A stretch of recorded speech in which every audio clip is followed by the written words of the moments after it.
Yo, good day everybody. Morning, welcome to Thursday. It is the last stream for this week. My name's Richard, you all know me. How's everybody doing? Welcome.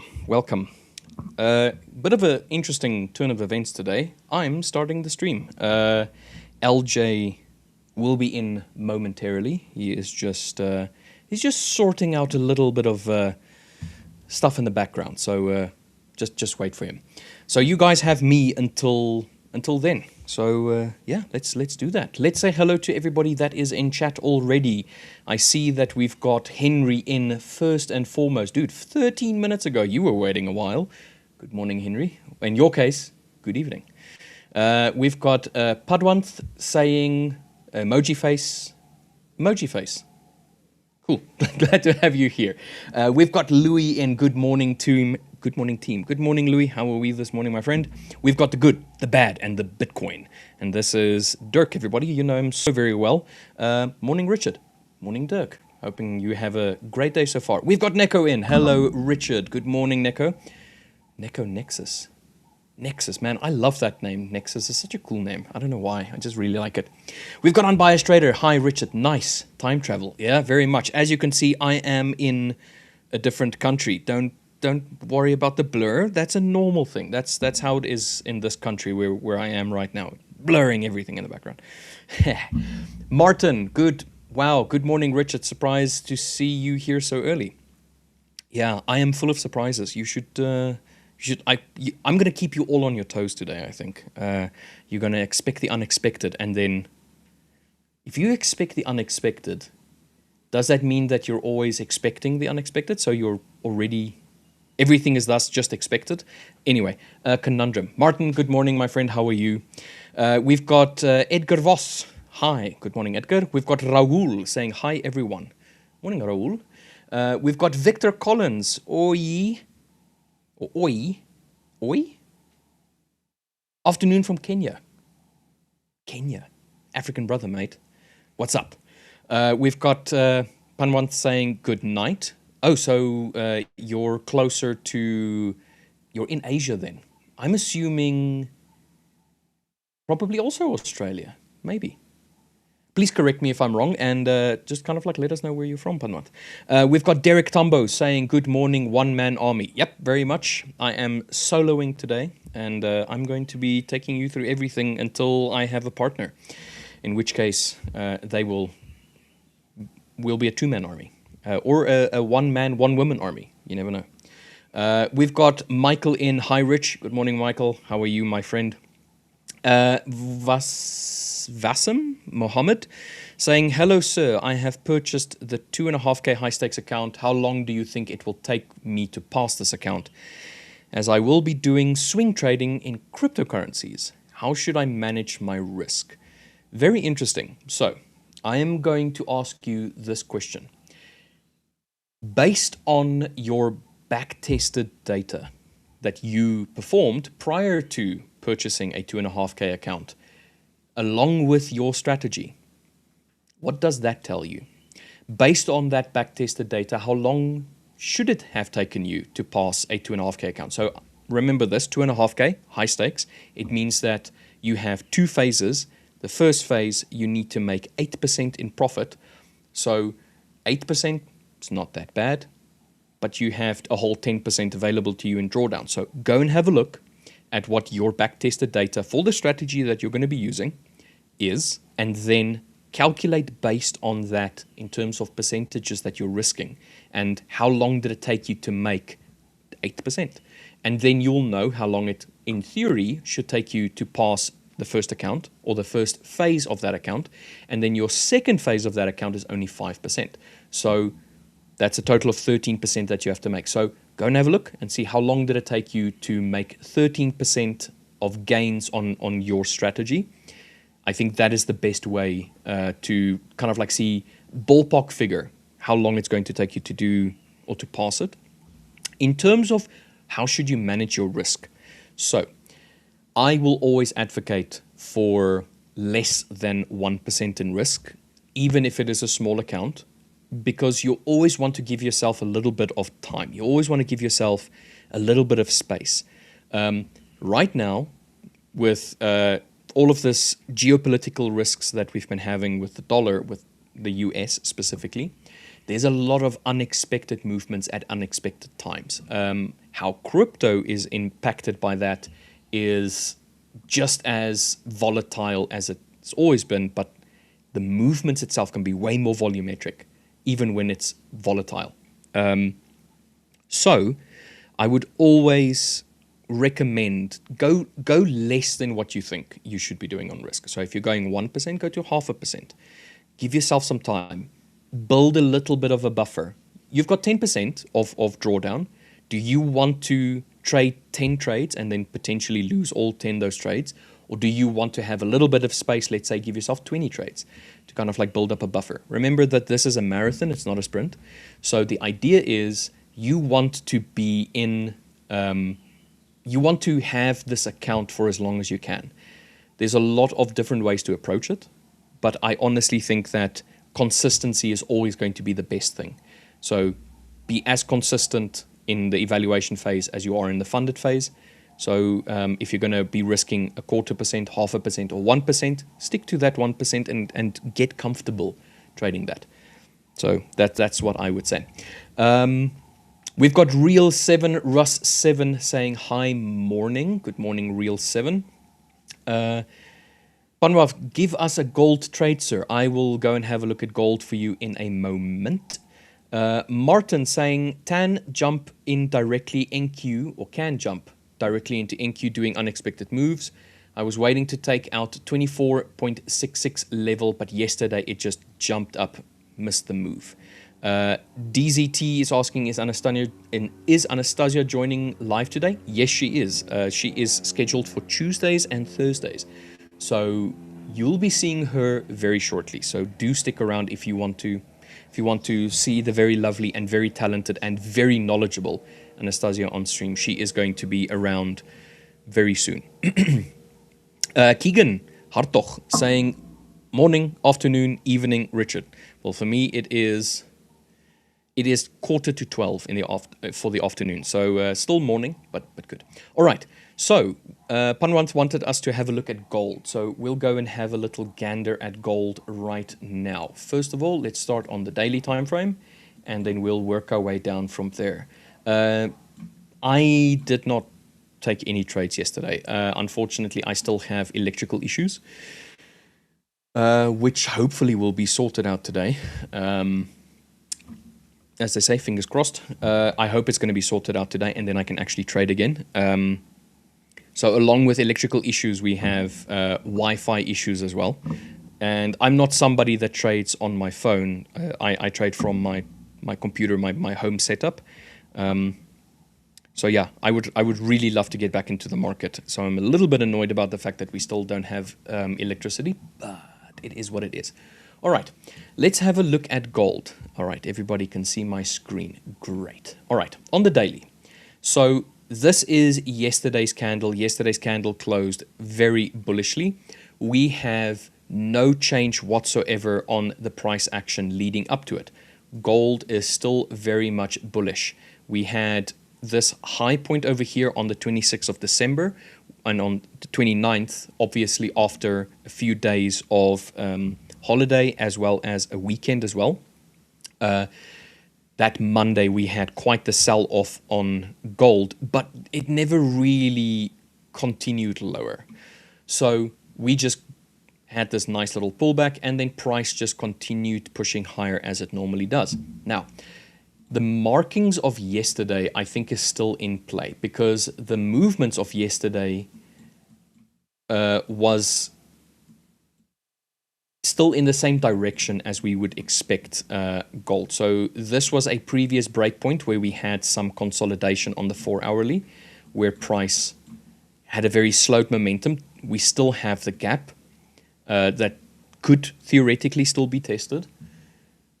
But for now, I think that there is still enough price action above this gap that first needs to be tested before we can even consider the idea of the gap being tested or even remotely filled. So I would say, forget about the gap for now. Let's try from a little bit higher up. Okay, so we have this area of consolidation. I'm just going to remove that point. This is a break point, so it's after consolidation, the break out of consolidation. So we have consolidation for this segment over here. This was the 19th. That was Monday. Okay, so we have this area of consolidation where we had a very strong volumetric breakout out of during a Tokyo session. We still have I think this is an hourly or even a 15-minute base area over here. We're going to have a look at exactly what this was as well. But for the time being, we're seeing that we were very strongly bullish. So if I pull a fib retracement from the breakout candle to where we eventually stopped going higher, and you will see that this is the 0.5 point. Now what I can do is I can go and add, why is this so demakar? Okay, 0.7, let's add the 0.618 as well. And we can make these lines black. All right, let's do something like this. All right, so right now we have already pushed into the 0.5 fib retracement, and it seems as though we've had a bit of a reaction there. But interestingly enough, we didn't break lower than the 0.618. Now, this area is generally known as the golden zone. I don't really trade fibs, but fib levels I do think have a place in trading. So it is a very nice area to kind of like look at and test to see, okay, are we respecting? If we're pushing deeper than the 0.5 and we're taking up all of this movement that we've had previously, it could be a sign of a reversal incoming. But generally, when we reach this golden zone area and we have a pull off from there, then it's just kind of like, okay, it was just a bit of a retracement and we're continuing up. So historically, this golden zone has been respected about as much as it hasn't been respected. Anyway, so we're still very much bullish on the daily. On the 4-hourly, it does look as though we've had a little bit of a retracement. As I said, we've come roughly to the golden zone area for this whole upward move on the fib. So we haven't even pierced lower than the 0.618 level. So we have to see whether or not there is a nice movement pushing on forward. Now we have 10 minutes before this 4-hourly candle closes, and this 4-hourly candle doesn't look great on the 4-hourly. So if we go down to the hourly and we have a look, we will see that yesterday, with that very lovely Trump speeches that he had during the WEF meetings, talking about Greenland and the NATO impact and whatnot, we had quite the sell-off. So generally, this is what you see when there's the attempt to remove some capital from gold and invest it somewhere else. So you must think about this. So LJ is going to be in and he will explain the fundamentals of this, and it's going to blow your mind. But if you have a look at the Dixie as an example from yesterday, look how strong the Dixie reacted after that news event. So this is the blue candles are all bullish candles. So it had a very strong reaction based on what Trump was saying. So there was already quite a bit of de-investment out of gold and reinvestment into the Dixie. Now the question is this a impulsive decision, or are we actually going to see the dollar increase in strength based on the speeches? But we will come to that in a moment. Anyway, so on gold we've had the very strong downward push. However, we are still quite bullish on the higher time frame. But as we're going to go down lower on the time frame, you will see that gold is starting to either enter into an area of consolidation, or it's going to enter into a potential, I wouldn't say a long-term reversal, but a little bit deeper reversal than we've had recently. So these little reversal points over here, this is a much deeper reversal, and we will see whether or not there's an actual follow-through with this reversal. So on the hourly, what I can see is that we do have the all-time highs that was created yet again. Very nice 4,888 all-time high.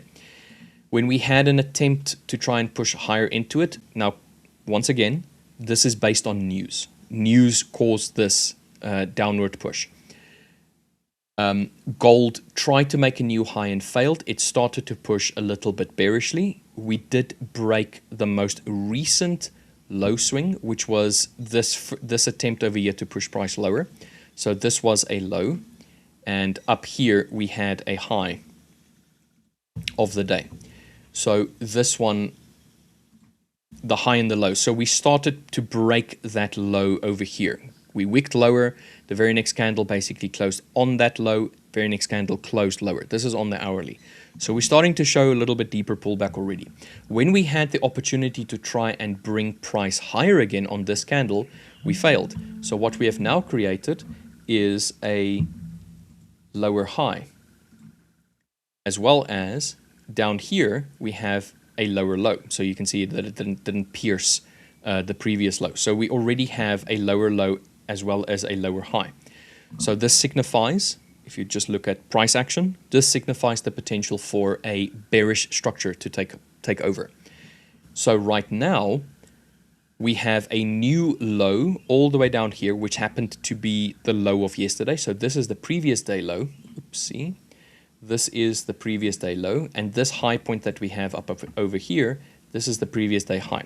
So as of right now, we have not claimed either. We have not claimed the previous day low, nor have we claimed the previous day high. So as of right now, the news impact of yesterday hasn't had that follow through as yet, or at least it hasn't had that volumetric follow through that it had yesterday. So it's almost as if the market is kind of like dissecting what happened yesterday. So this impulsive move that we had over here, the market is like, okay, we've had our impulsive move.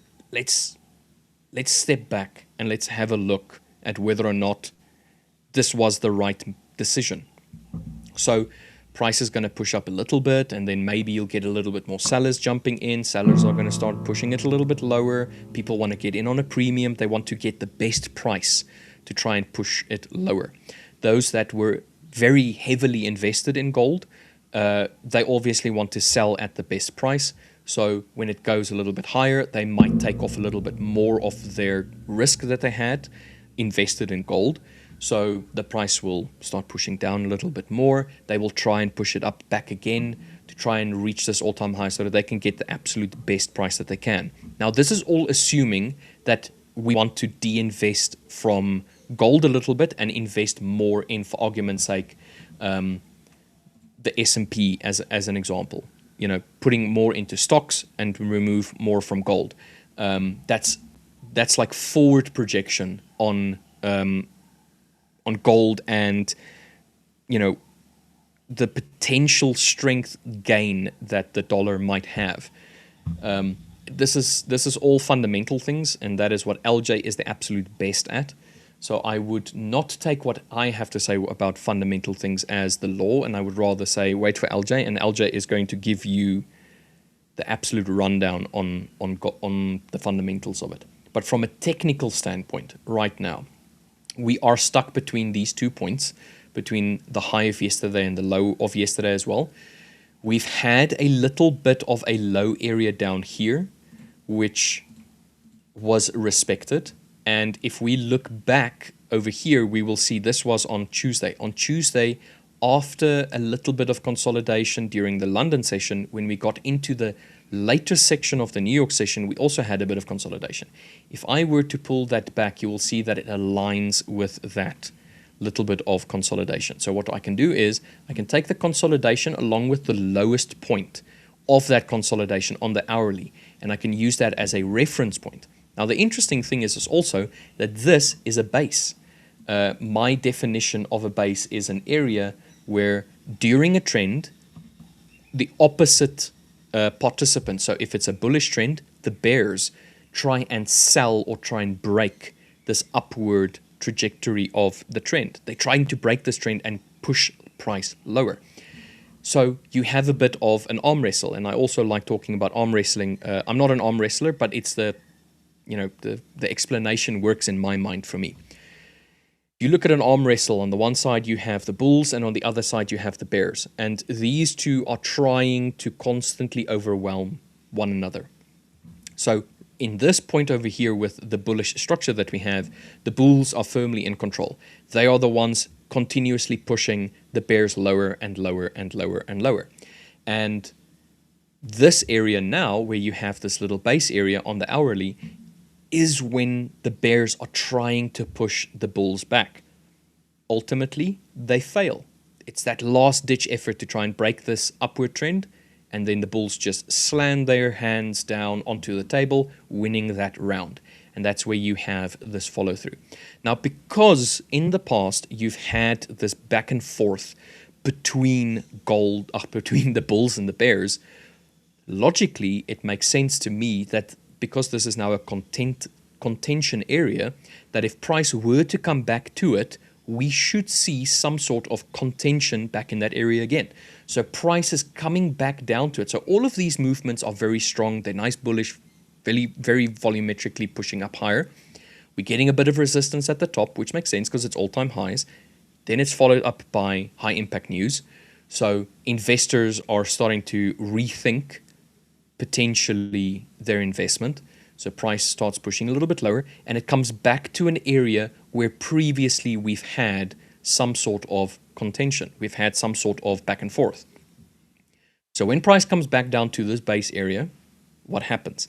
One of two things. Either price is going to react the same way it did previously. So the reaction that you have over here is going to be similar to the reaction that you have over here, meaning there was a bullish movement out of this area. You expect a bullish movement to continue from this area.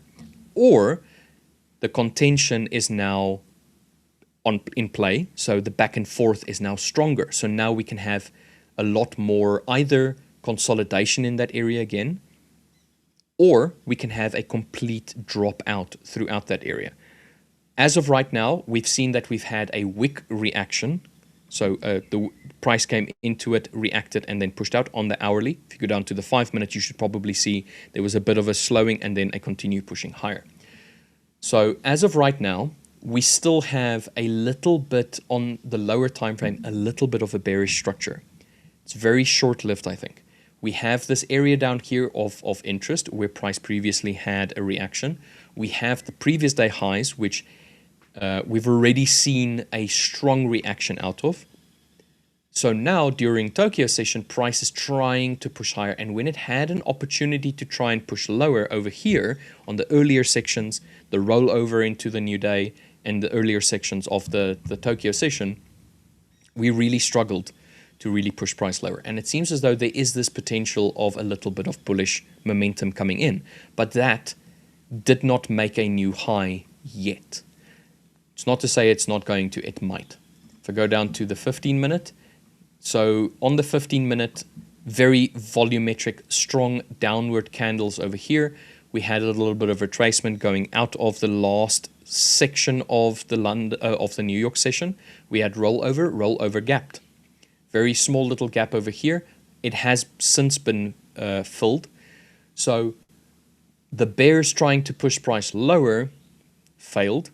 So all of this, let's call them the pre-market sellers. The pre-market sellers over here tried to push price lower, and the buyers were just not having it. Listen, you came all the way down here, consolidate, a little bit of a back and forth, and we had a little bit more bullish reaction over here. So if we go closer to where we are right now, if we just look at the London session as we've had right now, London opened up bearishly. We made a new high, tried to push lower, made a new low on the London session, and right now we're kind of like just stuck here. So this green line is an EMA, as well as this black and blue clouded zone. These are also EMAs. Right now, it's still a bullish cloud, meaning price, if it is a bearish cloud, like you have all black, a thick black line and a thin black line, and price is continuously low, that it's generally more bearish, versus if it's above the cloud, blue line with a thick blue line, it's generally a little bit more bullish. So this cloud works very similar to LJ's Coleman zones. It works similarly to that. So right now we still have a little bit of a bearish structure because we've tried to make a low down here, which was failed. We had a high point. This high point on the lower time frame got broken through here. We still have the higher time frame, lower high, lower low, but it's short-lived. So it could just be a pullback right now. We have this little area of consolidation over here where we've had a volumetric reaction out of. So there is a potential for price to come back down to this area and then have another reaction. I wouldn't be too surprised if we kind of go into consolidation today, to be dead honest. I didn't even check what news events we've had or what we're going to have today, but this kind of like reaction that we're having here is very reminiscent of sideways action. So there is a potential that it can push lower to come and retest yesterday's lows, but I can also see the potential of this high point over here getting tested and disrespected, and then we go to all-time highs up over here. So I would say be cautious today with trading. Right now, it's not, like I said, higher time frame is bullish, but lower time frame is showing a little bit of indecision. We're stuck between 2 points. We haven't broken out onto a new high. We have not swept a previous day low. These things matter. It's generally areas in the past where buyers and sellers really use this information to make a decision technically, not fundamentally, but technically, to take a trade off of. Right now, on the 5-minute, we've had this whole area over here of consolidation, slowed upward attempt, and we've pushed a little bit lower, but we haven't really broken any strong lower zones or higher zones all that much. So right now, price is pushing a little bit lower, but we're still waiting to see if there's follow through. So first and foremost, I would say that this area down here, 4,801 and 4,795, this area of consolidation over here, if we are going to continue bearishly, is going to be the first port of call. It's going to be the first area of test on the lower time frame.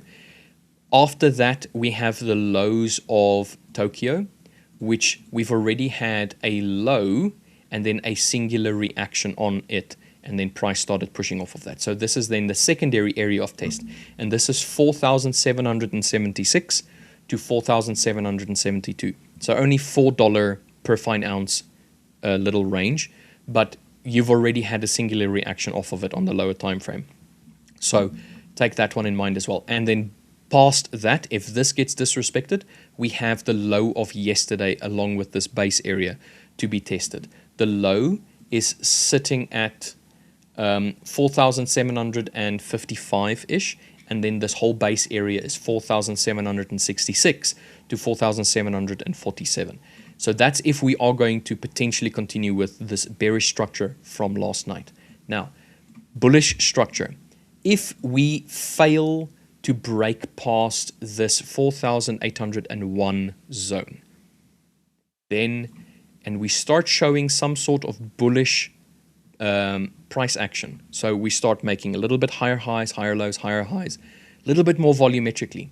Then the first port of call, I would say, is to break this zone that we have up over here, which is 4,831 on the bottom end, and the top end is 4,839.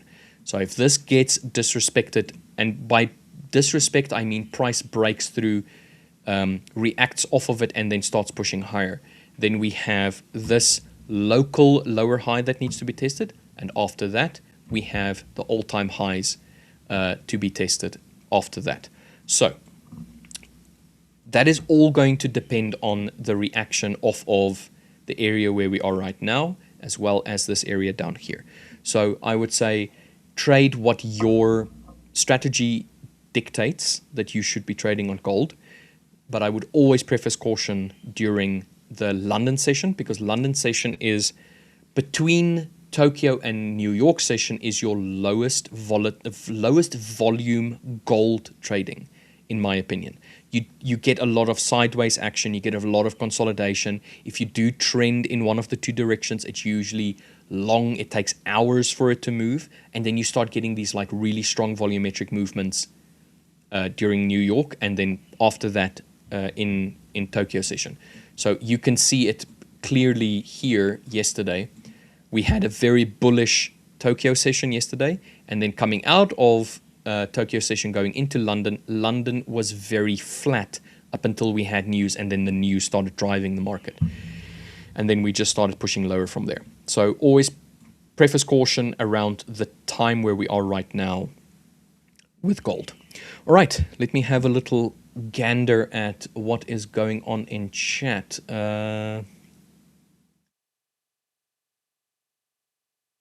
Bazinga Stephen is saying GU. I will get to GU for you in a moment, my friend. Keegan, oh, lovely, same time. Yep. USD CAD, please, from Unbiased Trader. I'll get to USD CAD as well. So let's do this.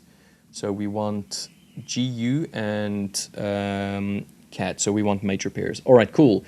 Primal Light, what's the suggested take profit on gold as it drops? Well, I've already explained the areas where I would expect price to go if it were to carry on going lower. Me personally, when it comes to gold, I don't try and be in gold for a long time. I wouldn't call it scalp, but I would try and be in gold for a lower time frame, or lower time. So let's say an hour to 2 hours in gold maximum, because of the fact that when you start getting to higher highs, they can be large sell-offs or large retracements, which we've had now from yesterday into today. So if I'm selling, I don't want to be in gold for a long time. If I'm buying, I don't mind being in gold for a little while at least. So for today, I would say if the price action dictates that we're going to continue selling off for today at least, I would say that a good port of call would be this area down here, 4774 as an example. But once again, that's based on the idea that we do break this area of consolidation on 4801. So right now we're about $18 away, $19, sorry, away from 4,800. So if it were to continue selling off, 4,800 I think is a good area to test first and foremost. So if you were looking for sells, that could be an interesting area to try and take profit out of. So you can play around with the idea, but first and foremost, make sure that it's in line with your strategy and confirm that we are indeed going to carry on going bearishly today, or at least for the London session leading into New York. When it comes to gold, I would always preface caution when selling, because it has been so volumetrically bullish over the longest time frame on gold. So I would really preface caution trying to sell, especially on the lower time frame. Higher time frame, you do have these areas where it does pull back a little bit, but on the higher time frame, you're not really getting a lot of, hey, this is like a selling zone. So higher time frame, I would probably continue buying. I would wait for a little bit of a pullback, maybe back to an area of consolidation, or at least do something like what it does here. So if you just forget this very large daily pullback, look for an area where we start pushing bullishly. We have a one bearish day and then a follow-up bullish day, and then you can start looking for an entry on the lower time frame for buys, and then you can have your sell area or your stop loss, just underneath the most recent swing point, which is this one over here, and then you just buy from there. But remember that this is not from all-time highs. That was the all-time high. We were trying to buy into all-time highs. So the same thing here. Price is pushing up. It has a bit of a retracement. When it conforms, you could have entered there and have your stop loss down over here or all the way down there. If it was over here, you would have been taken out. That is unfortunate. But if it was a little bit lower down, which I would think is a smarter place to put it, because it's a better recent swing point, and then buy from there, and then you could have had very nice long trades from there. So I would just preface that.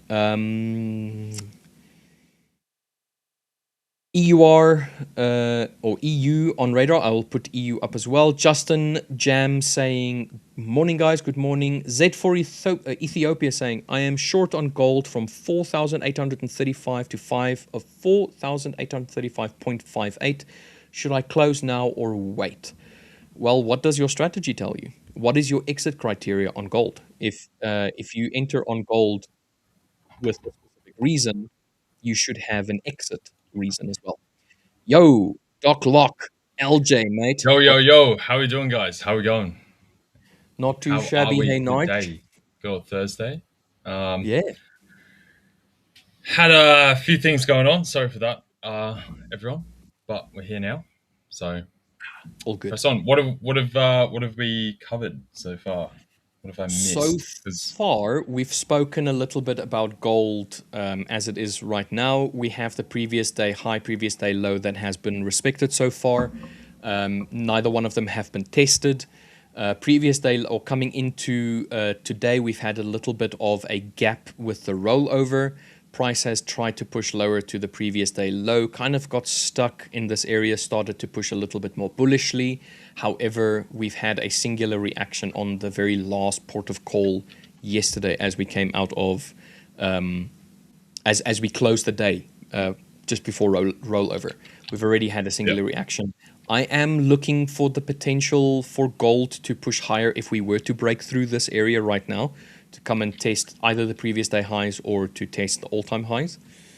However, if it does not present with a bullish structure going into the later portions of the London session, then there is a potential to come and test the 4,800 zone, which was a small little area of consolidation during London. Past that, we have the Tokyo low, and then also the previous daily low that we can test. So as it is right now, it's a little bit sideways for me. On the lower time frame, it is slightly bearish, very slightly. From yesterday into today, it was bearish. So we had this higher point, lower point, lower, higher, lower, low, and so on and so forth. But now we've come into this little like transition area basically. So it's transitioning, but it's struggling. So yeah, that's where we're sitting right now. Oh no, Doc Lock is offline. I hope he heard everything that I said. CC Skyler, Fivers is doing well. Just got funded today after passing my evaluation. Congratulations! That is so cool. That is such good news. Getting funded with the Fivers is probably the best. It is. No, not probably. It's definitely the best prop firm to be funded with. So, congratulations, and I really do hope that you continue the same risk management and the same consistency that you had with your evaluation account now with your funded account. sorry about that. I think my Chrome just crashed. I had to reload. Apologies. It's all good, mate. All Yeah, good. being a pain today.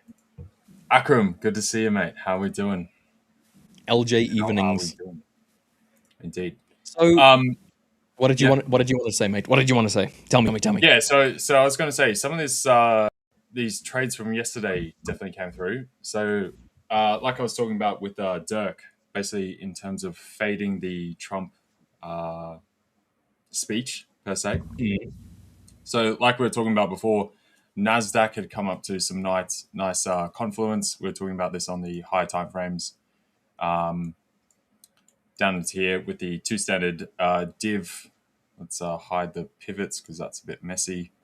Let's go out to the daily from here as well. So we're talking about on the daily, we came down to the 100 moving average on the daily, as well as by that -2 standard div with a standard deviation chain. So, and as far as that being a very nice buying point, assuming you actually believe that stocks are going to move higher, we've had all the Greenland, Venezuela, all the geopolitical kind of chat coming through. At that point, it's kind of in the price. So it's a good idea to reverse that. So we're talking about yesterday potentially leaning on the upside for the NASDAQ. That did come through very nicely. So Yeah, we ran right up through the T1 and then up to the T2. So that was a very nice trade through there that we got. And so that's one of the things for you guys as well with the whole Trump thing going on is to recognize sort of his playbook, right? So it's very textbook Trump. He comes out with the heavy-handed, top of the measure, most aggressive consequences or circumstances, and then he always like pulls back from there. So it's this whole art of the deal, whatever, right? He just sets the yardstick really high, which if you think about negotiation, it gives you a lot of leverage, right? So it's pretty sensible. Then you can pull it back from there. So the other thing to note as well is particularly where it ends is typically when markets start to push back against him. So just like we had with the tariffs, it was once markets really started to have a bit of a panic that the administration goes sort of back the other way to try and alleviate that and settle and calm the nerves in the market. So this week we had the Japanese bond market freaking out. We had Monday's open with the Greenland situation. We previously had Venezuela, all of it ratcheting up. Now he's got a perfect platform at Davos to speak to the people, to the markets, to everyone, to the globe, to try and settle that.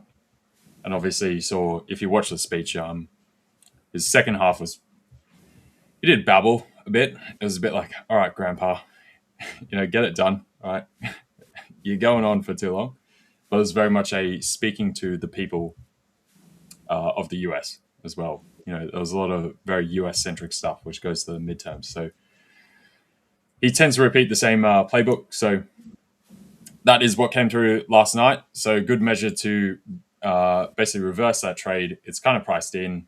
What more can he do other than actually invading Greenland or something else at that point, which is not going to happen right now. And we saw that come through. Same with the euro running right up. That was from the prior day. We had the further activity. Aussie dollar further up as well.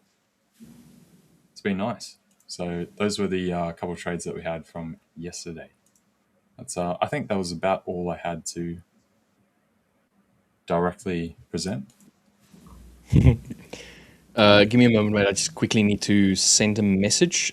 You go That's and right. talk to. Of course. Yeah, cool. Thanks, man. Yeah, of course. So yeah, same deal with gold yesterday. Hence as well, like we were talking about, being careful about either joining the rally or trying to short these rallies. On the back of gold yesterday, obviously we had a calming of the geopolitical sensations there. Hence, gold came right off, dipped right down, came back into support.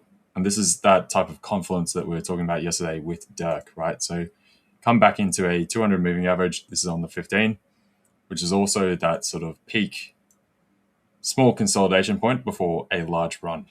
So you tend to get these like all the way up, all the way down type situation, which is what we got yesterday as well. So Henry saying shorting Aussie dollar for a short retracement. Aussie dollar is a very interesting one because last night, obviously we had the further rallying, right? And then today we had the jobs numbers. Now, I'm sure you would have looked at that as well, Henry. Let me know what you think about that because I don't trust these job numbers at all. It's like some of the numbers we had, I think it was, 3 months ago now, back in November, where we had the massive jump in unemployment, only for it to be revised back down. And just like here, we've had unemployment drop massively, which seems like more of a miscalculation, which is very common from the ABS, right? So I do agree with the short retracement because this, I think at this point is very priced in. I know from start of the year and the back end of last year, I was talking to you guys about Aussie dollar being my preferred trade overall this year. This has a lot of mess on it right now. So, but overall for Aussie dollar to continue running higher and eventually to that 70 cent type area, right? So that was my Q1 target through, what was that second week of December that we outlined that. So we're very much on track for that right now. So at the moment, though, on the daily, just like we've been talking about, the standard deviation channels is very much at the top. I would expect some kind of alleviation from here, just like you're saying, short retracement for sure. So I like that, Henry. And yes, smash the like button, guys. Smash that thing. Getting very close to 100K subs as well. It's a matter of time. So if you guys can help out, that'd be amazing. We go. Sorry about that. How we doing? That's all right. All good, mate. All good. You know. Nice. Yeah, all good. Yeah. Nice. Noise, right?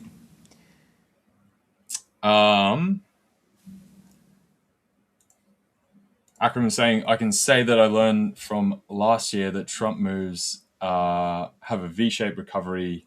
Caught the DAX long last time. Felt I'm playing poker and caught the bluff. Yeah, pretty much. That's exactly kind of the way to trade Trump. So it's always this big setup. The market gets ratcheted up because there is also always the consideration that he does actually follow through with some of this stuff, because that is basically how he plays it. There's occasionally he does actually push a bit further. So that is why the market is actually still appropriately measuring the risk. It's always a probability game that sometimes yes, he will actually push a bit further if he's not getting the response that he wants. But eventually, when he keeps prodding that, the market ultimately pushes back further, and then he gets put offside and goes like, everyone around him goes, okay, we need to chill. That's where the bite point is. Then they recorrect, and then they basically ratchet up again to do it another time. It's like the reload point. So it was similar to last year. I started cataloging all the times that Trump would put out major tweets, would be market moving. And so if you guys did that, it becomes very synchronous, and you kind of can time out this stuff and know when something's coming, and then be able to be onside or offside. And typically when something's coming, it's not like a good thing. It's normally him, pressing the risk off button.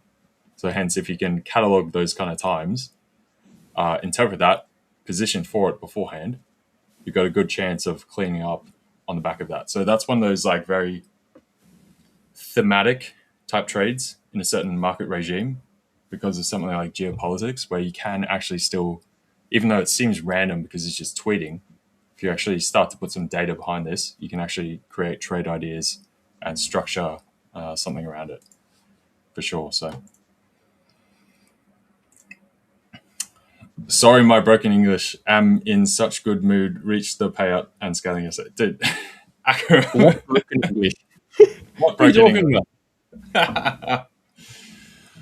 Mate, I think you just... Yeah, your English is perfect. I think you just missed a couple keys on the keyboard. That's all. So, and yeah, Henry saying, yeah, we had strong numbers today, but very unrealistic. Yeah, it's like the... I always hate the employment change numbers, because it's you always got to differentiate the employment like full-time versus part-time, and then just how they calculate is very weird, right? I don't know. It's been a problem for years, even all the way before COVID, but it got much worse after COVID. Then it got structurally better because they reconfigured how they calculate the numbers through like 22, 23, 24, but they were still distorted because of the COVID implications, right? And now I'm not quite sure why there's a distortion, because they've revised them again and there shouldn't be now. But you can see where we get these numbers where you've got 0.3% reduction in employment 1 month and 0.3 increase the next month. That doesn't add up. So yeah, I always just basically try to fade those moves, just as you're doing, Henry. So you're thinking then that the unemployment claims of today and the core PCE is what going to be a little bit muted, or that the reaction is not going to be as... No. So for that, So for that one, we were talking about the Aussie dollar. So the Aussie Oh, for Aussie. Oh, day, okay. yeah. So you see, if we go look at the Aussie, we had this massive With the jump through unemployment here. claims. Oh, Yeah. okay, yeah. So we had Oh, a big jump in total employment, which is 65.2K. Full-time employment change 54.8. So that's quite a good number as far as the breakdown of mm, part-time versus full-time. You always want more full-time jobs. And then the unemployment rate went from 4.4% down to 4.1, right? At the same time as the participation rate went down 0.1. So that's not too much of a change, but those numbers don't really make sense when the participation rate went down 0.1, but mm, unemployment also went lower by 0.3. Plus, yeah, you had the jump in full time, right? And you think about the numbers compared to, say, like America, much larger population, very and much we're so, yeah. running like a 65.2K number, right? It's all about how stuff is calculated, that kind of thing. Mm, yeah. Every country has their own way, but uh, yeah, those numbers are quite warped. And we've had a number of times where it's, we've had 4.2% unemployment and then jumps to like 4.5. And then the next month it goes Like with down the from correction. 4.5, yeah, back to 4.3 or down to 4.2 Yeah. again. It's kind of clearly there's a calculation error overall. So A little bit of market manipulation. Just a little bit. I think it's When the just news someone comes can't out, use a calculator, like, you're saying someone's inept. Somebody doesn't quite know how to do their job. But I mean, it's like, overall, yeah, so far, it's been good for the Aussie dollar. So it yeah, it definitely even if, has. even It's if you do have continued that run. those Yeah. discrepancies, it's relatively good. Yeah, so long as it comes on side with the general can already existing directional movement. So, Mm. like I was saying earlier, from the start of the year, my most confident trade at the moment has been the Aussie dollar to run Mm. higher beyond 67, up to 68, and ultimately up to 70 cents. Right. So Yeah. I think it's like 69.40 or something. It might be 69, 60. There's 69 something. I forget exactly what the number was the precise sort of interim point. Yeah, 69.40 here. So that's been my most confident trade for the year, and everything else I'm still trying to adjust, right? Like I was saying from the first week, because I was, apologies.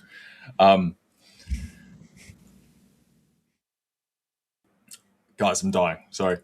I just noticed. It's just out of nowhere. Yeah, yeah, sorry. Oh, man, like, Um, yeah, so with a bunch of both the US data coming out, new Fed chair, the revising of the prior both US jobs data, inflation expectations, the surrounding Fed members, geopolitics, you got Davos that we have right now. There was a bunch that I was waiting for all of that to kind of become aligned before you make a proper assumption. Now, some of that stuff has ratcheted up in the past while, which you can make a firmer, qualified, I don't know, speculation, mm, speculative decision, right? So, example would be gold, right? So, the initial, prior to the Venezuela, Greenland ratcheting up of rhetoric, 5K, 5.5K might have been end Q2, Q1 type situation. And then we might sort of peak around there, drop back, and kind of just chop around the 4.5 to 5.2 for the year. Since that has happened in the way that it has, mate, we're probably on track for 5.5, maybe even by NQ1, first portion of Q2. And then by the end of the year, we could easily see 6K if this continues, right? So that's some of the stuff that I was looking at, and stuff like euro mm, dollar, pound dollar is very hard because they're very much in a ranging situation right now. yeah. They've got equal pull on either side, Mm. and It then you did got look stuff good. like the sorry, No, so I was going to say it did look good up until you zoom out and then you realize, it's a little bit Yeah. sideways. When you look at it on the daily, it's just, we're going nowhere, right? You pop Mm. the standard div chain back on and it's just literally sideways with a Yeah. marginal downward tilt. Right. And then, so it's the same deal where we've got Japanese bond yields going bonkers. This week we've had like a 6 standard deviation move in like 2 days, and yet dollar yen is still higher overall. We Yeah. did have a slight pullback, but any other year that you would have had that kind of move in the bond yields like that, you would see a massive crash, like several hundred pips, and we're just not seeing that, and we haven't seen it for some time.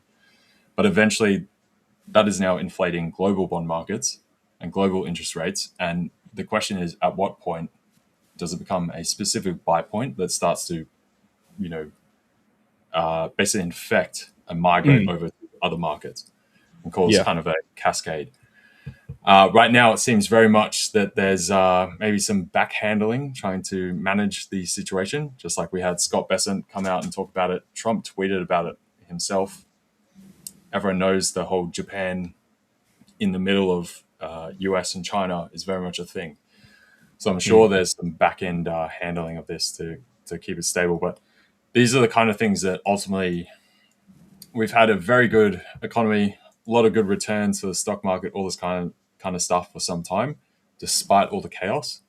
So it's that idea of trying to keep an eye on some of these measures that potentially you can see them turning over. And this is where you can capture some, one in a decade type trades as well. So Yeah. this is what Dirk and I have been talking about for a while. It's a point of interest. It's also moving the markets day to day. So just in terms of day to day trading, that's another thing. It is moving stuff. And then in terms of making a real cleanup, this is the kind of stuff you keep an eye on as well. So that 160 point that the Japanese prime minister basically spoke about the potential of intervention should it come back to 160. Do you think that that is then that basically that port of call that once in a decade reaction could potentially come from there, or do you think it might be a little bit higher or even a little bit lower? So first of all, we're going to do something right now. You guys want to see this? Look, we're going to go here. We're going to delete all drawings. Goodbye. 192. What a clean chart. We're doing a new Picasso for the year. So we're gradually deleting everything from the prior chart. So, but yes, as far as that 160 range. So the trouble with this is it becomes a further problem of not just it's a rationing up of the entire economy. Starting to talk about it. So it's inconvenient for the government and for central banks. It's always about the pace. The pace has been more measured recently. But then at these prices, as far as a structured fixed price, it becomes very difficult for companies, right? And this is the thing where we're getting companies like big companies like Toyota, etc., pressing the government to say, hey, you need to do something about this. Yeah, The trouble is, because they have foreign currency, they have debt issuance, all this kind of stuff, global operations. And if they have people in their background in the company trying to manage all that to make sure it doesn't cut into their bottom line, Yeah. and typically how you measure that, you go, okay, this thing is happening, that thing is happening, therefore, plus this, plus that. Therefore, in the future, we should be roughly here. And basically, they try and scope out like a rough range and sort of protect that range. Yeah. Now, if you've got bond yields going right the hell up, but the currency is still going down, this doesn't make sense. So then the range No. gets like that, which blows out their costs, which destroys everything, which etc. So it's once you get that private sector pressure, where they start eventually, because they're a company, they have operations, they have dues to meet, they have payroll, all that kind of stuff. They're going to change up their activities eventually because they're forced to, not because they want to. and then obviously that affects the tax base, which then affects revenue, GDP, which then the government can't borrow, and then it becomes a spiraling problem. So 160 definitely does seem as the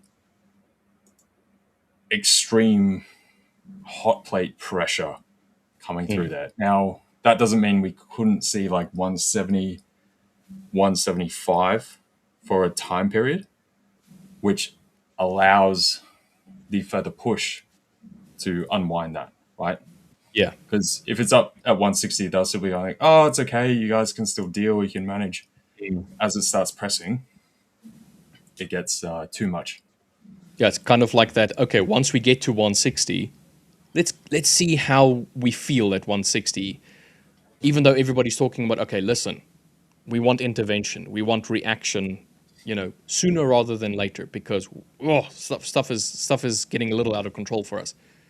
Get to 160, and then they'll be like, let's wait, let's see. Are you guys still unhappy with this? Is this still a problem? Okay, still a problem. All right, we'll slowly ease our way into reacting instead of, like you say, you don't want that reaction suddenly and then it drops volumetrically. And then there's all of these. So you kind of want to ease into it very much. So that does make sense. Yeah. That does make sense. And the more this sort of happens, like you're just stacking problems on problems, and then if you have to have like intervention, that kind of thing, that the markets always hate that. Participants hate it. Banks, Yeah. traders, hedge funds in Japan or whatever, you hurt kind of your own people in a lot of ways. Now, obviously, there's always back channel kind of tip offs, but We're about to do a thing. Be ready. yeah. But still, it's just not the ideal way that you want to go about stuff. I think it's the same way that we were talking about yesterday with Dirk, as far as trading a account, right? You don't want to be left to, I think we were talking about FOMO type stuff, where you've then taken, poor trades, it's been down your available capital, you're now in deep drawdown, and then all you feel like you can do is, throw haymakers to get out of the situation. Yeah, just that's to get yourself out of a situation, yeah, that's never where you want to be, right? So similar deal with a government and such as well. You want to do everything to avoid that point. Now, technically, I mean, we could go up to 200 realistically, and stuff would still function, that kind of thing. But it would destroy the country in its So, and I think when you're looking at all of the JPY pairs, all of them, they all still look very strong bullish across all of them. AUD, JPY, all of them, EJ, GJ, all of them are still quite bullish overall. So which I'm glad. I'm glad, to be honest, because I was wanting to go to Japan sometime last year, and we had, this is odd yen, right? Yeah, peaked around 109, and we dropped all the way down to 86. I was like, oh man, it's getting expensive. I missed it. But now we're right back up. So I was like, okay, good time to go to Japan still. My plans are still there. Yeah. So the thing is, it's exactly as you're saying, like, it's still functioning, and it's still relatively, it's still stable enough that the intervention was like put off, but it gets to a point where, okay, this is getting serious now. It's getting a little out of hand. We should do something, but then you don't want that something to be as volumetric as the reaction has been pushing it bullishly. So you kind of just, let's slowly ease into this and we see if we can stabilize. Because I think the yen has been like incredibly stable in terms of its movements. It's very rarely that you have like these incredibly deep, drawn down periods. In general, it's very structured. It's not erratic. Yeah, very literally about to say very structured. Yeah, even when you have these massive moves, which are like hundreds of pips, you got you're on from 115 up to 140 up to 150 here. but this is not like a out of pocket type move. This was Right. very systematic, very structured, that kind of stuff, right? So it's not, Very expected. yeah, and that's definitely the thing to note. Now that was quite an acceleration in a very short period of time, which is what Yeah. spooked them. And so a number of these massive drops here we've had were because of intervention. And then it wasn't really working, right? Which is why they gave up, because it didn't continue. Yeah. So this is the same thing that they know here now, because intervention is very, very expensive. Even if it's a central bank, you got a hell of a lot of money behind you. The FX markets are way, way bigger, right? Yeah. So this is Almost why it has to incomparable. be. Yeah. You have to be very selective. It normally has to come with other rhetoric from the central bank, and also the right macro geopolitical interest rate environment, as well as a backdraft to continue that in order to get the bang for your buck. It's very much a bazooka, and if you Yeah. shoot at the tank and you hit the defense plate, nothing happens. If you hit it in a Yeah. critical spot, great, right? But they got to make sure that they get that, and it's like you've only got like 2 bullets, and that's it. Yeah. So that's kind of You've how only got one intervention works. opportunity, mate. You need only one opportunity. I was about to sing a Slim Shady song there for a second, but nobody would enjoy that. Yeah, because once it's out the gate, it's like the old the thing from George Soros when he broke the Bank of England type thing. And if the market gets a whiff that even the central bank can't do anything, the market is way bigger, and they jump on that, and they will ride it completely the other way, right? So it will come. It's just going to be a matter of time type situation overall. So anyway, I'm sure everyone's bored of talking about the yen, but it is very impactful right now, affecting bond markets across the board. Like we talked about yesterday, that is raising bond yields globally, increases the debt payments for the US, all this kind of stuff. Hence, that lays into the whole geopolitical mess that we have right now, trade wars, tariffs, blah, blah, blah. That is fundamentally the thing that is shifting capital around.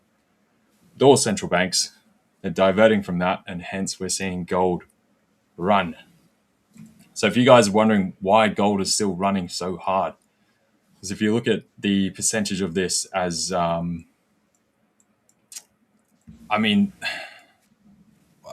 what's God? I have to check this every week now. Of what's the total? It changes so much. Total gold market cap now. Yeah, after gold, we can have a look at EU and then also USD CAD as well, because I've seen there's a few people that have asked for those ones as well, so we can get to them after the gold. Yeah, so gold 4,800. We're pressing on 35, 36 trillion now. So again, it becomes that thing of global capital, global liquid capital, like hard capital. It is all in gold. So if you guys are wondering why gold is going up, if it will continue, when it will stop, that is the thing to look at. So that's why we mentioned this, which is probably something that you won't get around the place. So gold has been that fail safe, when it comes to investing so far. Yeah, because the situation. Yeah, like I was saying with the bonds, bonds are all over the place. No one knows exactly how to price it because stuff keeps changing. So if you're trying to buy an asset where you're not certain of the future, it's meant to be the most secure backing asset on the planet, right? Yeah. And then you have no idea what it really should be priced at. The only thing left is really gold. So I was going to bring this up. Do you guys trade fivers on the phone? Because I have a job and am thinking of using phone with SIM card network for trading, but I fear I may get blocked because SIM cards have dynamic IPs. What's your opinion? That shouldn't be the case at all. You can definitely trade off a phone if you have a rotating IP or something. That should be completely fine. Same, people use VPNs, all that kind of stuff. It shouldn't be an issue. So long as everything's linked up to your email, you're still using the same like sort of core devices, and it's mostly that because yes, you have an IP, but there is also like a core device trail that does sort of come up with things. So if you're then logging into other people's accounts on the same device, that would be a no-go. That's not good. But if you just got a general rotating IP, people use VPNs all the time, completely fine, completely normal. Trading on a phone, completely fine. Ashley does all the time with her job. She often trades, has a setup and that kind of stuff. She walks the dogs, does her 2 trades, then goes to work. You can definitely do that. Oh, my camera is freaking out, mate. That's right. I like that you moved from SA to New York. Yeah, SA, NY. Teleported overnight, mate. If you've got electrical issues in South Africa, go to New York, mate. Yeah. Got a beautiful apartment behind me. Beautiful. Site's amazing. Dude, that apartment would be like 10 mil, 15 mil at least US. Yeah, but I mean, I don't really like Hey, Bugatti. you're loaded. Oh my and God. stuff like that. I buy property, mate. Like I'm a property guru. So follow me on my Instagram so I can. No, I'm joking. I do nothing. Rich has on been Instagram. following Trump. You know, he's gone down the real estate route now. He's in Trump Tower. I'm going to be the next president of the US. I'm learning from the greatest president ever of the US, Donald J. Trump. Nice. How are we doing, unbiased trader? Also, like we were talking about yesterday, I mean, surely you'd be out of these silver trades, for sure, by now. At some point, you have to kind of like say, you had to be. I mean, you were like triple leveraged. There's no way you're not out of this. We were talking about this at like, I forget where it was. I don't know, 82 or something. Yeah, and he was buying, Where? Or 80, 86, 82. He was trying to short on a. I don't know if he was actually memeing the whole thing. Might have been, but it's been I think it might ongoing running joke. You're still in silver? What? Dude. What? Okay. Either first of all, what was the trade size on the triple leveraged, right? Or 2, what is your account balance that you're holding this drawdown after up another like 20%? Because where was it when we were talking about it? It was somewhere around. I believe it was through here, like because we almost had we were talking about how the comparison to gold, where we had that double top and then a massive drawdown, but we didn't quite get that. And we were talking about how I think this will run and break those highs and continue. So I think it was around 80, 81. He said he'll send you some DMs, then you can have a look at it. I also just want to get to the question just above from Scribbles after this one from Unbiased. Scribble saying, I just opened a second funded challenge to trade with the Fivers. I want to ask because I trade gold on my 2.5k account. Am I allowed to trade NAS, S&P on the 25k? I don't 25k. Man, my Afrikaans. I don't want to any red flags. Thank you. Yes, Scribbles, you can trade any asset that is available on the Fivers MetaTrader platform. So any one of them that's there, you can have any combination of trades across any single one of those assets, completely up to you. So you can trade any asset that's available on the MT5 symbols portion of MT5, anything. Yeah. So yeah, you can trade similar stuff on multiple accounts. So long as basically the qualification for that is pretty much so long as you're doing it in a measured risk management approach, right? So long as that is kosher across the board, like that's all good. Then you'll be fine. Don't hedge across accounts. You can hedge within a singular account. Don't hedge across 2 accounts. That is a no-no. Yeah, so if the hedging thing is always weird because people confuse it. So yeah, like Rich was saying, if you're hedging within a singular account because you're using it as like a protective element, say for instance, sometimes you've got it might be a swing trade and you're in some profit, but you know there's a news event coming out, so you buy an equal sized position as like a short to protect the current capital in case you get a big red candle just because of the news, only for it to go down and then come back up. Right, that would be a protective measure, which is very different to hedging out two accounts where you go long and short on two different accounts. If you're doing that, that's not allowed because that's not trading. You're trying to like game the system in like a weird way. That's not how it is, because that would almost be like sitting at a poker table and you're like duplicating yourself and betting for the thing and betting against, and that's not how it works.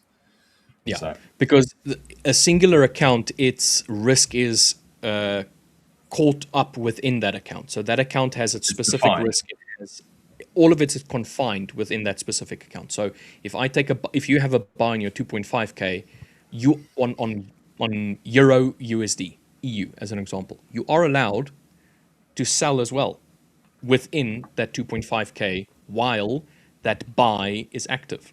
But if you're going to go with your 25k and then sell EU while you have a buy on your 2.5k, what you're doing is you're doubling up the risk of the business of the Fivers, because now you have two accounts that are opposing to each other.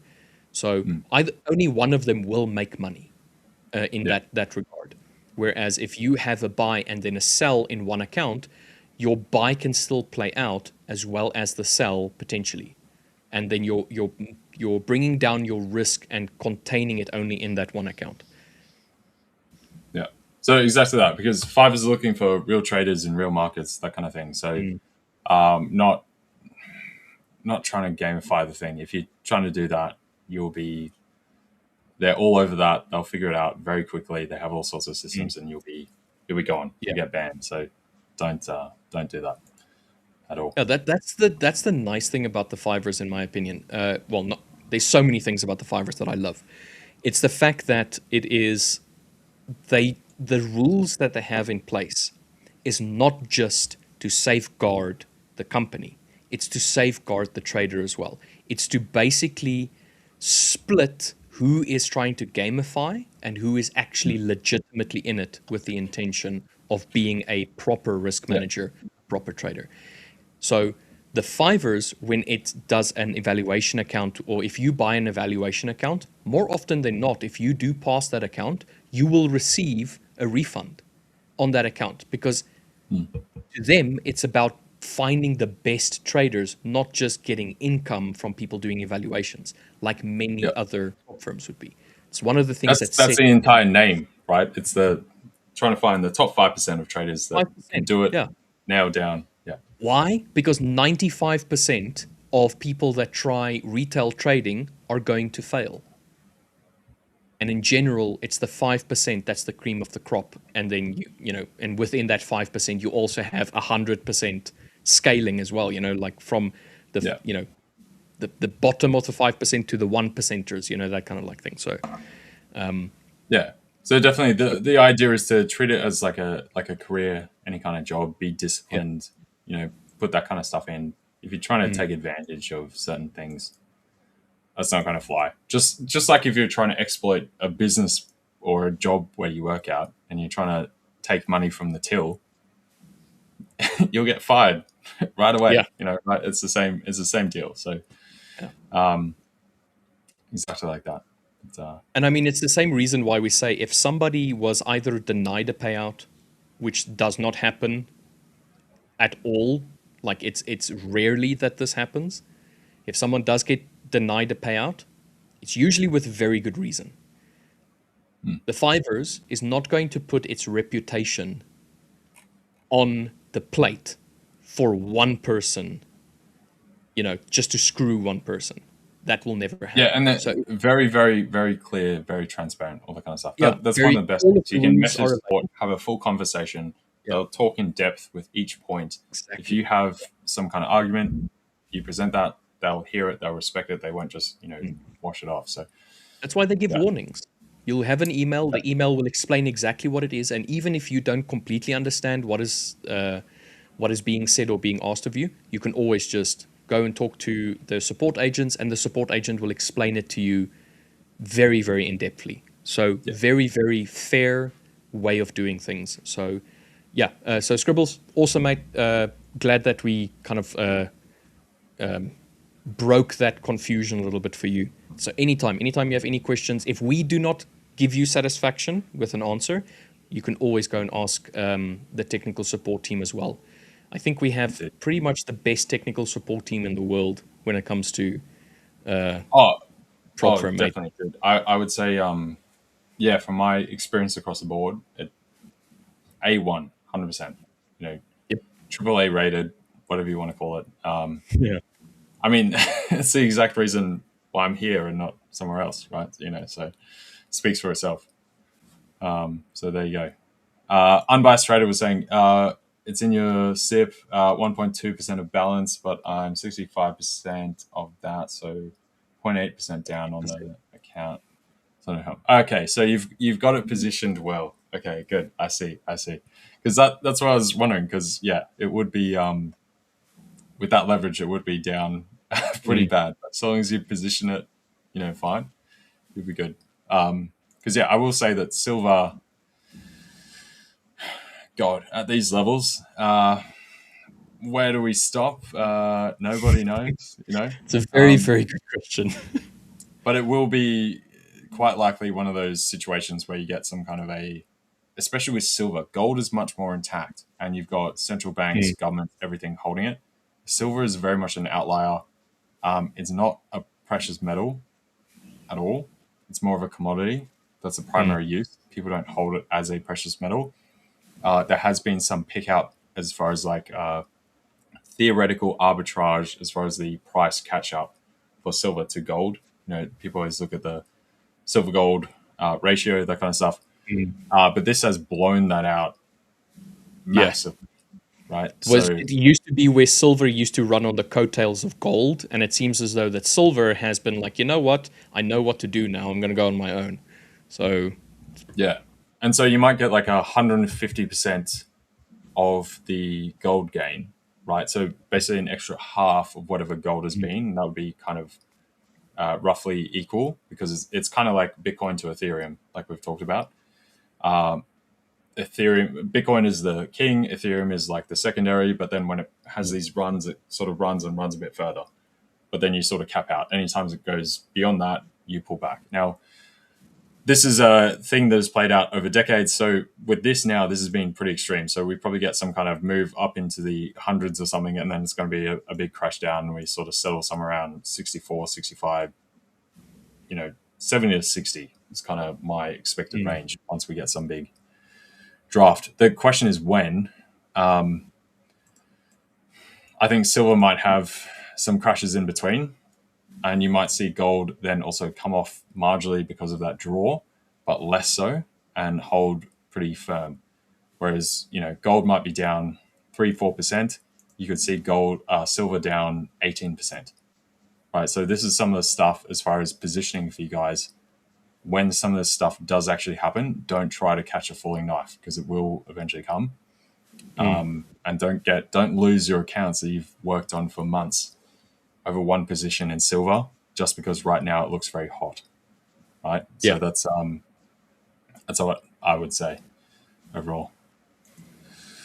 So just be cautious because I hate seeing it when we have hot assets and people want to jump on the train because other people are winning and they've cleaned up, and then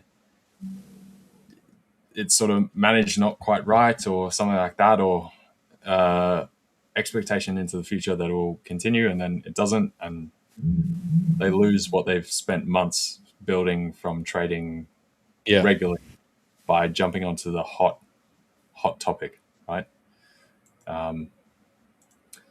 It's almost like the meme stock thing or crypto stuff, the ICOs where people have been trading for 4, 5, 6 years, and then cryptos are running hot, decide to jump onto stuff, and they've lost 50-60% of everything they've spent 6 years building just because they wanted to get a quick 100 or 200x and do in 1 year what they did in 6, and they've actually now put themselves back to almost where they began, right? So yeah, I'll jump into your screen. Just let me pop up for a second, if that's all right.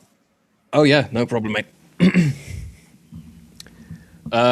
So there's an interesting comment here from Aaron Feely saying that is funny because at the end of the day we are all gambling still.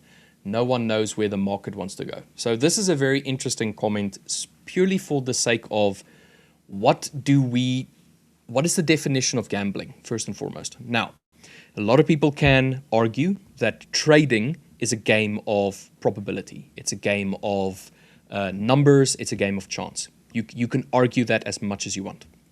And at some point, it makes sense. Apart from the area where you start looking at gambling, something is considered gambling if it is a game of chance, first and foremost.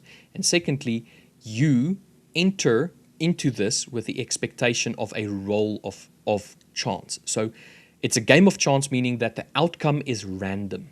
The outcome is randomly distributed and randomly based.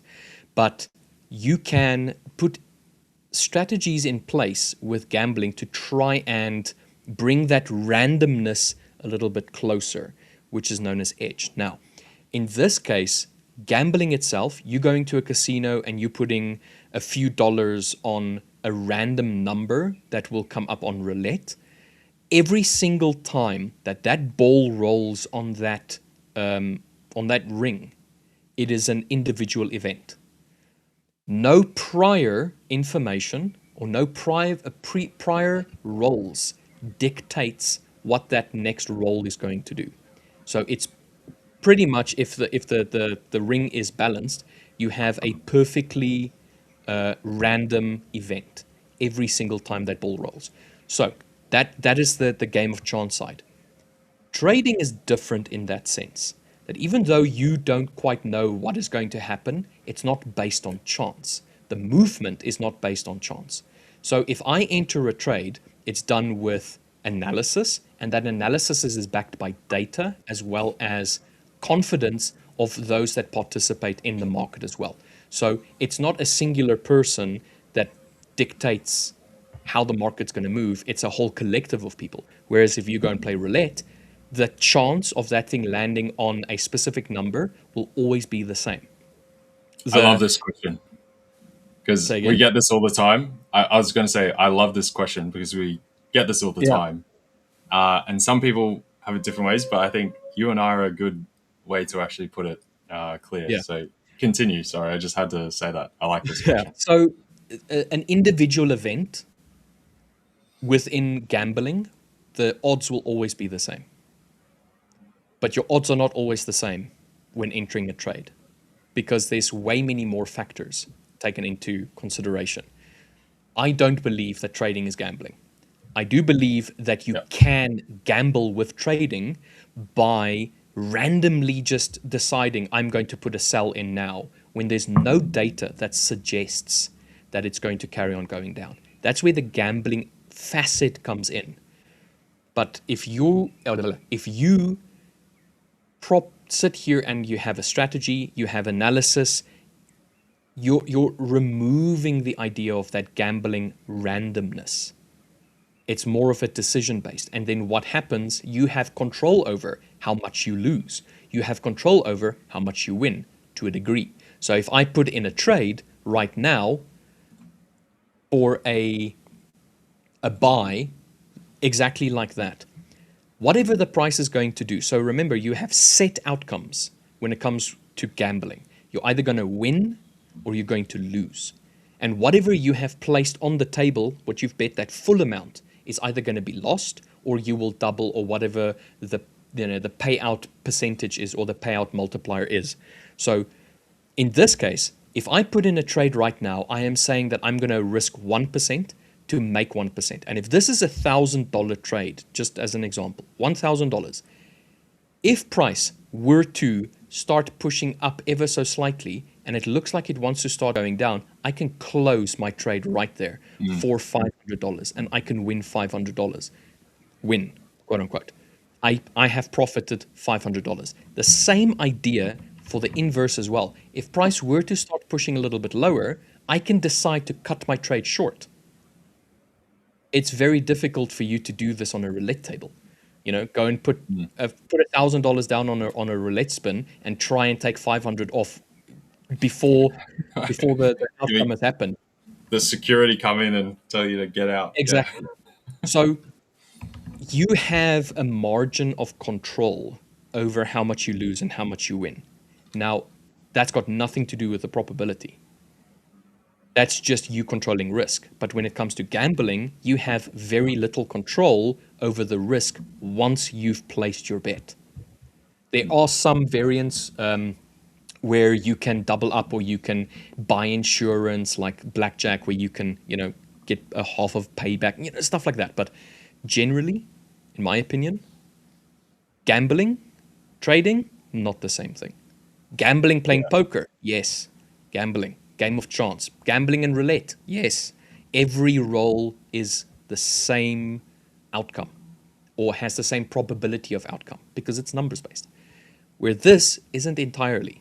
So that's just my point of view. We can go on this for hours, but I would put it into. So my thing is put it into three baskets. So you got stuff like roulette, right? Which is purely you put it down. You've decided beforehand.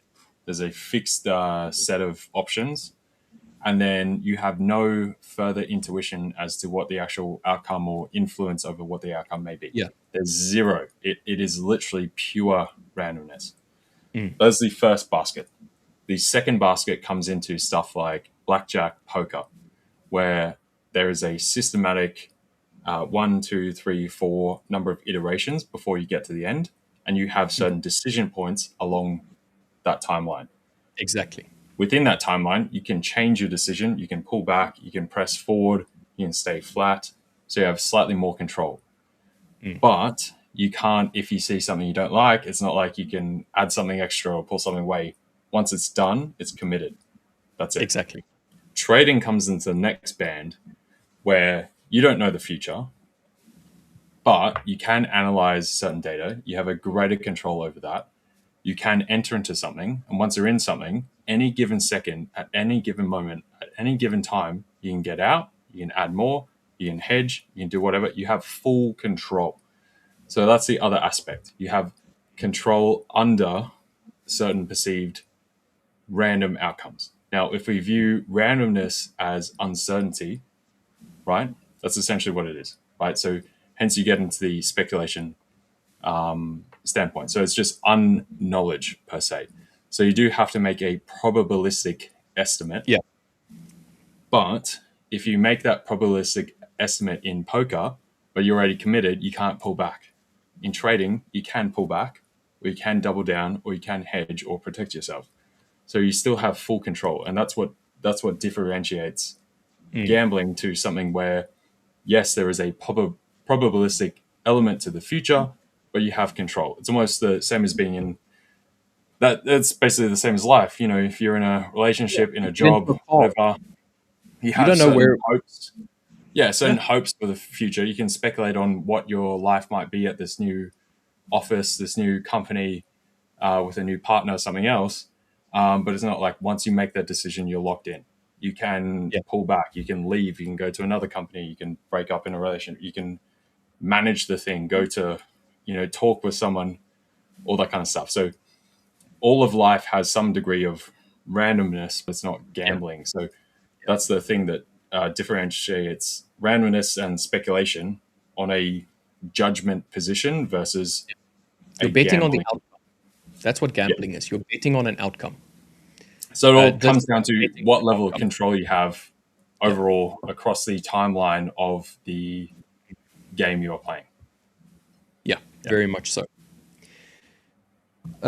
With that, I see that we have a very, very talented, very experienced, very awesome trader in the background. If you are ready to jump in, please jump in whenever you see fit. It was so many good words said that I'm not sure if you mean me or there is someone else in the background as well.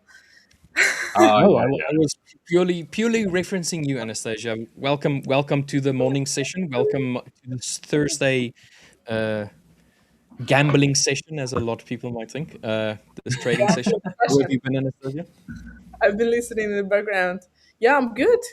How are you guys? Doing well, doing well. Been busy. Hey, Busy start of the year. So busy start of the year, yeah. The good, yeah. beginning of the year is usually a good one. How's it for you, Yeah. LJ? It's the first time that I've seen you for a while already. Yeah, a little Been bit. Hey.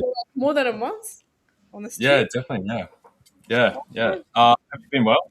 I've been doing all right. I've been busy with other stuff, a bunch of side things. So it's been good. I got a small break over Christmas. So that was nice. I did get some Wow, sleep, you did a break? which is, yeah, I know. It was only 2 days, but that's a long time for me. So, you know, Yeah. Yeah, two yeah. 2 days sometimes, especially if you don't normally get like even one day off. Like you just there's other things that's always happening. So if you have that second day in a row where you can have your feet up, you're like, what Yeah, do I do? two clean days, not two Yeah, like because I probably had like 4 total days, but the other two were kind of like mixed with bits and pieces. But I had 2 clean days that were just bliss, just nothing. So it was nice. It was good. What about yourself? How you been? Good. Honestly, it's been the first months that I've took a break from majority of my work. Yeah, Like since ever.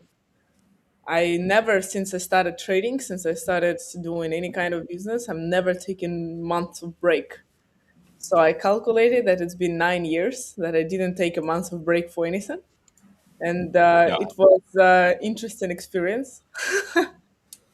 yeah. But That I yeah, needed it. No, I got to the point where I really needed it because the level of the energy that I was able to like bring into things that I was doing and focus was extremely low already at that point. mm, So I really needed this, and it was nothing too crazy, but sometimes you just need a routine and peaceful time, just to take a break. Nothing, no troubles, no crazy like experiences or anything, but this is exactly what I needed, I would say. yeah. So yeah, good. And now Perfect. the full focus in the beginning of the year. I was just talking with Rich the other day that usually the first half of a year is the best for my trading. I consider the first Yeah, like at the mid of June is probably the best time for me. So I'm excited to be back, and the market has been treating me quite good since the beginning of January. So yeah. isn't Good. that just the excited. loveliest thing? Like you start the year and then everything is just like, wow, it's like I never left, but it's better. It's just better. Everything is working. It's such a lovely feeling. Honestly, it wasn't working. The end of the year wasn't working at all. So Mm. sometimes if it's not working, you just need to leave it and wait until it starts working again. And it's not only about trading, many different things. Yeah, So this is the first time when I actually left it instead of keep hitting my head against the wall, and it fixed itself. So yeah. That's market That's as good. lovely. well, That's good. market too. So good for me. Very good. All right, guys. I am going to have to love and leave you guys. I'm going to have to jump out. LJ, thank you very much for keeping me company this morning. Anastasia, I hope you can keep LJ company for the next, bit until our next segment opens up. For everybody in chat, I see that everybody is very, very active today. We would really appreciate it if you could all just drop us a like, drop us a subscribe. This is our 10th anniversary year. The Fivers was established in 2016. So we would really be very, very happy and very appreciative if you could get us to 100K subscribers. So we are going to have a 10-year anniversary celebration, but it would be 100% better for everybody if we could have our 100K subscribers. 100,000% better. Yeah. Yeah, If we could 100,000. have those aligned, that would be Yeah. chef's kiss. Can you imagine the celebration we're going to have then? So we would really appreciate if you guys can help us get to that point. All right, I think that is me. Remy, thank you very much for your hard work in the background as well, our producer. All right, Anastasia and LJ, have a good day. I'm going to jump out now. Cheers. Peace, Have brother. See you later, Rich. a good day. Ciao. Alrighty. Wow, Alrighty, I was alrighty. already thinking, last time on Tuesday was the first time on the stream since month and a half, and I was like, I'm really missing our segment. So I wonder if we're Yeah. gonna get again together the piece of the live stream. So I'm happy to see you. No, definitely. Same. Likewise, likewise. I had similar to what you were saying with sometimes you just need to step away with stuff and put trading to the side, manage other things. That's Yeah. sort of what I've been doing the first start of the year. So I think I'm going to be moving out of this place, trying to find a new place right now Really? and organize Why? all of that. Yeah, so that's what I'm in the midst of. So my trading has been a little bit sparse through the start of the year. We did have a couple of things. If that'll, did I didn't delete them already, did I? Surely not. Hang on. No, here we go. So I've had the first week, 2 weeks, I didn't trade at all. This past portion I've January had or December? January. January. January. Yeah. December, the final 2 weeks of December, I didn't trade at all either. Yeah. So, but yeah, coming into the first week, second week of Jan, I think I only took like 3 trades, and then this past week I've taken a couple more across here. Aussie dollar. There's one on the pound through here. There's one back there, which I ended up taking out. Didn't hold it that far. I took it down by these lows, of course. What else do we have? Euro dollar up through here. It was on Monday this week as well. Yep. NASDAQ last night was very nice. So basically a reversal of the whole Trump geopolitics chaos going on. So I saw that as pretty much priced in. Nice buy point on the daily, that kind of stuff for the NASDAQ. That's pretty much all I've taken so far. So I've been very selective, but all the trades have panned out. So it's actually been quite good overall. So. But you basically took also almost a month of break if you didn't trade the final 2 weeks of the year, and then you got back later. Only now, in the beginning, like basically the first 2 weeks, almost you didn't take any trades as well. So I also had a break. So how are you feeling after break in trading such a long Yeah, time? I would say I wasn't fully apart. I just took probably like 10% of what I normally do. So I was still observing things, still active, but just dabbling and then focusing on knocking out some other stuff to start the year fresh. And so basically that stuff has been going on for a bit. Now coming to the end of wrapping that up through the first week of Jan here. The end week of Jan here. Then to start the rest of the year completely fresh, golden, and then just punch it. That's kind of the idea. But it has been nice just to not be so on all the time, for a bit. At least just a bit of a break overall. But yeah. You need it sometimes, to refresh your mind as well. Have you seen natural gas today in the morning? Nat gas, no. It gained Not 10% specifically. in the last 24 hours.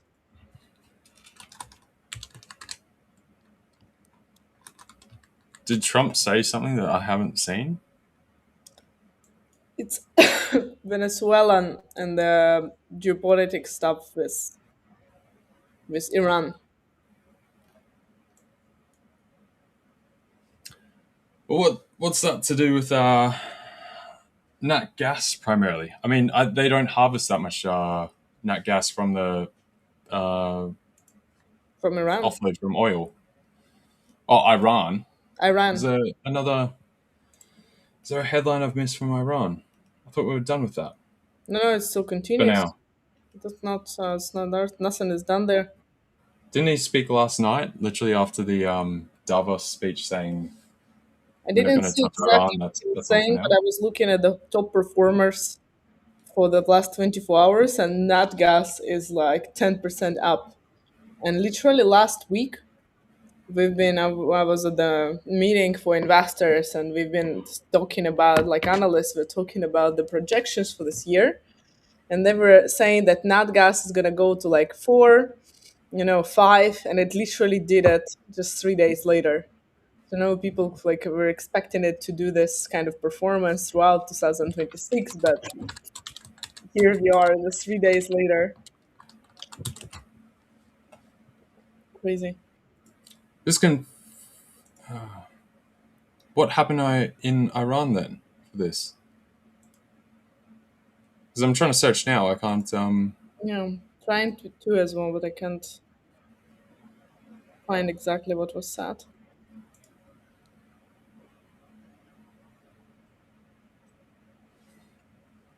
Because then the other thing you have is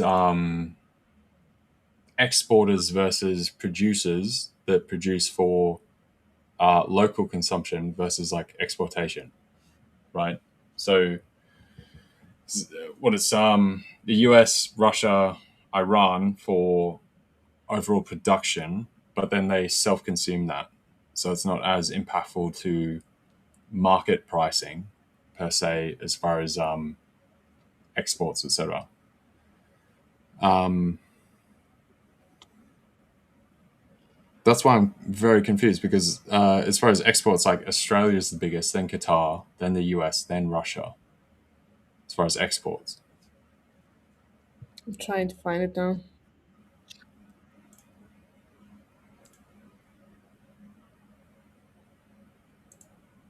because damn, if so, that means I missed something from last night. Gosh. They are saying that US NAS gas futures surged as extreme cold forecast boosted demand expectations and raised supply risks. Wait, as what So boosted it? now the trading economics at least says that this is purely based on the temperature predictions, as temperature projects to remain mostly below normal through February, with the coldest period Oh, right. Okay. in January. So they're expecting extremely cold temperatures across US. That's But normally done by now. but Like that's 10%? super weird. Yeah, that's a lot. That seems weird because Yeah, no. normally in the US you always have a lot of the freeze overs, and typically every year it also impacts like the jobs numbers, that kind of stuff, through end December into Jan and the beginning of Feb. Right, that first week, first Fed NFP. Um, that cold snap is normally kind of through by now though, so that seems like a very large deviation per um, output impact. I don't know. That's very interesting. I feel like I'll have to look more into this because that is Yeah, I don't think this is a real reason. either that is completely wrong It sounds or there's something else. Because yeah, that, that sounds like an attempt to explain something else yeah, in an easy way. yeah, that's strange. Because at the same time, like you've got, I mean, oil's still chopping around, right, and it's actually come off. Normally, if there was a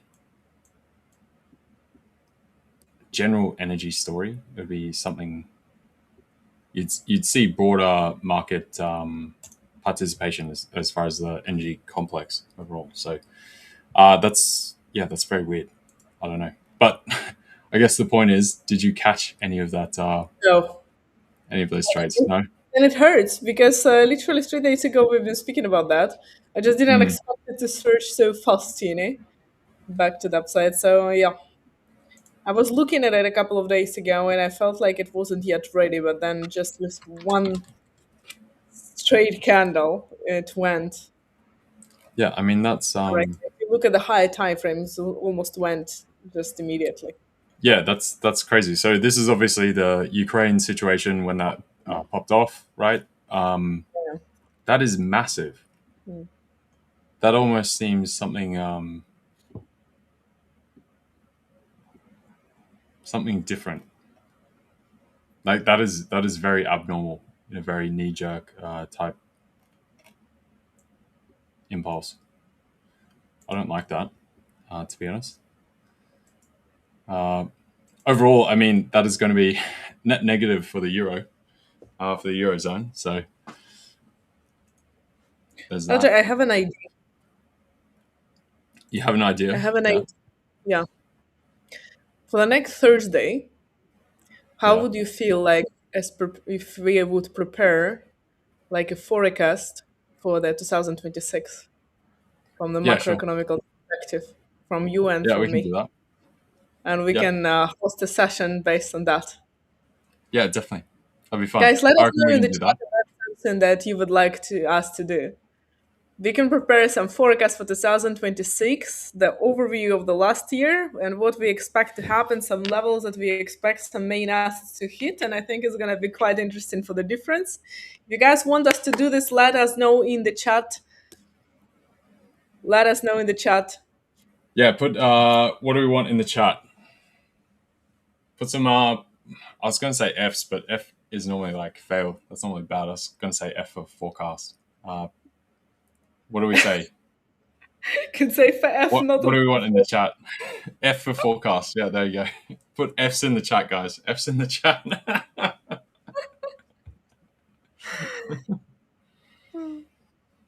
I think it would be quite interesting because yeah, it's been I think something it that would be.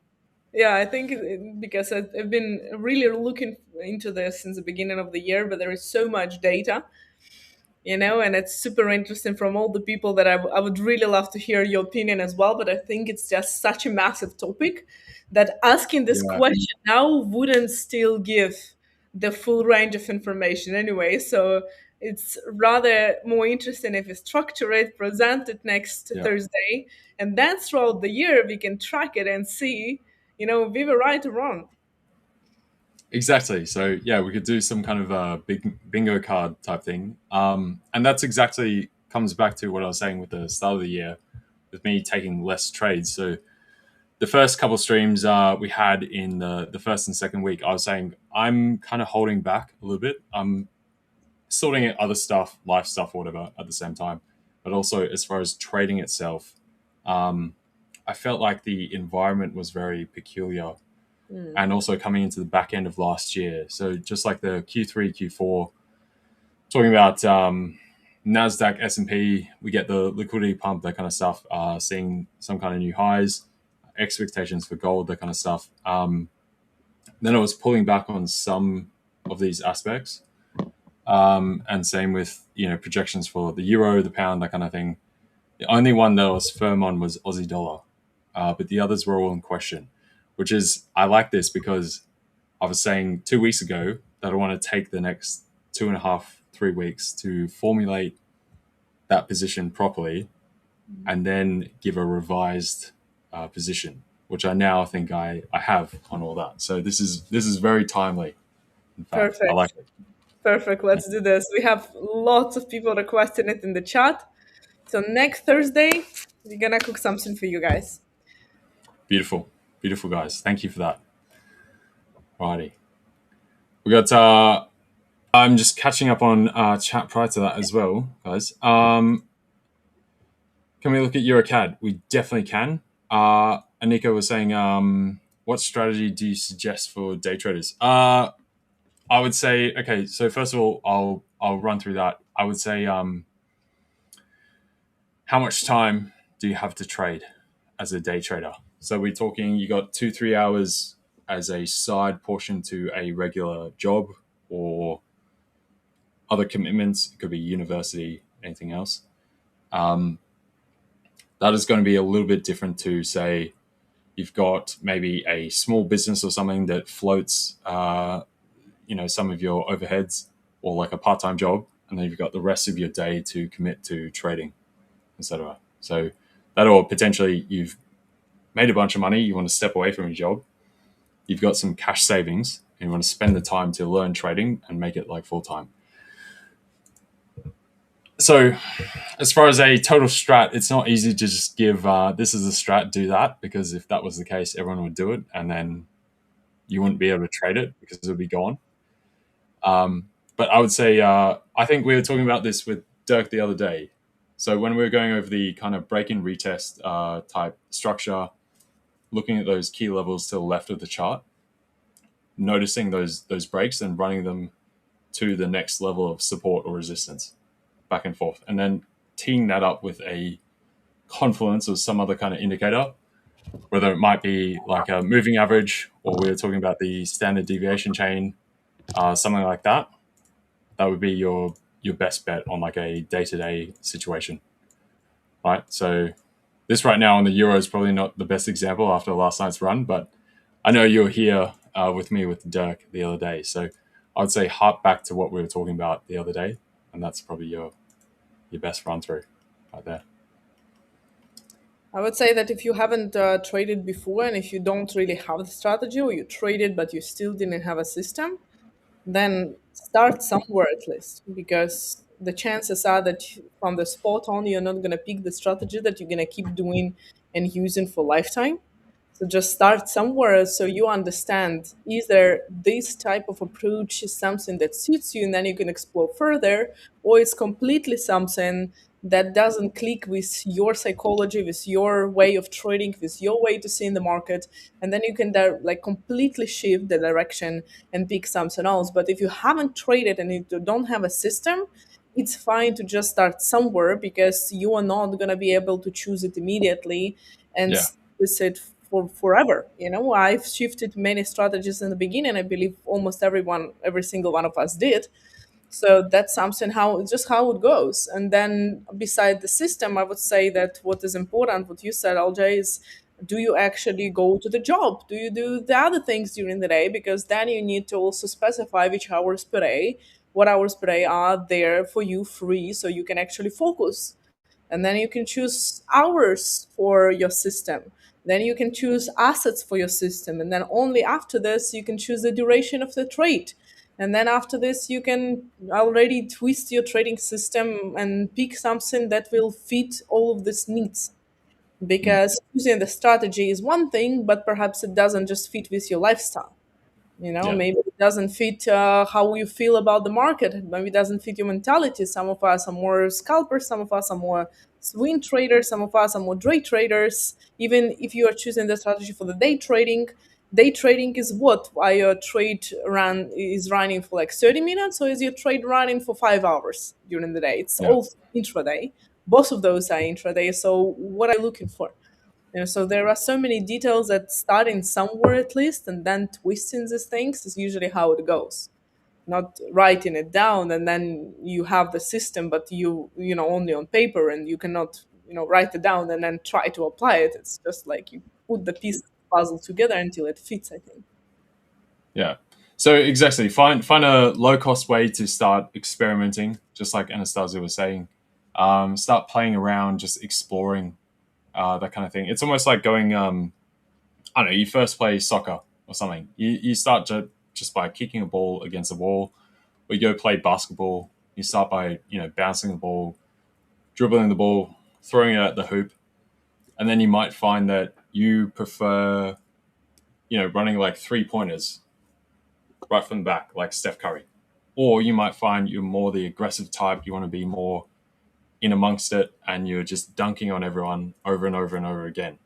Right? People have different ways that they naturally sort of lean to, but the only way you're going to get there is by picking up the ball, bouncing it a couple of times, running around the court, finding what feels natural to you, and then trying to adapt that to your life, how much time you have to input into the task, all those kind of things. So, welcome, Rich and Will. How are we doing, How we doing? guys? How we How doing? we Sorry, doing? I had to Welcome hop here. in. I can't. Well, I'm not on hello. the title list. Go for Welcome, it. guys. How are you? How are we doing, guys? Good? Excellent, excellent, excellent. Sorry, I I think was listening from the back end, and I was like, did I pick up on the idea that we're talking about a low cost entry to getting into trading, or are we talking about sustainable trading and keeping it affordable so that we can actually manage to reach profitability? I only caught a little bit of it. Sorry, can you bring me up to so. speed? Yeah, so we're talking. I was talking about a low cost entry is fine as far as like finding your strategy. So the original question was like, what's the best sort of intraday day trading kind of strategy for a trader? So we're talking about the ways you can go about that, how much time you have, what your kind of personal character is like, how that fits to your trading style, and then as far as the low cost entry, I was talking about you got to start with just like practicing, just like you go to a park and start just bouncing ball or kicking a soccer ball. That's a no cost, low cost entry. So the same way you do that with trading would be open up like a demo account, start practicing on that, see how things feel, how they play out, what the outcome is, and then hence it doesn't cost you to actually explore these ideas, because the point is it's exploratory to try and discover the slight lean. And once you figure out a number of those branching pathways, you might get a slight glint over there, and you can start to veer off and explore that. You delve into deeper on that. Maybe it's really good, or it was kind of good, but then you're like, not quite. You go back and try some of the others. So that was the idea. Awesome. Okay. All right. I've got to ask this because I think this question leads on from it, and I'd love to know your experience, especially Anastasiia. I think this is the first opportunity we've had to stream together. So big sort of, I guess, introduce myself. Hi, privilege to do this. So, is there a moment, right, in your trading when you were learning to trade, you were unprofitable, you were losing money, right? We've all been in this position. Many of us, we have to kind of pay our dues to the market. Is there this moment where you had to think, I don't think I'm going to make this. Like, I don't have enough money to sustain how expensive my trading has become. And I was completely unaware of really how much I would spend on trading to get to this point. Is this something that you had an experience with? I've spoken to several traders, and some of the stories I hear upwards of 30K, 40K, 50K, and traders are still throwing money into their journeys without getting funded or getting So without success, without some kind of corresponding input. Yes. So I was very lucky on my journey. I think my trading journey has cost me about $5,000. So I'm way above like break even when it comes to my trading journey. I was very lucky that due to my passion for psychology, I was able to hone in on those skills quicker or sooner rather than later. And then I found prop firms like relatively quick after that, which was really, really nice. So I suppose, yes, there was a time in my journey. Time in his journey where he just that was his journey, guys. All right. So it didn't work out for Will. Talk about leaving us on a cliffhanger. That's not what you want to hear. We are happy for you, but not from the bottom of our hearts, Will. Oh, that's so funny, dude. His Wi-Fi just cut out. I'm back. Oh, yeah, you're back now. Okay, that's great. Great. So I don't know how much you heard of that, but I was quite fortunate at the fact that it cost me a lot of money to start up, but I realized it pretty soon in that I was able to sort of refine that, and then prop firms came out, and I didn't necessarily need to worry too much about sort of exposure to personal accounts. So I'm just making sure he's definitely finished. I didn't know if that was a connection. He's still. No, I'm not sure he's finished. Actually, I'm not sure he's finished. No, he is. Yeah, he's disconnected. He's gone again. At least now it's in the end of the sentence, so it makes sense. So how about you guys? Did you have this moment in your trading where you're like, wow, I'm in above my head here. I didn't realize how expensive this would be, and something had to pivot. Please tell me I'm not alone in experiencing that. You go, Anastasiia. Yeah, I definitely had that. I've lost a lot of money. My journey wasn't like Will's one. I've lost amount of money that I've never even held in my hands before. In trading when I was like the first couple of years actually. And then at some point I've read a book which said that trading is essentially should be profitable. And the idea that it should be profitable, obviously, but the idea in the book was stated like this, that if you spend certain amount of hours per day, you calculate the average wage of the job that you would go to, and multiply it by the amount of hours per day that you've spent on learning the skill and trading itself throughout the past year. Now you receive the amount by the end of the year that you should get the minimal from your trading for spending all these hours and hours. Now, I think there is a room for variation, because in the beginning, of course, we learn the skill before we're gonna get paid. But there is the most important side note. I've read this book years in, so it wasn't the first 3 months or half a year when I was starting. it was already later. So at that point, I should have been already profitable and without these ups and downs, because at that point my journey was ups, and I was earning money, and then I was losing more than I was earning before, and continuously like this. So the idea was that if you do not earn the amount of money that you've spent for hours on the job, or as equal as the minimal wage of the job that you would get, then you should go work and you should put your money in S&P 500. And by the end of the year, you would get more capital instead of spending all this time and losing your money. So if you cannot make it profitable, it's not something that you should continue. And I was like, that's something. Sometimes you understand the idea, but there is a certain way of saying it, and there are a couple of words that actually click. And I think this is what clicked for me finally. After reading this, I was like, yeah, you know what? The amount of hours that I spent on this for the amount of money I'm getting, which is negative, is just not healthy. It's not even healthy. It's not that it doesn't make sense. It's unhealthy. So something needed to change. So yeah. Yeah. I have so much to add, but I want to hear LJ's input on this. Yeah, so I agree. I agree. Because there's sort of a baseline thing, just like you were saying, comparing to, are you doing this? Is it actually moving you forward, or technically it's moving you backwards in terms of a baseline what you could be earning per hour, doing something else, put the side portion into something like a S&P ETF. Don't look at it for 10, 15, 20 years, come back later. And I think with trading, one of the hard thing is just like, starting a business or something as well.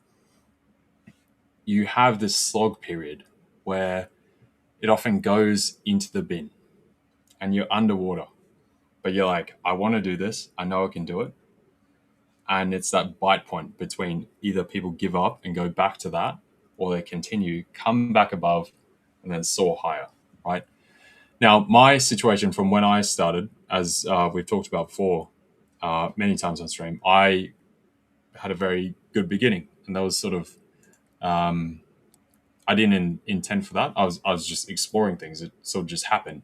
And then I found that the way that I think and articulate things lent itself very well to the market, just naturally, just intuitively.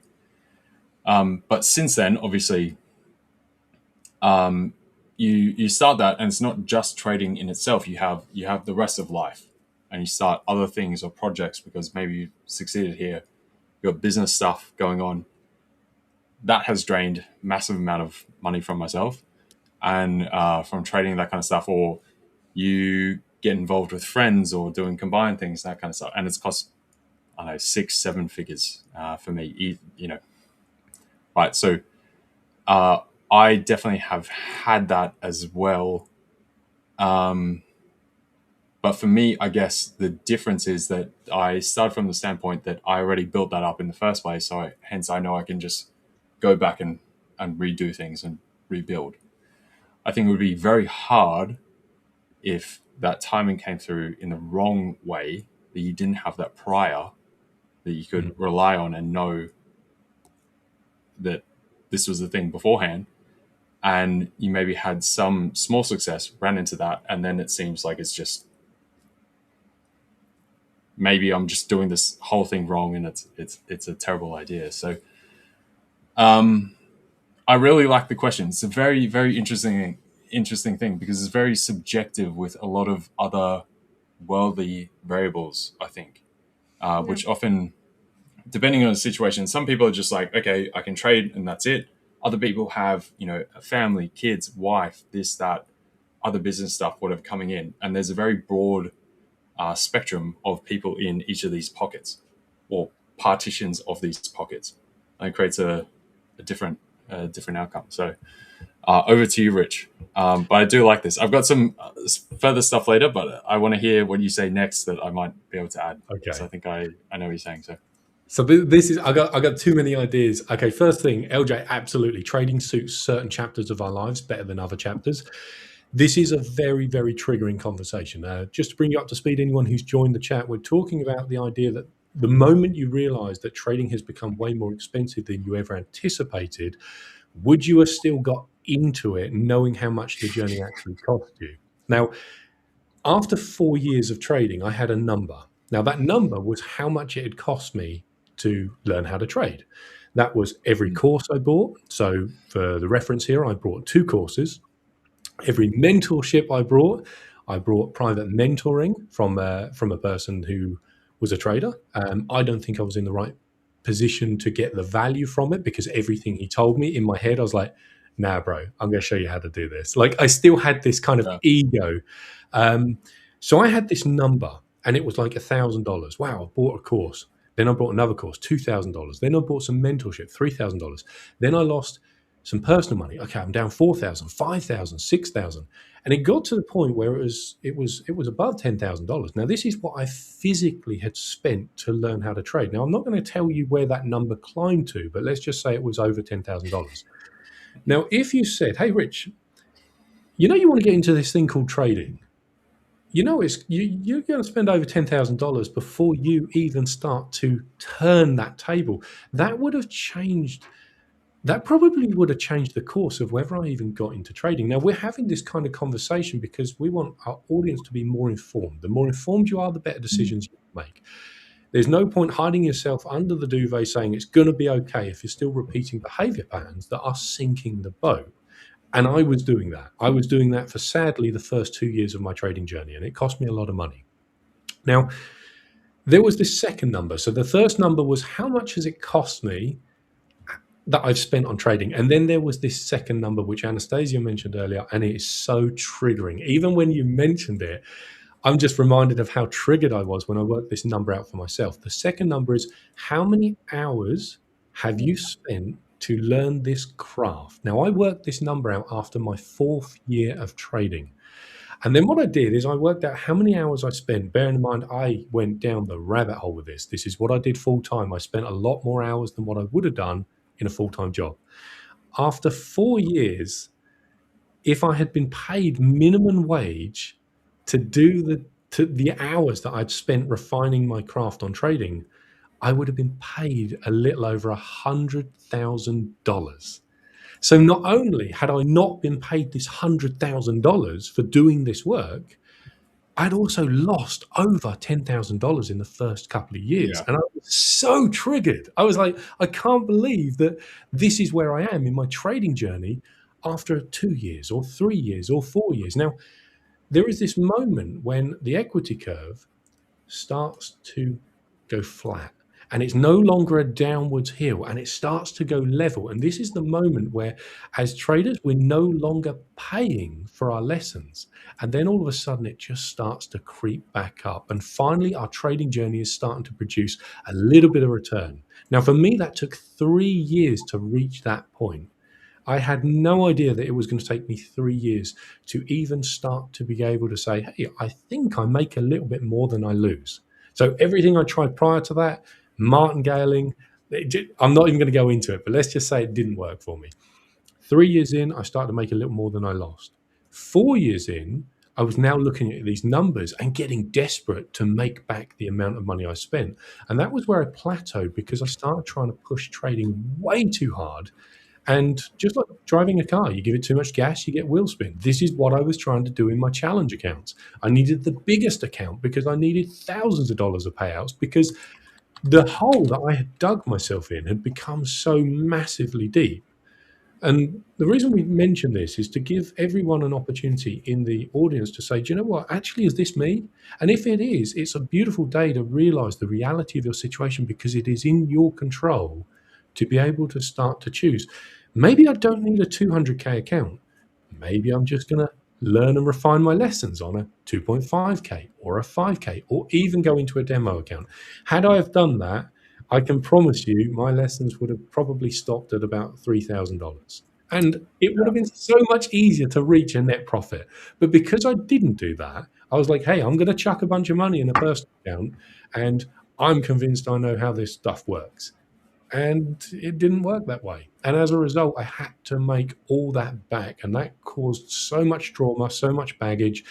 And we've all experienced it, right? This is part of the dues that you pay as being a trader. And I would say that there's a hard road and a slightly less hard road. I don't think there's an easy road in trading. I chose the mega hard road because I didn't know any better. And I think a lot of people also chose a very, very difficult route. So we share these kind of insights just to try and bring you aware that actually, you know what, sometimes we just make it harder on ourselves. But that's all I wanted to share on it. So yeah, congratulations, Anastasiia. You reminded me of all the things that triggered me like a few years back. But it's good to revisit those things and go, you know what, I'm not in that chapter now. And the reason I'm not is because I learned how to manage risk first of all. Not how much can I make. It was about how much can I protect the little I've got to make this journey last long enough that eventually my equity curve is going to start going upwards. And I can say, hey, I kind of screwed up today and made a little lesson, but I learned from it. And I got paid about $60 from the markets for learning that lesson rather than just losing $100, losing $100. Yeah, I wish. But that's what I wanted to share on that point. Sorry. That's super That's valuable. right. So But I just yeah, wanted to, yeah, before you're gonna continue with very of course. important things, because when Rich was saying, how much time have you learned, have I spent on learning this craft, at this point when you are so disappointed, the word craft actually is not exactly Just in my head when I was insanity. calculating Just the amount of hours I've spent. total insanity. You've lost your mind. I've lost. Yeah. Sorry, it just brought me all the way back this year. In hindsight, we can call it craft, but at the time, it goes by a lot of different names. I had to make It's like delusion. Yeah, right? Yeah. Okay, LJ, word to you. I just had to do this. No, yeah. So I didn't have a particular thing to say, but I was going to say, just like Rich was emphasizing, just like with the job thing, that yes, like you were saying, you gave up the 100K plus your 10 grand in the hole, right? Yeah. So that differential becomes quite large. And especially when that goes not just 1 year, maybe 2 years or 3 years, and you're trying to do side stuff on top of that to keep the train going, because you got hope. You've seen some kind of progress, but it spikes up, crashes, and it's dead for a bit. Then it picks back up and you're like, okay, this is great. And it keeps going on for a while, but then just dead again. Because I've seen this very much with, I don't know, friends, that kind of thing, that obviously you trade, they want to learn how to do this, potentially quit their job, that kind of stuff. And just like, sort of like you were saying, Anastasiia, as well, that you do have to have some level of delusion or just insanity to continue through that. Because I've had some, funnily enough, a bunch of the mates that I have had that have asked me, that probably have the most potential to go through it, have actually quit before that point. And then the ones that don't really, and you kind of like,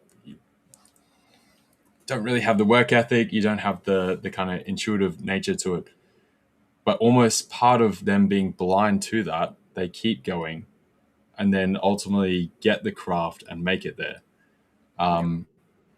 So it's a weird thing of almost having, just like you were saying, Rich, as far as informing people, it's about having like enough insight to protect yourself, insulate yourself from some of the damages so that you can progress quicker and learn from other people rather than hitting those pitfalls for no reason, but also just enough not knowing how much it really takes that you keep going.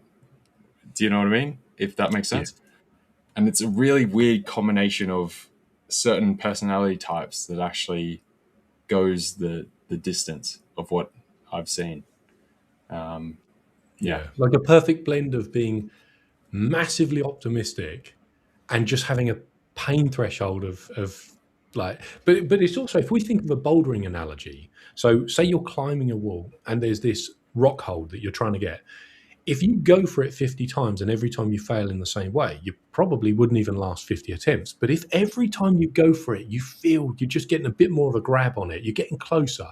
That was what my journey was like for the first 3 years. It was the things I was failing on was different every time. I was fixing the shortfalls. I was finding new shortfalls. And I didn't realize it would take 3 years of finding traumas and shortfalls. And the way, I see in chat, we spoke about having a good relationship with money. I'll be honest, I had a conventional relationship with money. I need to earn money. I need to save it up. I need to put it into something. And all of a sudden, I find myself in a position of going, oh, this is a trade. I'm going to place my money. Oh, no, I don't know what happens next. I might lose my money. And the fear and the panic so there was a lot of unlearning the conventional ideas about risk management, probabilities, money and stuff like that as well. So now it's 7 years later, 8 years later, it's looking at money as a tool and saying, okay, I'm looking at a return on my investment, but if it doesn't work out, how well can I initially protect my capital or my allocation? And then just simply framing a trade idea into, is this a valid trade? Now, valid to me is a framework that I've produced huge amounts of data on to provide that it makes a bit more than it loses over time. This is exactly where my edge sits. I know where to get in, I know where my stop should be, and I know where to target. And then honing in all the emotions that come with that. Now, it's normal to feel these emotions. We're going to feel them. You can't get rid of them, but you can work with those emotions and you can manage them. One word I don't like in trading is control. I hear a lot of traders say, I've just got to control my emotions. And I feel like if you try and control, you're very close to suppressing. If you're suppressing, then you're kind of doubling the problem and passing it forward to your future self. So I like the idea of managing our emotions and working with our emotions. This is why I'm a massive advocate for journaling and just spending a little bit of quiet time. This morning we were talking about meditation and breathing and allowing ourselves to really digest, hey, what do I feel here? Well, I'll tell you what you feel.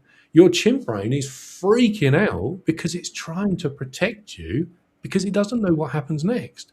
But as the late Mark Douglas said in Trading in the Zone, wonderful book if you haven't read it, we don't need to know what happens next to make money from the markets. We don't need certainty around the next movement in the markets. We need certainty that we're executing on a wonderful process and we're managing our risks. And there's a lot of peace to be had of knowing that you're doing your part as a trader and turning up to deliver the process that you need to. And by hanging on to that process, it is the best chance I've found of producing profit over time. Every time I derailed from that process, might get lucky, might make a little bit, but the market was always there to go, here comes another lesson, Mr. Wells. I've been waiting for you. So every time I felt confident about increasing my risk or skipping a valid trade, these were triggers that I did to myself. You see a trade, you go, this is a valid trade. Oh, I kind of feel a little bit scared about this. I've lost 2 trades in a row. Do you know, I'm going to skip this trade. This trade soars off to 2-hour target. Now, all of a sudden, my chimp brain goes, why did you skip that trade? We should have taken that. The market owes you $2,000. And now, all of a sudden, I'm acting outside of my plan. Why?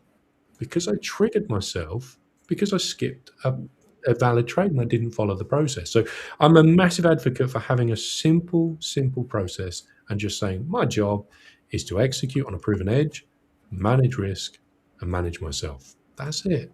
And then trading's not that deep. But to get to that point, oh man, I went through the trenches to get to that point. So it was definitely been a journey. Yeah, I was going to say, so I liked what you said before about managing sort of emotions type thing. The way I always have both to myself and to other people communicated that type of thing is domesticating certain emotions. So rather than often people trying to fight against certain things, sort of come to terms with what type of personality, whatever you are. Some people are much more risk averse, much more conservative, much more low key, whatever. Don't try and go, okay, I need to be more bold and boisterous and all this kind of stuff. Typically it doesn't work. It's not your typical character. You might have glimpses or flashes of that, but on a day-to-day inference, it's not going to perform. And when you come to trading, you have to have that day-to-day inference, and it has to repeat patterns again and again. So rather than that, you lean into those certain character types and channel them into the best way that they can produce results for where you want to go, right? So same way that some people get very agitated or aggressive, we're using not quite extremes, but end of the spectrum stuff right here. Taking that kind of condensed energy, but not acting out, focusing that and trying to just put it into a concentrated line of attack. And that might be at the market or a business or something else. And you channel that there. That is going to be the best way to do that. So basically the same as what you were saying. I always just call it domestication of your current like erratic emotions, that kind of stuff.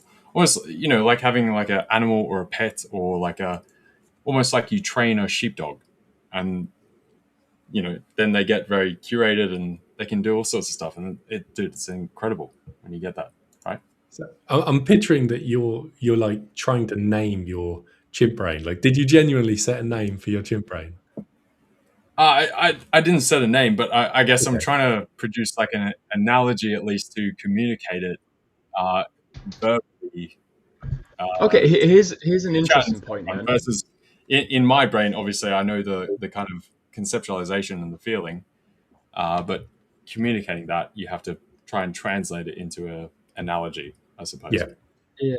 I'm going to throw this question out to you, LJ. Going based on that analogy that you just said, would you see your chimp brain as another part of you, or do you see it as another person? Or so almost within like some people see their internal voice as someone completely different, like a completely different personality and a completely different person within themselves that they allowed to come forward. Like you see this in a lot of cases of like split personality disorder and stuff like that. Now, of course, that's the extreme version.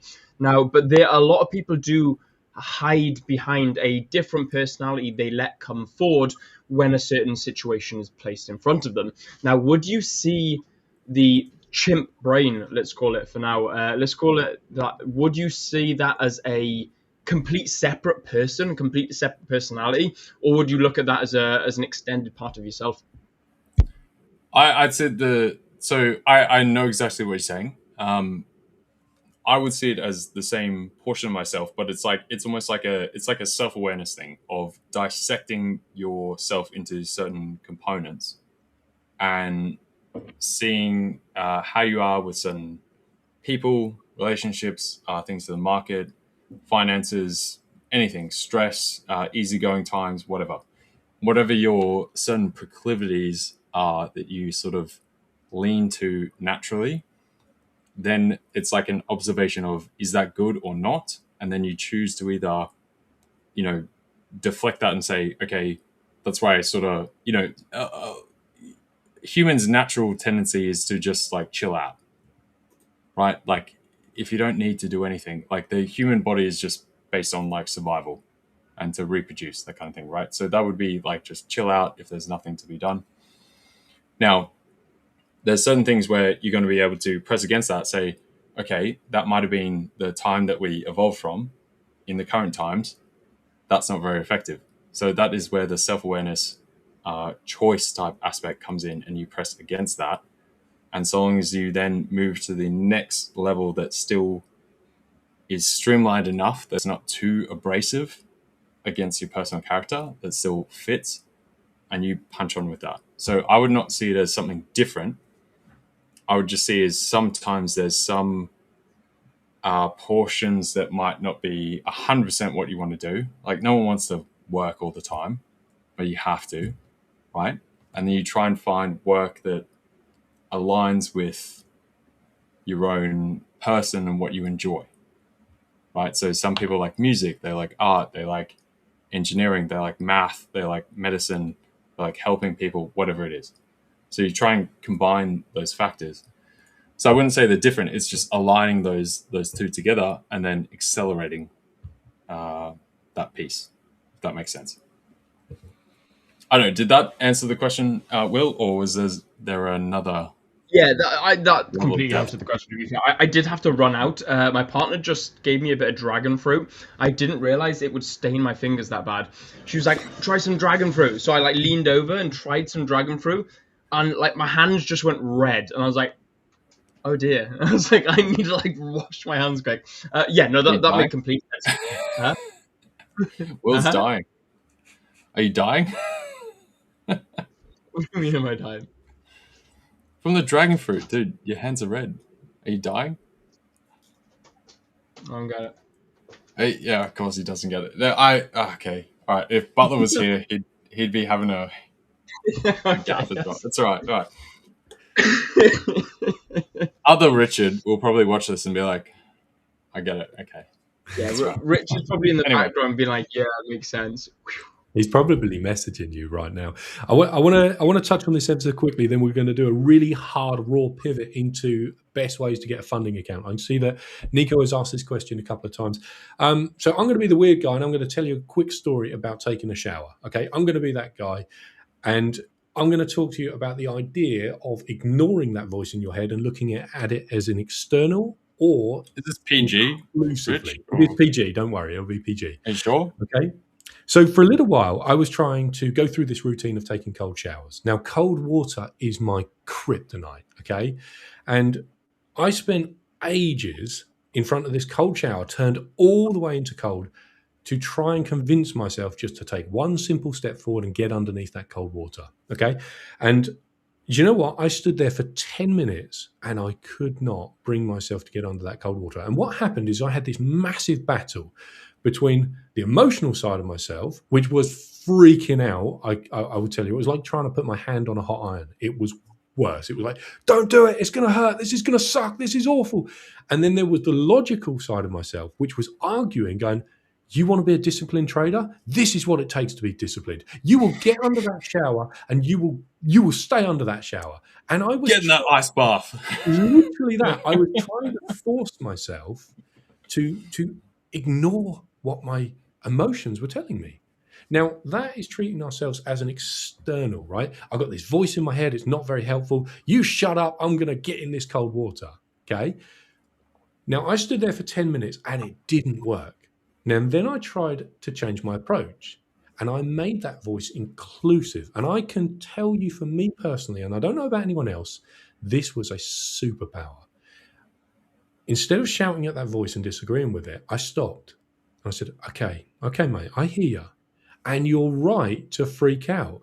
This is going to suck. This is going to be a little bit painful. But I tell you what, you trust me to make logical decisions, and I trust you to make emotional decisions and keep us safe. Okay? As LJ said, we're wired for reproduction and pain avoidance, right? And to just chill. So there was a part of me that was like, you know what? I hear you. I acknowledge what you're feeling. I acknowledge what you're saying to me, but I need you to trust me right now. And I'm going to get under there with you and we'll do this together. I had zero resistance on taking a step forward and standing under that cold water. And I can promise you, it absolutely sucked and I couldn't breathe for about 15 seconds. But the doing it became possible because the inner dialogue found harmony of being inclusive. It was like, rather than the chimp brain being outcast and saying, you're not helpful to me as a trader, this thing kept me alive. It was my intuition, if you like. So rather than ignoring it and saying, this is an outside voice, I said, you know what, mate, come to the party, eat at the table with me, be a family. We're going to get under there. We're going to do this together. I hear you. And this has massively, massively impacted my trading because when I take a trade, that emotional voice, that chimp brain fires back up again. And it says, Rich, what are you doing? You're going to lose, just like that previous one. I said, hold on, mate. I hear what you're saying. And always acknowledging that has been a massive, massive help to me as a trader. So personally, and to answer your question in a very indirect and weird way, Will, I would say that for me personally, treating that voice as an internal voice and a part of me that I want to include, I want to care for, I want to hear it and acknowledge it, has been way more helpful than saying, get out of my head, you're not helpful. Now, I appreciate that won't be the same for everyone, but I just wanted to touch on that. And that was the shower analogy was a real story, but it's where I would feel the most pain. And it was a way of training, how do I listen to this voice in a way that doesn't cost me $1,000. Full disclaimer: if you've got a weak heart and you know that's not a good thing for you, then go find something else to play with. Yeah, So don't go jumping on Anastasiia that doesn't. Anastasiia does like 7 ice baths every morning. She does 14 altogether in the evening as well. She's Wait, then I do take the cold shower every single morning, and I do change water 7 times, LJ. So Yeah. I don't know how you know that, but that gets scary. Yeah, LJ's just spying on you, Anastasiia. Run. Draw the blinds, girl, run. No, I think, but I think Hey, look. it's a really good analogy. But Rich said, you know how they teach in a stressful situation to keep breathing because our body in a stressful situation, the first automatic reaction is to hold the breath and to just like get stuck like this. So it's the same with a cold bath. It's the same in a stressful situation. It's the same with fear, and it's the same in charts. So, if we learn how to control this and hear it out and keep breathing and acknowledge that this is happening, it usually helps me personally to get through this like burst of emotions in the beginning and bring it back myself to like grounded feeling and more stable like breathing pattern where afterwards it allows me also to think more clearly, and it works in many different situations. That this is also this analogy of a cold bath. This is how I've learned to take ice normally. Well, the ice bath is not nice bath yet, but like a cold, super cold water. I didn't get to the ice necessarily yet, but breathing patterns and acknowledging how I feel, and noticing the change from where your body gets completely stuck and fully stressed to exhaling the stress and noticing the difference in the muscles and in the brain as well. The way you think helps to get through this.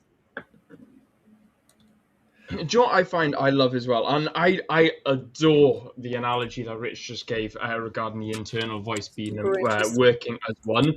Now, Rich, I remember you telling me about that story. I'm pretty sure we were streaming together when you did that as well. And I remember you coming on explaining that story. And I was like, mate, I know exactly how you feel. Because I don't do an ice shower in the evening because that's my wind down. My body should not be woken up at that point. So my body's allowed to wind down and have a hot shower. However, I'll have an ice shower after a workout, especially if it's a morning workout, and I will have an ice shower in the morning. Now, the big thing with my ice showers or my cold showers is that they're a surprise.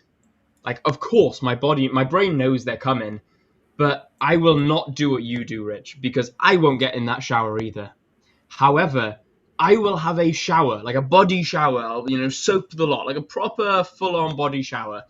And then all of a sudden, I will just yank it, or I will yeet it to the coldest possible setting, and I will stay there for as long as possible, minimum of 30 seconds to a minute. I will stay there and just endure it, because that is my way of shocking the body and being like, look, surprises happen. You got to mentally deal with whatever surprises come to you. So you're just going to stay here. You're going to deal with it, and you're going to power through it on a psychological level and try and sort of understand that your body's just been hit with this surprise.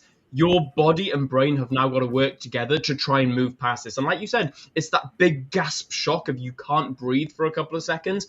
And like Anastasiia said, you've got to learn to breathe through it, control your body, control your brain, and allow your internal and external to work as one. Now, that is the biggest thing. And sometimes, so last night, just before going out to the races, like I said to you guys last night, I jumped in the shower. The hot water decided not to work.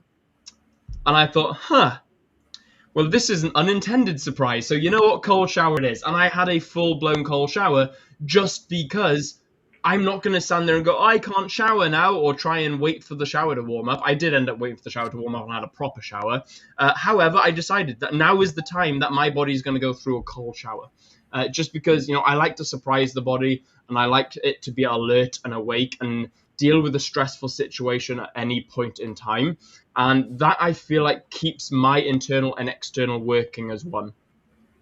Can you imagine going back to when you started trading and then going, oh, by the way, disclaimer, it comes with this idea that cold showers might actually help you connect better with yourself. Help with your, there is another side note about cold showers. There is a theory that taking cold shower in the morning, like super cold shower, helps you to become less stressed throughout the day, because the amount of cortisol that gets released when you are entering under the cold water is approximately the whole amount of cortisol that gets released in the body for the whole 24 next hours.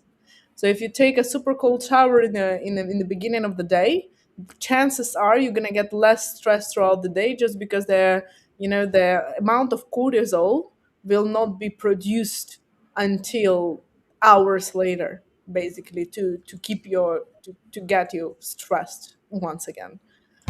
Yeah.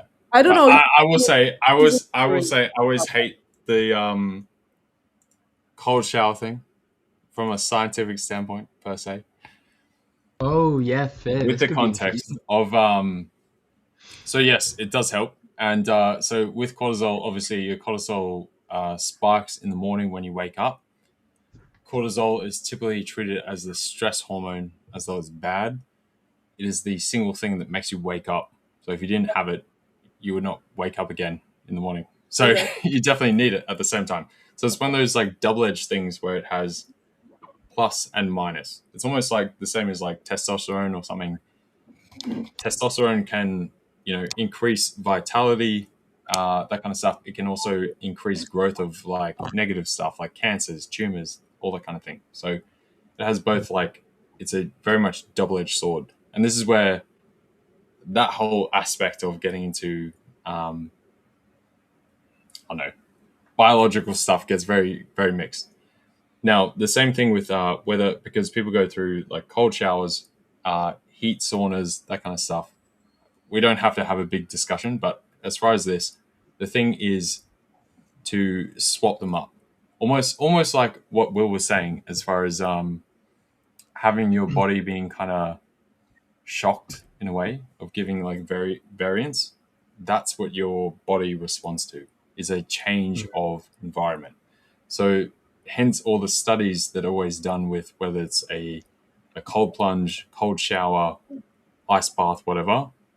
It's because the participants haven't been doing it. Once you do it over a long time, it starts to produce negative elements, because it now sees it as a stress thing, that this is a recurrent, which is regular, and then the biology changes. Same thing with heat, and people talk about heat proteins or shock proteins, etc.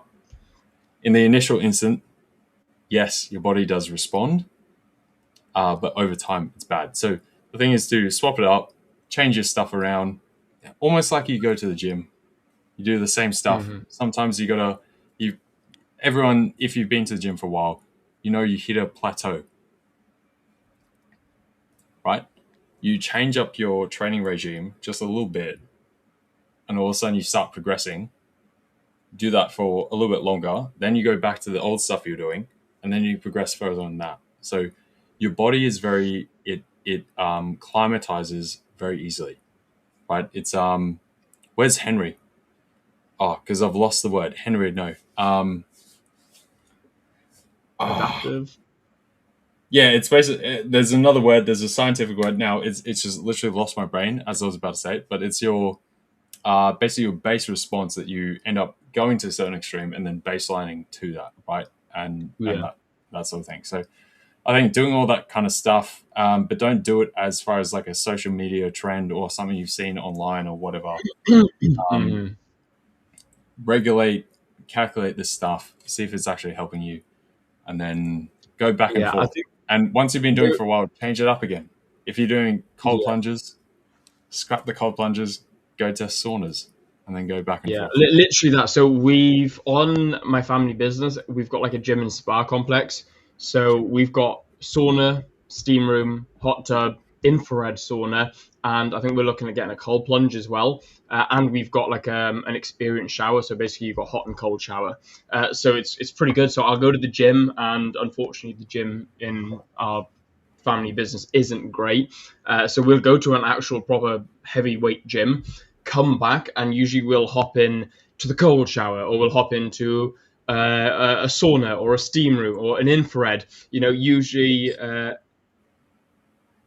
I was just saying homeostasis. That's exactly what I was thinking of. Thank you, Henry. Yes, precisely. Homeostasis. Homeostasis is exactly what I was thinking of. Yep. Homeostasis. Yeah, fair. Yeah, fair. So, what was I thinking homeostasis was then? I thought I had a different definition. It's basically when you reset to a baseline. It's like climatization, basically, right? Yeah, where you get used to a certain set standard. It's like living in a very cold place and you go somewhere warm, where technically per what a human can undergo, it's not that warm. But if you're not used to it, it feels like extreme. Right, I'm sure you going to Hong Kong is a good example. I was literally about to say as well, like Hong Kong, for example. Like I said, my partner is from here. She'll go out with a jumper on, and she'll say, "Will, you need a jumper. It is cold today." I went out earlier for breakfast this morning with a jacket. In fact, I'll show you my jacket. And what's the temperature there? Right, it's like in its 20s. Exactly. It is a hot trench coat jacket, and I was sweating profusively this morning during breakfast, and she was fine. So for the rest of the day, I came back, I changed into just a really thin t-shirt. She's walking around like, "Oh, it's a bit cold now, isn't it?" I'm like, "Nah, not really. No, it's still pretty warm." So yeah, exactly that. I am not used to this climate. However, you take me because like I've been going to the French Alps ever since I was like 4 years old. Not only that, the UK is a little bit colder in climate. I could go to the French Alps now, be a little bit chilly. However, she's turning into a human icicle because she's not conditioned to that whatsoever. So yeah, exactly what you're discussing. Yeah, it's the same thing here. So when it drops to like in the coldest in winter, it's sort of even in Queensland, which is meant to be the hot sort of country, hot state, I should say. 6 degrees, sometimes 4 degrees at the lowest. That's only like a couple of days through winter. Typically, 9, 10 degrees. In places like Melbourne, it might be negative, and you have like icicles, snow, that kind of stuff, right? But even with that, people wearing what you guys might wear when it's like -5 or 8, 9, 10, right? But for us, because we're used to 35 plus with humidity, that is very cold, right? So it's a climatization type aspect for sure. Bro, I'll tell you what, this humidity is no and joke. Don't worry, Ace. Not trying to hide anything. It's right here. Relax. We're right here, bro. Don't worry. We caught you, LJ. Yeah, you caught me. Spotted. I've been caught over the past year. Oh, that nicotine. Oh, damn. Newsflash. LJ is vaping. Newsflash. All right, quick brownie points to whoever can pivot into this without it making it sound awkward and clunky. This is something we promised we would touch on. Who wants to grab it? Yeah, I was going to bring that up before. So I was going to say, Anastasiia, what's your thought on this one, first of all? I think there are basically you can be profitable with anything. So I don't think there is the better way to trade, scalp and intraday or swing. Now that being said, statistically, and I was just listening to the statistics a couple of days ago, the more trades people take, the more they lose. So the more trades you take, the more you lose eventually. There is a golden point, like a middle line, a medium. where below it you're gonna miss out on obviously opportunities, above it you're gonna overtrade, you're gonna take too many, you're gonna lose the account eventually, and there is a balance. So better to be under the balance or around the balance, the median line. So I'd say the more trades you would take, the more risk you have to eventually blow your funded account, or challenge or whatever you're passing. Now that being said, there is a very important remark. Sometimes people, most of the times, people think that if they are scalpers, they need to take more trades than swing traders or intraday traders. But scalping doesn't refer to the amount of days or the amount of trades. Scalping refers to the type of trading, the shorter moves, capturing shorter moves in the market on the usually smaller time frames. It doesn't mean that we need to, even if I would scalp, I need to spend hours of my day on the chart trying to catch every single move or opening hundreds of trades just because I'm a scalper. I can take one trade per day. If I'm intraday trader or if I'm a scalper, the difference will be in the duration of the trade and the difference will be in the time frame that I'm using. I can take 2 trades, 3 trades per week if I'm a swing trader and if I'm a scalper waiting for the best opportunity as well. And it's also not gonna necessarily affect the outcome, because the risk that you use per trade affects your outcome, and the win ratio and the risk to reward affects your outcome, not the amount of trade that you take, right? So it's not. I would say that for the funded account, just based on statistics, usually I've seen more people being profitable who use a swing trading approach. Less people who are scalpers can sustain the account more, but I don't think and I don't agree that it's because of a method. It's because of this belief that if you're a scalper, you can and you should take more. And people have a difficulty staying away from the market after they caught a couple of trades per day, because they feel like they're on a small time frame, so the market is always moving. So I need to keep staying and looking for the opportunities. So I think this is the issue and not the type of trading necessarily. So What I it's like like an about experience thing, right? So like when you first start out, a lot of people get very attracted to scalping when they Yeah. first start out, which is probably the worst idea you can have, to be honest. To do it it's well the sexiest and though. properly, yeah, it's definitely the sexiest, the most flashy. Mm. You're making Yeah, money very exactly. quick. It's very responsive. You get instant gratification, that kind of stuff. But as far as doing it properly over a long period, like you're not trying to be here for a week, 2 weeks, a month. You're trying to be here for 3, 4, 5 years, right? That's a very different question. So I think, Anastasiia, with that, would you say that trying to do more of a swing trade or a longer standing type approach, at least until you understand the markets, how they move, how they fluctuate, before you get into more critical, more adept, more agile type trading approaches, would be reasonable? I'd say starting with one trade per day is reasonable, whatever Yeah, this trade is. That's my opinion.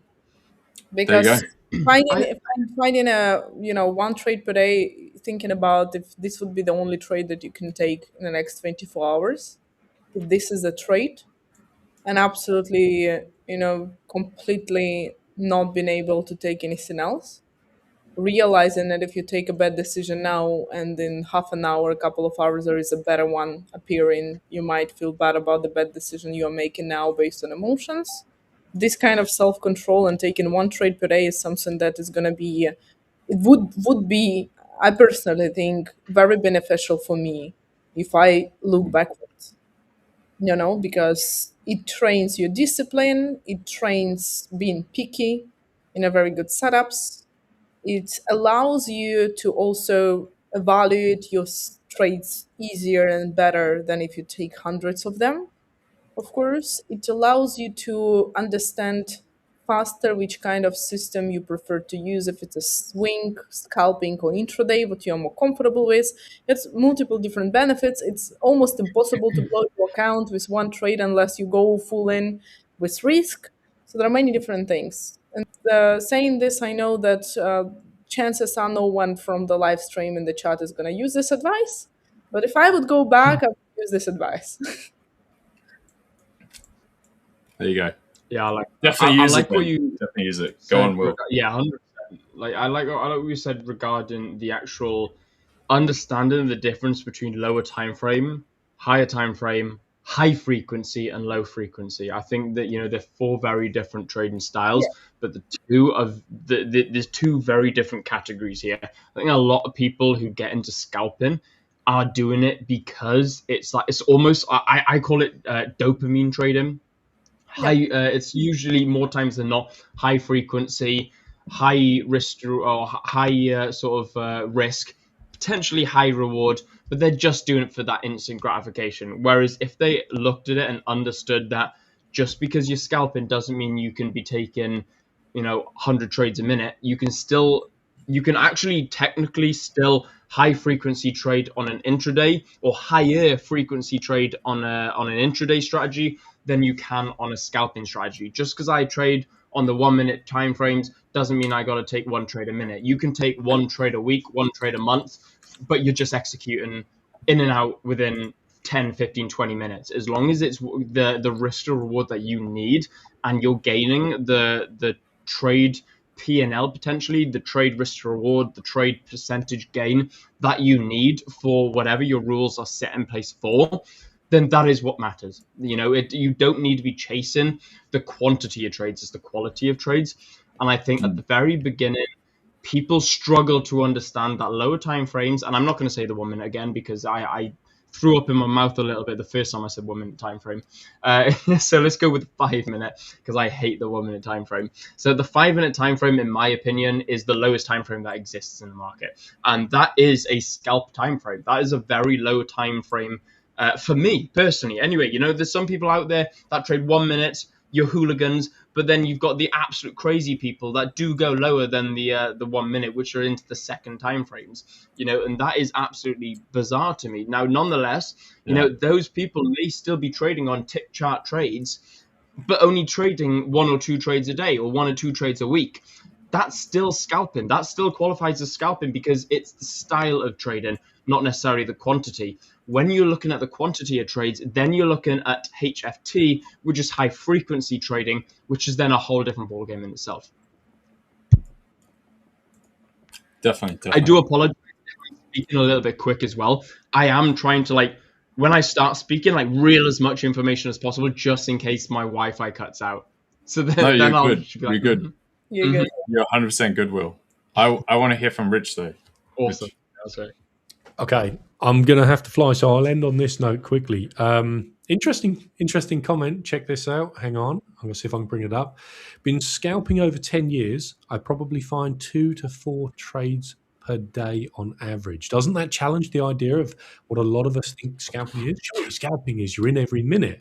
But Nick saying, look, been scalping 10 years, I find 2 to 4 trades per year. So I want to double down on what Anastasiia covered, right? If you ask a swing trader, a profitable swing trader, what's the best way of trading the markets? What are they going to tell you? If you ask a profitable scalper what's the best way of trading the markets, typically they're going to have a bias, right? Now, I would argue, and from what I've observed, it is exactly the same as what Anastasiia said. Swing traders typically are gaining a little bit more traction. Why? I personally believe it's because there's less human element involved. Can you imagine making a high quality decision to find valid trades 100 times a day? That's 100 opportunities to make mistakes. So if we double down on that idea that the more we trade, the more we lose, the more commission we pay, the more slippage we pay, the more swap fees we pay, etc., etc. So I would argue, for me, the best way to get funded. Now, this is if you're going to ignore everything that we've covered, the best way to get funded, and this is the boring answer that I wish I listened to many, many years ago, is to know whatever edge you trade intimately. Double down on knowing exactly when your edge is present and forget whatever time frame that might be. It could be a 2-second chart. It could be a weekly chart. But knowing that you can execute in high quality environments repeatedly whilst managing risk and making a bit more than you lose, the most confident, inspiring thing I ever done as a trader was not work on my psychology. It was build a spreadsheet with hundreds and hundreds of examples of exactly what my results would be if I could follow a simple technical pattern. That blueprint works on the 1 minute trade because I trade the 1 minute charts for execution. It also works on the higher time frame as well. So if you take anything from what we shared here, is know your edge. And if there is a gray area, as we spoke about earlier with the chimp brain, the gray area loves to fill in the gaps with emotion. And that's typically going to put more pressure on us as a trader, and it's not going to help us. So I'm going to have to fly. It's been an absolute pleasure to hop on the stream with everyone here today. Just a quick reminder, in a little over 3 hours from now, we've got a Discord coaching session. We've got something pretty cool that we want to cover in there a little bit later. So if you're not in the Fivers Discord and you're a registered Fivers trader, go into your hub. You'll see a little Discord icon. You can join the Discord. It's totally free. And then you'll see at the top, it says events. You can register for those events, and in 3 hours from later on today, we'll be having a Q&A session and covering some stuff. So thanks ever so much, guys. I'm going to catch up. Yeah, definitely. You guys go jump into the Discord with Rich. You will get his personal response right there and then. You guys can ask him direct questions. You get his personal relay to you guys. So definitely go follow that up in the Discord for sure. Thanks. Thank you, Rich. A pleasure. See you soon, guys. Till next time. See ya. Ciao. Have a great one, dude. Yes, and Rich. Thank you so much. Alrighty, guys. Some wealth of knowledge. Indeed. Yes, I'm gonna leave for 2 minutes, get another cup of coffee, and we'll be back with you in a minute. Awesome That's stuff. right. I've already had coffee for the day, so I'm happy. I get happy every time I have a coffee. I love it. I'm like, it's just like, Exactly. Yum. And that's exactly what I'm going to get again That's right. Also, We'll see you in a minute. in a second. I see you, Anastasiia. Dude, I had my first Guinness. So for those of you who overseas Guinness. Yeah. That's what we're gonna say. Dude, yeah. Fair. Like I had my first ever not in Britain Guinness, and it was it was good, but it wasn't like, it was like a taste of home. I felt like I was in the pub back at home. It was super nice. I was just sipping on it, I was like, this is good. And like my partner was just looking at me like she just looks so happy watching me drink this Guinness, because she knows how much, like, if I'm out, I don't often drink much at all. The only things that I consume is whiskey, water, coffee, and Guinness. Yeah. Like that's pretty much all I consume. I don't do pops. I don't do fizzy drinks. I drink a lot of tea at the moment, but I don't drink a lot of coffee right now. But apparently I got to drink the tea here because it's fantastic. Now that I've had the tea here, I can see why it is fantastic. So yeah, I had my first Guinness, and like I broke dry January. I haven't drunk at all in January, and I broke it with a Guinness, and dude, I felt good, man. I was like, this is good. Yeah, it was nice. Yeah, but also I want to share this one thing. So guys, I am trading at the moment. My Euro JPY swing strategy has been triggered. So if you jump up onto I'm not going to share my screen. LJ, could you jump up onto the 4 hour real quick for me, if you don't mind? Yeah, onto the 4 hour. Yeah. Do you want me to delete this? Or? No, actually. That was just my current, from where we are, as far as what I would have as a projection of a trade. Nice. On this current standpoint. Yeah, so it's similar. In fact, it looks pretty similar to, if you zoom in, it looks pretty similar to where you've entered now. I was waiting for this break of the consolidation that we're currently at.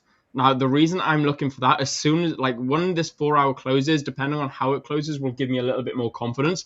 So that and Euro USD at the moment. So yesterday I closed my US 30 trade, only to find that it ripped up into my direction. Now, I looked on the trading view. Now, on MetaTrader, my exit criteria was triggered, so I exited the trade. However, I looked on TradingView and my exit criteria had not been triggered, so I could have stayed in the trade, and it just ripped up. So I would have had about 2% banked on it. Really, really frustrated by that. But it is what it is at the end of the day. These So- things happen. So I was a bit peeved off. That would have been with, after Trump talking with the rally, after he didn't yes, say anything. yeah. That would have been post Trump talking Yeah. regarding Greenland with NATO. Yeah. And it ripped. I mean, all US stocks just ripped to the upside, which Yeah. was super cool until I remembered that I exited my trade. So I was like, because I was looking for this gap fill, and that gap fill across all accounts was going to give me about $3,000. Now I don't look at the P&L on it, of course. However, this morning I woke up and I couldn't help but just see a figment of my imagination, and it was the P&L potential gain. It was the PPNL, the potential profit and loss. And I could have cried this morning, man. It was like, I feel like January, maybe it's the move to Hong Kong, maybe it's the sort of my trader brain is still getting used to the difference. But Yeah. I think my trading side is still trying to get used to the change, even though my body and my mind and my whole happiness is peak levels right now. You know, I'm loving it out here, but I think my work brain is still in the UK. So I don't know, man. That annoyed me a little bit. That did annoy me. So, however, moved on, journaled it, forgotten about it. We are in now on UJ for my swing trading strategy and Euro USD for my intraday strategy. They're looking good. The Euro USD is on my 5-minute chart, I believe. Let me check. I'm having to trade it all on my phone, and it's stressful. I haven't had to trade it. Tell me what you want, and I'll bring it up.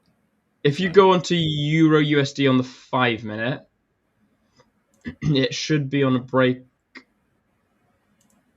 Yeah, it's on the breakout of that consolidation. So we're in some. It's coming back. It's coming back down, but it's on the breakout. There you go, on the breakout. So where your stop loss is. Okay, so you entered through here. Oh, let me have a look. Yeah. Is that what we're saying? Still loading. Let me get it up. Let me get my MetaTrader up, actually. It's probably going to be quick and less clunky. Yeah, it's probably faster. I'm going to get my Euro USD. Right. Euro USD, that's on the 4 hour. Let me go to the 15-minute. It was 1.16975. So it's coming back down. However, it's still in profit. It's still looking really good. 975. My Euro. Yeah. Stop loss on the low of the consolidation as well on the 15-minute. Or on the 5. I mean, you can identify it. So it'd be pretty much the same, right? So 15-minute would be that on those lows there, right? A little bit, it would have on the exact lows of the whole consolidation. So it's probably about 5-10 pips lower. Oh, lower than this, like the whole on the baseline, on a baseline consolidation. There you go. Yeah, bang on there. Yeah, there you go. So that's what I'm looking at. If I can get a 1 to 2, I'd be pretty happy with that. If I can. So, it is coming back, but break even bounce, and also we'll see how it goes. If I can try and target those previous highs, which is about 1 to 2, 2.5 maybe, then I'm going to be pretty happy. It'll probably claw a little bit back. I'm looking around that top area. Yeah. So I think that's looking around about $1,000. No, it's about 600. Yeah, so that'd be pretty good. If I can try and claw some of that back, that'd be nice. However, we'll see how it goes. It's starting to see some blue in the P&L now, which is good to see, because I've been seeing a lot of red recently. In fact, I'll actually bring my history up. You can see it there. It's a 100% loss rate in January. So like 6 trades. Yeah, you're just like literally for the past 6 trades straight has just been L. So it's a very flat feeling. But like I said, I try and bring it up as much as possible. I know that I'm not bringing it up on the charts right now, so guys, I do apologize for that. However, I do want to bring it up and show you guys that there is full transparency here, so it's No, I think that's good frustrating. though. So the same deal. Like I think we'll get like some kind of pause. Obviously, we just hit the 200 moving average on the 15 right here. Literally a tap, come right down. So I think somewhere in here, bit of a dip back. It might even be a touch higher. So you get like that. So into this, those lows there, and those highs, which this is now going to look confusing. So we'll just delete that. But buy these guys, and then if we get rid of this, it's kind of up through here, some kind of pause in this zone, down and then up. So I think that's that I could imagine happening. I wouldn't mind that happening. Like I said, a break even bounce before a continuation. I'm break, retest, and then run. Right? Yeah, exactly that. So like right now, I've just entered in on the you guys know my strategies now. Like it's a pretty simple break and close above and continuation. But then I also have the break and retest continuation. So I have half my risk, and I'm happy to enter again into a fully exposed position if we do get the break even bounce. Yeah, perfect. I like it. So, yeah, I'm just keeping an eye on it. We'll see. Hopefully, we can get some nice. I think Euro JPY looks pretty good as well. I think that's going to move a little bit quicker. It seems to be moving a little bit quicker. But like I said, it's on the 4 hours. So Yeah, I don't want to look on the lower time frame, but I was going to say this would be a bit of a swing trade, right? With the larger stop. Yes. Yeah. Now you could even pull that up since we've had this break of the tops, right? You could even pull that towards the low now. You can see through here we've got basically higher low, higher high, higher high, and we're now trying to press a new higher high again. So that's not a bad option as well. And there you go. It's a shame about gold. I would like to have seen gold look a little bit more simple as well, but we don't seem to be having that right now. But it is what it is. I think gold still goes higher overall, so that's kind of what I've got scoped out. If you wanted to take that. Okay, nice. So for me, I need to see a break larger time frame consolidate. Yeah. This would be a very much when we were talking about before, when it was just me and Rich, as far as like a spot trade where we were. That would be how it'd go. Ideally, I would wait for some kind of pullback into this kind of area, and then run that higher from there. To be honest, that would be my preferred positioning. So, Anastasiia, might you have a screen just so I can also jump up and grab a coffee? Of course. That's right. Yep. 1 second. It's coffee break time. It's coffee hour. I've probably had too much coffee today, but I've been awake for a very long time. As always, and some things never change, LJ. No, that is definitely going to change. That needs to change. I remember last Friday, mate. Yeah. You looked so awake, and it's the first time I've done something a bit like what you did, and you looked so awake, and I was there like that. But I'd been up the same hours as you, plus some. That's what I mean. That's what I mean. You looked alert. Like, bro, you're like. I was like, just like I was falling asleep in my chair while we were playing poker. You just looked active and alert and awake, and I was like, "Oh my god!" I was like, "Guys, I'm gonna go to bed." Yeah. All right, give me a sec, guys. I'll be back. Yeah, sweet. Go grab a coffee. What is news, Anastasiia? How's things? Good. Besides being grounded still. If it would be up to me, I would already go play, but I can't. And the weather forecast should have been raining, so I was feeling like, okay, at least it's not so bad to sit at home. But no, it's sunny. I was going to say, at least But it's raining. now it's again sun, so it doesn't make me the happiest to sit inside. Well, maybe like just draw the curtains. A, so LJ doesn't see you, and B, so you don't see the sun. Yeah, that was really bothering. Huh? What LJ was saying about gold, I feel like I would also want to see the run here actually into this area first before the next leg to the upside. Oh Because wow, you think it's going to drop that low? yeah, I'm actually in a sell, and I'm in a sell for Oh, silver. okay. Wow, interesting.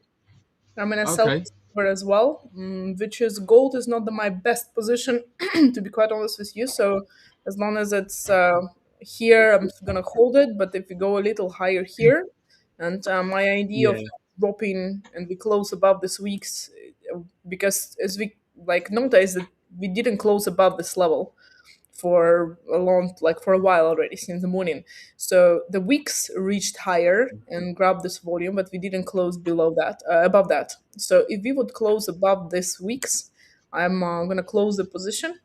Whether is silver actually looks better. My preferable scenario for gold would be we would get a leg down, one more here, then buy from here, and then another run to the upside, perhaps for the new all-time highs again.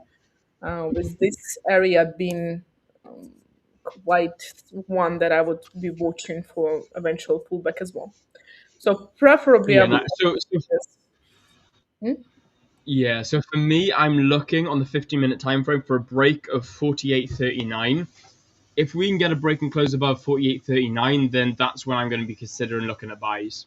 Yeah, But until then, I'm not interested in anything. Like you said, I like the idea that it could come down to around 48.08. But I'd prefer to see it just have that continuation than a pullback. Like we've already pulled back into some form of like imbalance zone, so we'll see how it goes. yeah. This is also Yeah, something. so that's the second option. Yeah, That option I like. yeah. I don't really like it because it doesn't really allow me to take a good trade here. This would be the best. This Yeah, doubts me because I have volumes above and below, so it's not the best situation that I would be been in. But for silver, the reason I'm also holding short for gold still is silver, because silver has been consolidating here for a while. Then we had a leg down, then we came here, and if the price would want to continue high, we would here, but we just started to go down, and we continue to renew the previous lows. So if we get closer for the 30-15 minute time frame, we will see that we keep creating the lower highs and the lower lows as well. So for me personally, silver is not yet back on the run higher. However, also I am seeing the possibility that if it comes back to the same area where it's been today in the morning, this one, we might continue higher from here, which means that my sell on gold is not going to also perform from there. But yeah, so I see something like this happening on silver, or uh, dropping all the way here once again and then continuing from here, because the place where silver bounced yesterday night from is this huge accumulation zone where I was waiting for it for a long period of time, since we've been accumulating here since the beginning of the year. So eventually one more leg lower would be perfect for me to take a buy once again for the new all-time highs. So, but yeah, gold for now is almost back at my entry. Again, I have a silver in profit and gold in a drawdown now. So gold entry wasn't the best one. Let's see. yeah, nice. I think I just checked my. Like I said, I'm having to trade completely from my phone at the moment. So yeah, Euro's coming back down to my entry now. But I'm up on UJ, which is EJ. Sorry, not UJ. EJ, which is nice. We'll just see how it goes. It's Thursday. I tend not to want to trade through the weekend, and it's worrying me a little bit coming into. This is. I know we're still just about you like sort of throughout the day of UK time. It's only 5 to 1 in the afternoon in the UK, whereas right now it's 5 to 9. So I don't mind holding it overnight. You know, I'm okay holding trades throughout while I'm sleeping. I tend not to want to do it, but you know, for the sake of the fact that I'm trading throughout UK time as well, I'm going to have to. What I don't want to be doing is trading towards New York session on a Friday. That's what I tend not to enjoy doing too much. So depending on what price is going to look like on EU and EJ tomorrow evening, I think, or like really late night tomorrow, then we'll just have to see. I may just have to close them for a little bit of profit. Because like I said, I don't want to be holding through the weekend, especially with as volatile as everything has been throughout the US and throughout the stock market. Yeah, I completely agree with you. I do not trade on New York on Friday. I try to not trade on Friday too much at all, unless there is something extremely good, extremely volatile happening. But I'd rather prefer to stay away from Friday actually at all, because many times it was like I was getting stuck through the weekend, and then now in the current volatility, you never know how big of will be the weekend gap afterwards. Will it be? Will it not be? You know, and so many things. I don't want to get stressed throughout the weekend as well, thinking about this. And then I prefer also to trade from Sunday to Monday night. Whether it's if I'm already stuck in an existing trade, it doesn't allow me to enter a new trade, which can be much, much better than the Friday one. So, yeah, I agree with you on that one. Yeah, absolutely. Mondays are a bit similar to Fridays. I tend not to trade too much on a Monday. I will place a trade on a Monday more so than I will on a Friday. But yeah, Fridays are my chill out days. You know, it's like my preparation for the weekend. It's like I don't know if you guys are like heard of like a builder. Is it like a builder's day or like a builder's time? Usually, like you'll see all the builders, all the like the blue collar workers will go to the pub on a 4 p.m. instead of like a 5-6 p.m. It's because like they cut the day early. Very similar to that with working on the charts for me. Like I'll tend to cut the markets off on a Friday unless I really see something golden, like a super freak setup that I'm like, dude, like I'm gonna be in and out of this within half an hour max. Then they'll probably take something. So,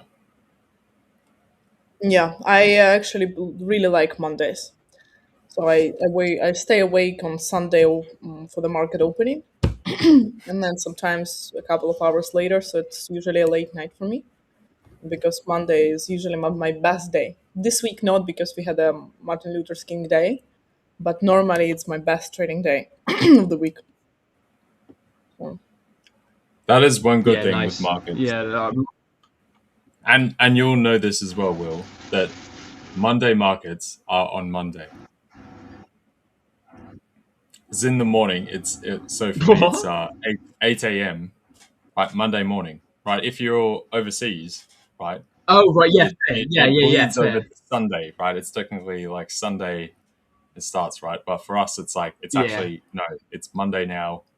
It is Monday. Good. It is, yeah, it is Monday. Markets now start on Monday, which is pretty cool. I quite like that. Yeah, exactly. But obviously, Friday it bleeds into Saturday, so It bleeds into Saturday. Now that feels weird. That feels like I've got to either wake up pretty early or go to bed like really late to like if I'm in a trade. Like for example, now I'm in a swing trade, and which I don't really want to hold over the weekend due to like fundamental conditions at the way like being the way they are. So I got to make a choice now. I'm going to be holding throughout Friday. I can almost guarantee it. So do I hold throughout Friday and then close before bed? Or do I wake up really early on a Saturday, which is just going to feel freakish, like Saturday morning closing trades? Or do I wait really late and then close them New York session on a Friday? So I don't know. I haven't decided how I'm going to manage these trades yet, unless we get some like super bullish movement coming into the euro. And then I'll probably just close out like tomorrow morning, which would be UK time tonight.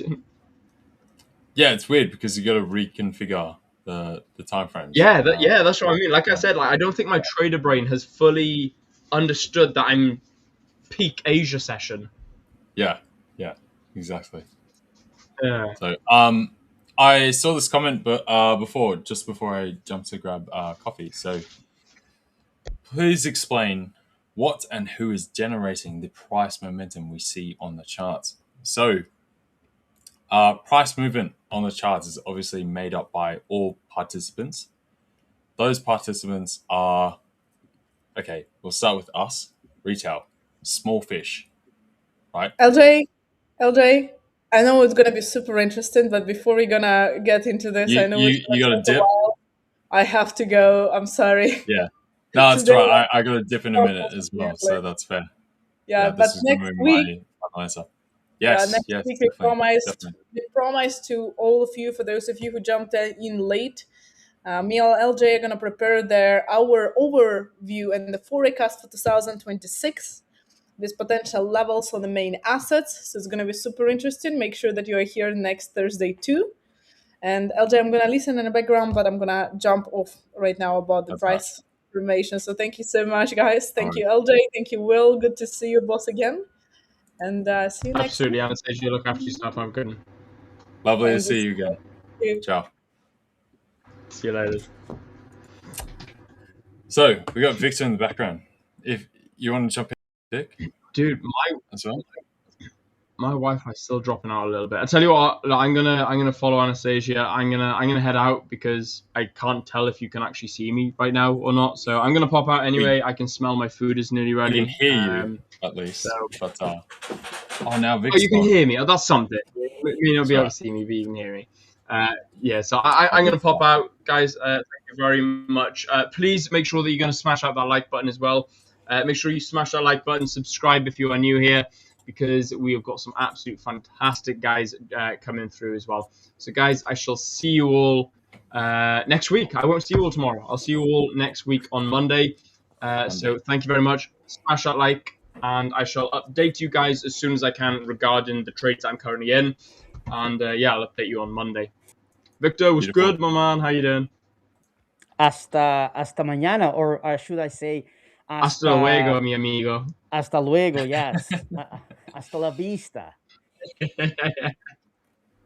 All right, see you later, mate. Hombre, See you, Will. Here, Victor. Will. See you later, my man.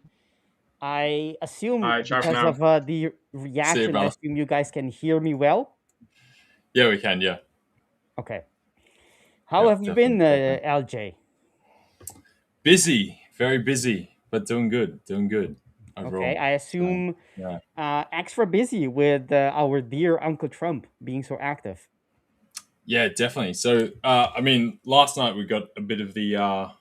I hate calling it the taco thing because, I mean, But it this is his was. playbook. Like, as though people would be like, haha, taco. You know, it's like, no, this is what he does every time. You know, so Yeah. people, you know, try and slam it as like a pejorative or something negative, but that's his playbook. That's what he's been doing for ages, and arguably it's been working for a very long time. So yeah, but we definitely had the reversal of that. We're kind of fully priced in. We got the run up on there's some NASDAQ trades I was scoping out with Dirk yesterday, which was that guy there. So once we had when we were on stream, we were chatting through here, look for another slight small dip, and then that run from there. Once he started speaking, obviously very much a quelling of the inflammatory remarks or tension over the market. And yeah, so we got that rally. So very much a risk on, going from that risk off onto that risk on metric, covering the gap, similar trade like that. Bang, done. There you go. What was the target there? You had a very nice target that was hit quite nicely there. What made you have that target? Yeah, so it was about 25450 in that spectrum. So the first, so this would be the TP1 just here at about 25, 280 or so by these Before the gap? prior tops, which is where we gapped on Monday, and then up to the top of that gap and in between some of the sort of wick over type spectrum. So that's where you get that kind of slight range of a couple points, but it's basically in that vicinity. that we're looking for. Basically, Pretty you're much to close the gap. front running the close of the gap. Yeah. So, and then as we zoomed out to, I think it was the daily we were looking at. Let's go and hide all this junk. And we had the 2 standard div indicator that we were talking about with Dirk on Monday and throughout the week. We came back into the 100 moving average and then plus at the negative 2 standard deviation of price action over the past 120 days, which tends to give you a pretty good relative risk reward that you should bounce from there. So outside of the only indicators that would have pushed price lower would have been some kind of further escalation on Greenland or a further ratcheting up of the geopolitical situation, which at that point we're already kind of maxed out, right? We're now going into Davos. Trump can give a speech, give context of what he's saying. We had Japanese bonds going ballistic. We had the market pulling back. We had the gaps on Monday. We had Scott Bessent coming out and talking about both the Japanese bonds and the Greenland, Venezuela type situation. So as it has been with Trump, anytime he sort of starts pressing this stuff, the market starts to push back. Once the market pushes back, he starts to also come off and alleviate that pressure. So it's basically unwinding of the pricing that has already come to market, right? So it's already fully priced unless you somehow engage in like some kind of hot situation. It's already in the price. So that was the fundamental macro type thesis plus the technical aspect. We were already running up on some of these levels. So hence, when I was talking with Dirk, this is a perfect situation where you have the confluence from the technical structure of the market plus the fundamental macro picture as far as being fully priced in, potentially overpriced as like an exaggeration, which hence you need to come back into a median type level. There you go. And for those who don't, who missed that part, could you explain what you meant by taco? You mentioned taco first in relation to Trump, maybe his behavior. Could you explain what do you mean by that?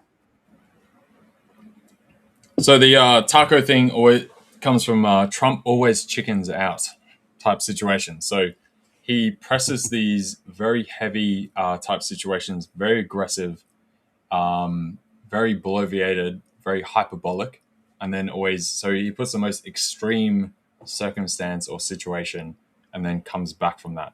So, I mean, it's just like the tariff stuff. If you look at 150, 200% plus tariffs on China, not going to work. Fundamentally, economically, that is not going to function for the entire globe. So it's kind of fictional, but that's what he presses and then pulls back from there, right? Now, the thing that he also does is that occasionally when he does this egregious type stuff, he will actually do it, which is why every time he threatens that, no one's quite sure whether he'll actually follow through or pull back. And that's why the market has to constantly reprice, come back from an actual, or potentially price in the threat that he actually does follow through, even though it's ridiculous. Because there's been a number of times with something ridiculous that he has gone through, and then other times he pulls back. And it's all this like game of chicken type aspect. But in the market now, depending on the situation, you can also, reverse those trades and see it as like a overextension. It's priced in.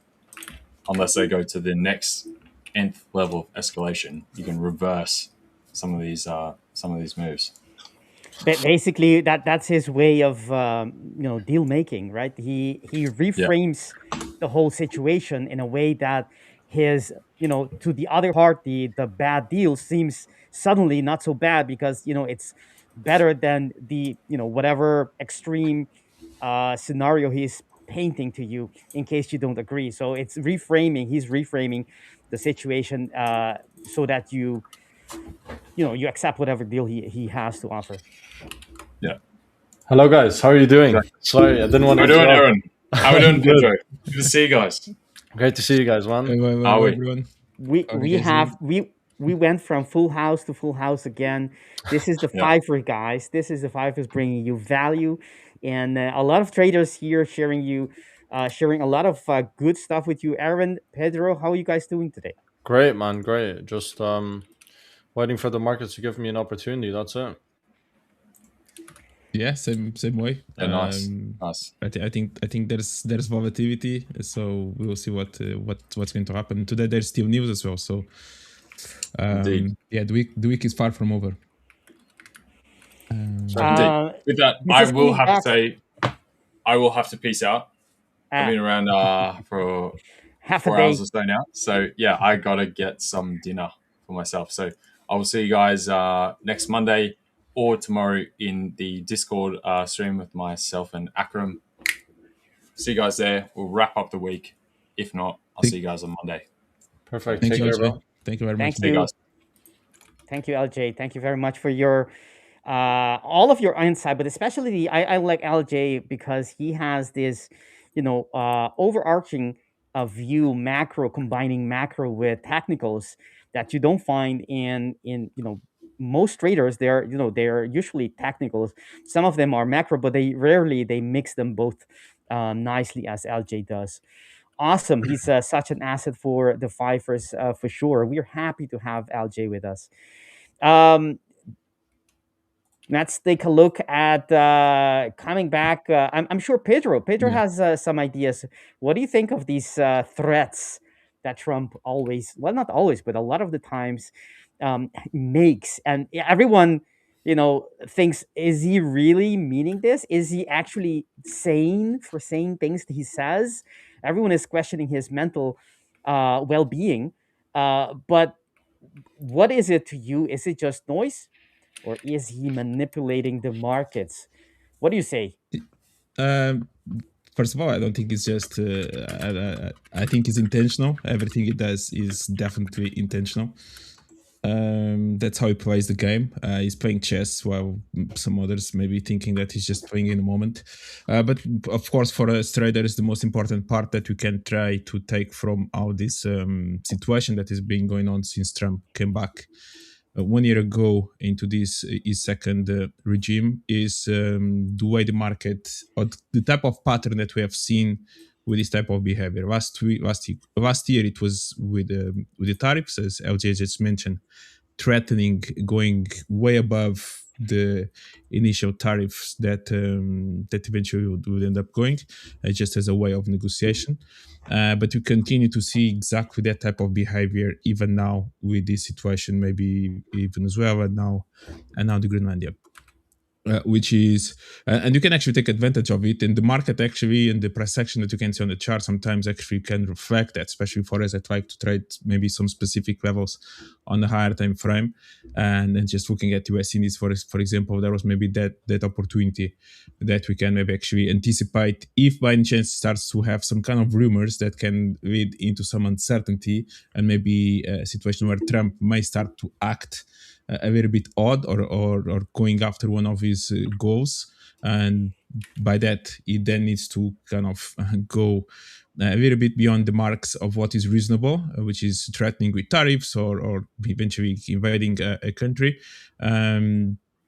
Initially we do see that kind of negative reaction in the market, kind of as a selling opportunity. We see the VIX rising and so on. And then eventually, and maybe yesterday was actually one of those days that we could already have anticipated that type of a move because of the pattern that we have seen since last year with Trump and all these negotiations, which is we knew that Trump was about to speak in Davos or at the Davos conference, and most likely there would be that topic of Greenland, and then after that we would also have some meetings behind the scenes with the responsible people, either from NATO or Zelensky or whatever it may be, and there was a high probability that usually it's on these then one-to-one conversations that usually Trump managed to get what he wants, and therefore we see the correction, or basically the market coming back up. So we go from noise, a lot of noise, uncertainty in the market. We see gold moving up, we see the indices moving down, and then eventually that may last a few days until it gets into a scheduled meeting that then can see things getting resolved. And if you do pay attention to those to the price section that we had even in here on the yesterday on US indices, there was potentially a really good opportunity to look for a long. I actually had this demand zone marked. Meanwhile, price is starting to slow down a little bit. We actually even create liquidity just now to connect those points with price action. We actually start connecting the liquidity maybe below these levels. Price finally touches this higher time frame demand zone or order block or whatever it may be. It ends up breaking structure in here, comes back, and then kind of now moves to the upside. And there was also a potentially gap that could eventually be filled with the situation the way the market opened over the weekend. And the same thing happened last week when there was a little bit of uncertainty, and all of a sudden price actually starts breaking a little bit its lows, it reacts, and then this is the moment also where it starts more of those talks about agreement. So there you go. Even when looking at the market, we can easily actually use this information, this noise, and then kind of the when everything gets a little bit in alignment, and those movements can happen a little bit off the not exactly on the normal hours of trading, not at around US Opens or London Open, because usually can be some news that come up maybe at 5 p.m. or 6 p.m. or whatever it may be. Some journalists just announce something that after a potential meeting, and that's basically what we had. And when you're looking at NASDAQ, we could look at the S&P as well. That kind of broke, kind of retested, come back into these lows again, and many others assets that you could look at. Even gold as well. We should say potential long, short initially, then price reacting from an interesting level, and then seeing a little bit of a move to the upside. So we can definitely try to use these kind of patterns that are going on. And this is, at this point, I call it a pattern because it's something that has been repetitive during this last year on this type of moves, but with Trump being in charge of these conversations, and the market has been reacting almost the same way. Initially, we see kind of a sell-off for 2-3 days. Price gets actually on the chart. You can see that price gets into a good level, and all of a sudden, coincidental or not, there are those talks and kind of goes into bringing calm and alignment into the market. But yeah. That's kind of the way I've been looking at it, and it's possible to take advantage of it at this point because it didn't happen just once, neither twice. It's already happened a few times. Thank you, Pedro. What are you expecting today? I mean, yesterday we had and the day before that, all the rhetoric, right? Invading Greenland, and we had all these images of the unthinkable, right? One NATO member against another one militarily, etc. That was the the preset, the pre-stage, and then the tone came much better, and apparently they're making some kind of a deal, or they have a framework, he says. What are you expecting next? I mean, on the charts, obviously we don't have geopolitical insights into the future, but I mean, what do you expect on the charts for the market, for the volatility to do you expect it to die out slowly, or do you expect to have maybe another bulge, another surge in volatility, as perhaps this is what Trump does, right? Whenever he doesn't get what he wants, he goes again and starts talking, saying these exaggerated statements. Everyone gets, scared and over and over again. Do you expect that to be happening again on the charts? I mean, in terms of volatility, or not? I think we can continue now. So it kind of started a bit slowly the year for maybe the first 10 days, and since then it's been a little bit on the rise, the volatility, and it may continue. Now we are going to have today a GDP in the US, so that's one. Then eventually at 3 p.m. I think we're going to have the core PCE. So that's interesting in terms of actually of the GDP, which today is predicted to be at 4.3%. I think yesterday actually Trump during his speech mentioned that the GDP growth has been kind of close to 5%. So that I think that was the number he used. Now we know that Trump likes to exaggerate a little bit anytime he speaks about the US economy and everything that he has done. But actually, he mentioned around 5% in there. But the reality, the number is at this point at 4.3%, and this is towards to the last quarter of last year. So it's still going to have a little bit of volatility. It's true that in terms of the news, the data itself, it's a bit quiet in terms of the Fed. No one is expecting any interest rate cut next week when you have the first meeting of the year. So it has been a little bit more towards geopolitical, where we have seen the uncertainty and a little bit of volatility. But I think we are going to continue to have a little bit of a move. Now, one of the moves from this week, one of the potential moves from this week, it would have been exactly to try to close the gap that was created on when the market opened on Sunday to Monday, and that basically has been accomplished at least on US indices like NASDAQ and the S&P. Basically, both of them almost. S&P maybe needs to go a little bit higher, but basically managed to close the gap that was created. So if someone was looking for that move, that opportunity is almost done in there.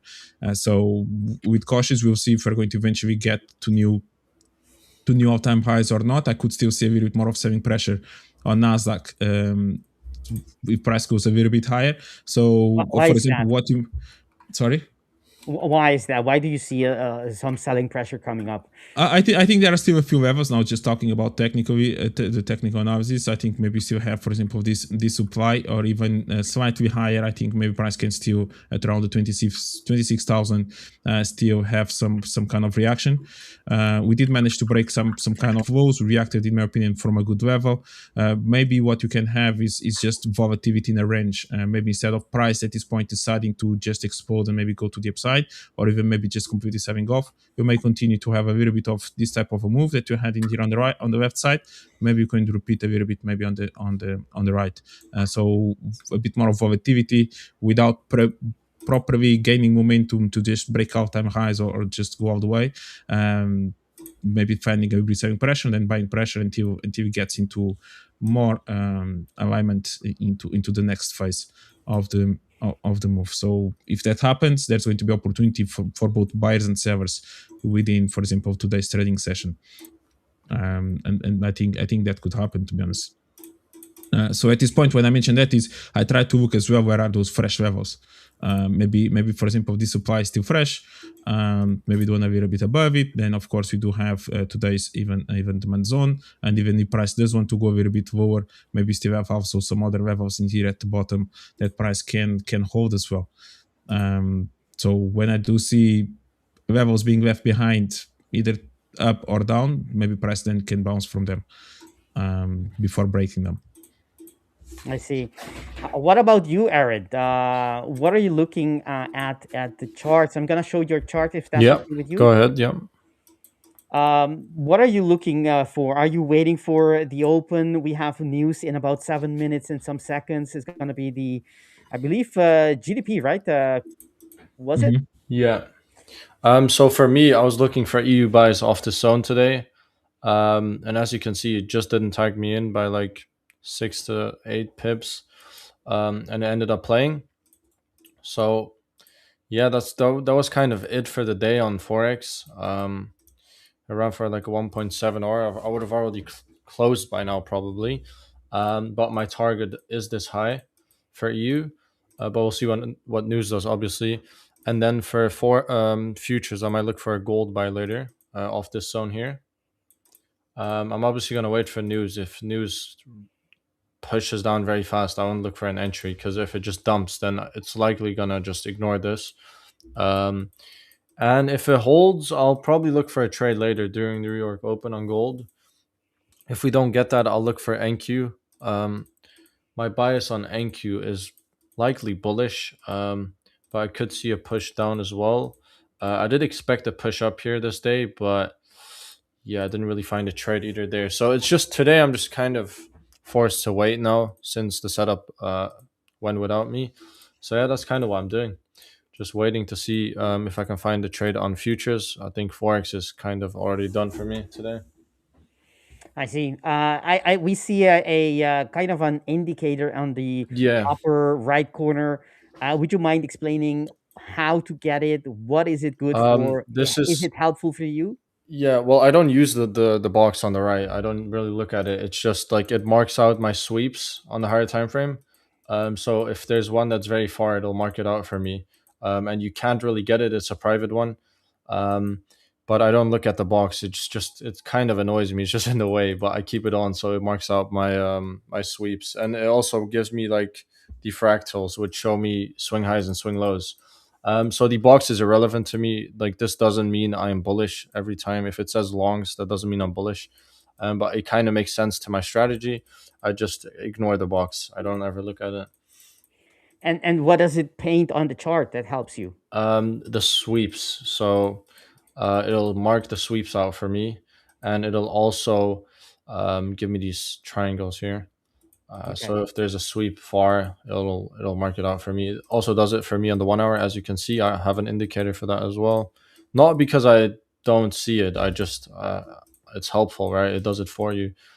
So you see here it swept the low, which is a sweep of my trade. Then the break of this high, that's my setup. So my sweep's already marked out. You know, like here, there's another sweep, so it marks it out. And then you also have these lines, which are the market structures. Which it's easier to see when the indicator does it for you, right? So it's something that I've just gotten to simplify it rather than having to look for it myself or draw it myself. But I don't need the indicators; they're just useful, you know. Nice.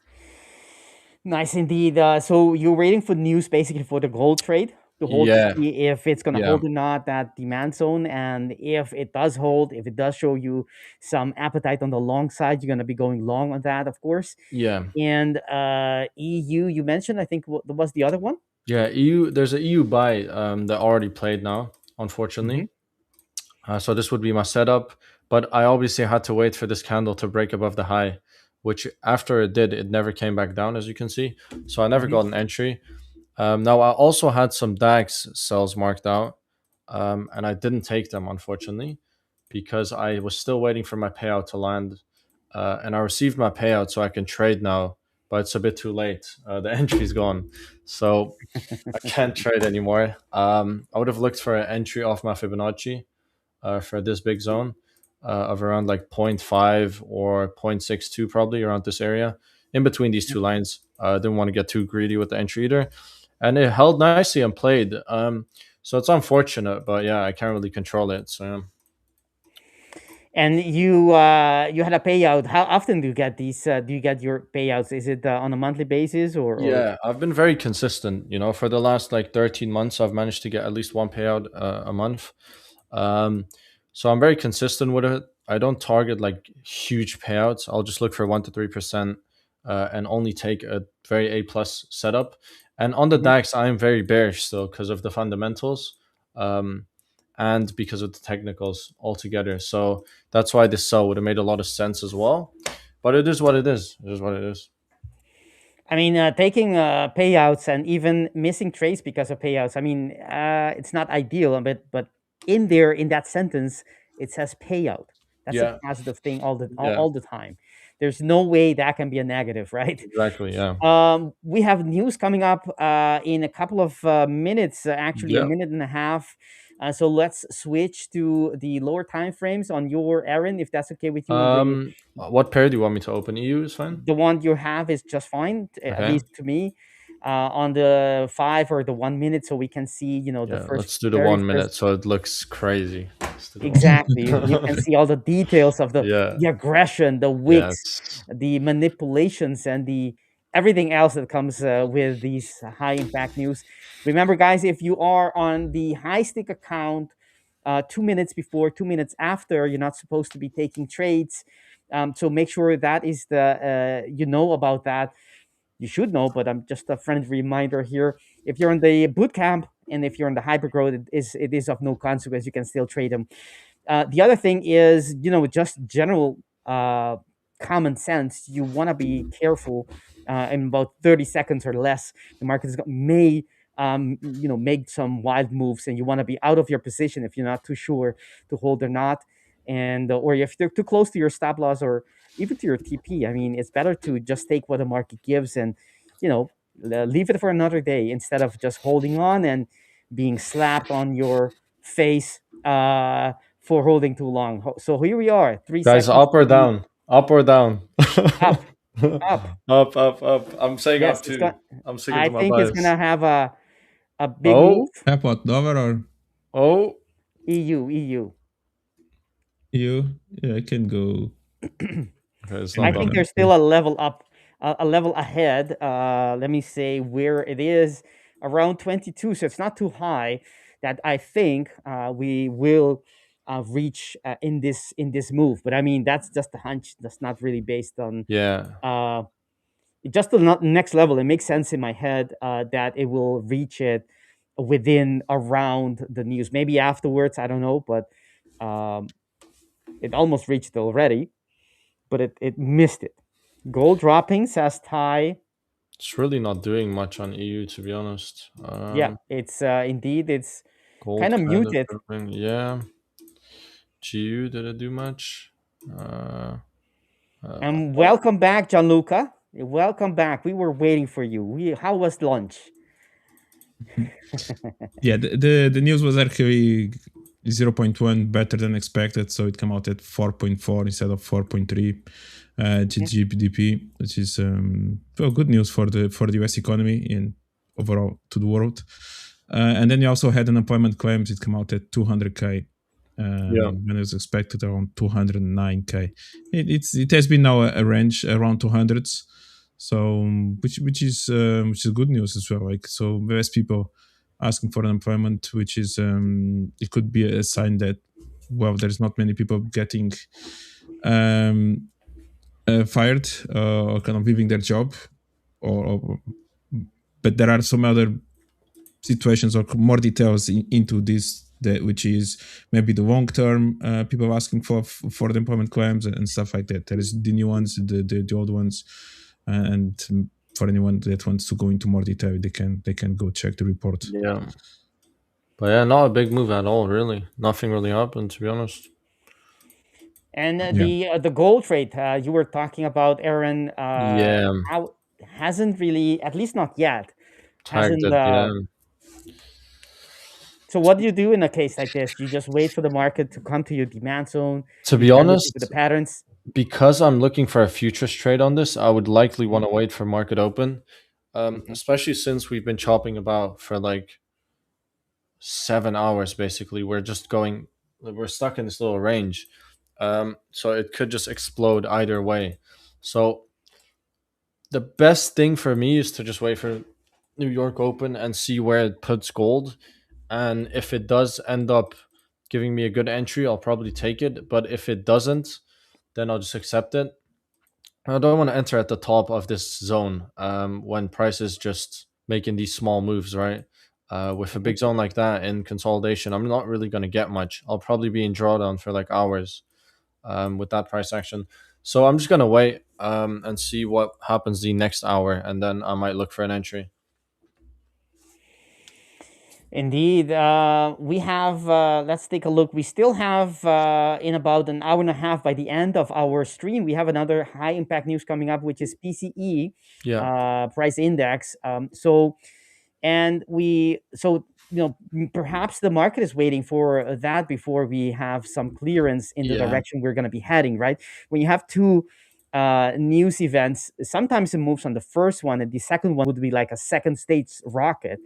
But a lot of the times, what happens is if the market is, still waiting for, and if it's very consequential, the second one, it would have like a sort of like a mediocre move the first time, and in expectation for seeing, is it going to be, is the risk out of the way or not? So maybe that's what's happening today, waiting for the news, which is going to be in about 1 hour and 25 minutes.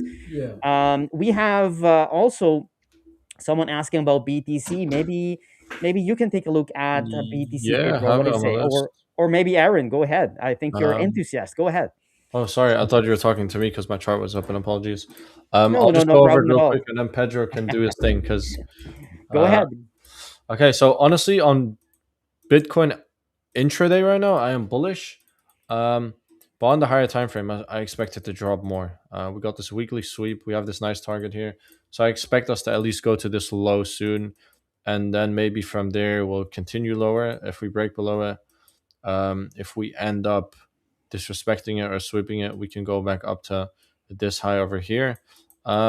So I'm just gonna lean towards sells here, but it's not too clear for me on the higher time frame, but definitely bullish today. So yeah, but yeah, Pedro, go ahead, man. You've probably got a longer analysis on this. Yeah, I'm just reading unbiased trader comment. So he mentioned, I think he had a cold shower and taking small profits on FX for the day. I'm going to take a nap and hopefully Bitcoin will play by my side. I need rich win for a nap logic. Okay, I'm not really sure what is the kind of the logic in here, or not logic, but the analogy with the nap. However, maybe Vitor knows it. I don't know if that was a topic for today's live stream. I was in the background. I caught a little bit of it, but from what I heard, the little bits and pieces that I heard, it was about the the effect on on stress level, and how like cold showers and taking a nap. I didn't hear that part, but I assume nap as well being something that could release stress or calm down stress, and that would make you a better trader by having practices that lower your stress and make yourself more relaxed and better to spot your opportunities and execute your plan. Okay. And by the way, if you want to share with us where maybe is your target on that Bitcoin play, that would be great. Yeah, but if I take a look at Bitcoin has been indecised. So I think last week it was a little bit expected that price could make this move to the upside, and I'm talking about this initial move in here. Now we'll see. I still like the potential reaction from around this level. Okay, let's start from the beginning. So where is Bitcoin in the bigger picture? In my opinion, Bitcoin is still reacting from a valid level. Okay, so we broke off a little bit of this mid-range. It came all the way back to the origin of this bigger swing. And we react from it. I'm actually long from here, but it's a long-term, like I'm not even looking at it. It's a long-term position and not a trading one. So I'm not even paying too much attention on Bitcoin on that aspect. But the reality is that it has been stuck within this level for a while. And it may continue maybe to trade within this level, although maybe from 86, maybe back to 90, 93, 94, and so on.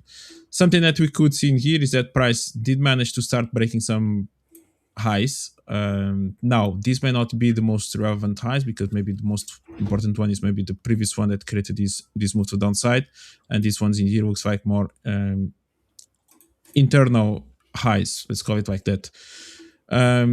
So, but we did manage to do that. So maybe there's a little bit of more room to the upside potentially on Bitcoin. When price was here, it was a little bit more obvious of what the opportunities that we could have in this situation. I think there was a high probability that price would indeed take this double top, and then the question mark it would be if price would sustain that level and start trying to aim to go even higher, or if it was more of a fake out type of approach with price basically taking this structure and then eventually coming back down, while at the same time is reacting from these important structures. We had this previous level of support at around 98,500, something like that. In addition, we had also this level in here. And this could be definitely a zone where price could find some selling pressure, and it did. Okay, so that zone that we could have anticipated the price could react from actually reacted, and maybe there was some opportunities to try to look for a short at around this level. From this move, we actually left behind now a level of supply. It is something that we could still maybe trade from as a short position if you are interested, and if it makes sense. For example, maybe if price does want to continue to move a bit lower, even maybe taking this low, we could even go there, or just price bouncing in between these levels until it makes his own mind and goes either up or down. So higher time frame, I still don't really have any proper bias. I think if price breaks below this level, I think then we can go a little bit more further down. But as long as price keeps holding these lows, eventually price can still just continue to resume to the upside. Now, there's a lot of uncertainty going on as well in the world. Bitcoin and crypto in general may be also affected by all this uncertainty. So we'll see. We'll see when eventually we're going to get into that move. But just look at Bitcoin dominance as well to see if there's any chance that this one could rally. This is also holding kind of an interesting level. So basically, if Bitcoin dominance starts moving even higher, that maybe that Bitcoin also is maybe ready to move to the upside. I've been waiting for a while that price could eventually get to this level, but actually it potentially if we start breaking above this, then maybe can lead into Bitcoin actually starting gaining momentum as well. So that's one of those that I like to pay a little bit attention to, even looking at the crypto total market, which is quite similar to Bitcoin. It goes more or less the same situation. Did manage to break slightly a little bit of this structure, price now moving down. So we'll see how eventual price may react from around here to see if there's more buying pressure or not on BTC. And one normal target on Bitcoin, for example, could be always this 100k mark. So we got really close to that. Maybe somewhere around here could still work. But for now, more time frame. If you do find some buying pressure here, it's good. Around this level, if you do find some bearish pressure in here, it could lead into a short, and that would be my take now. You mentioned you used the Bitcoin dominance as a proxy or as an indicator. What is it indicating to you? What does it mean if the Bitcoin dominance is gaining while Bitcoin isn't yet? Yeah, it's just, of course, if the Bitcoin dominance it's increasing in percentage, which basically shows that Bitcoin will dominate the market cap in crypto. At this point is at around 60%, which is a level that has been kind of finding some kind of acceptance. But for example, if you look at this moment in here around June last year, when Bitcoin dominance was at the 66, it was a really high level that we basically last time we were there, it was around 2021.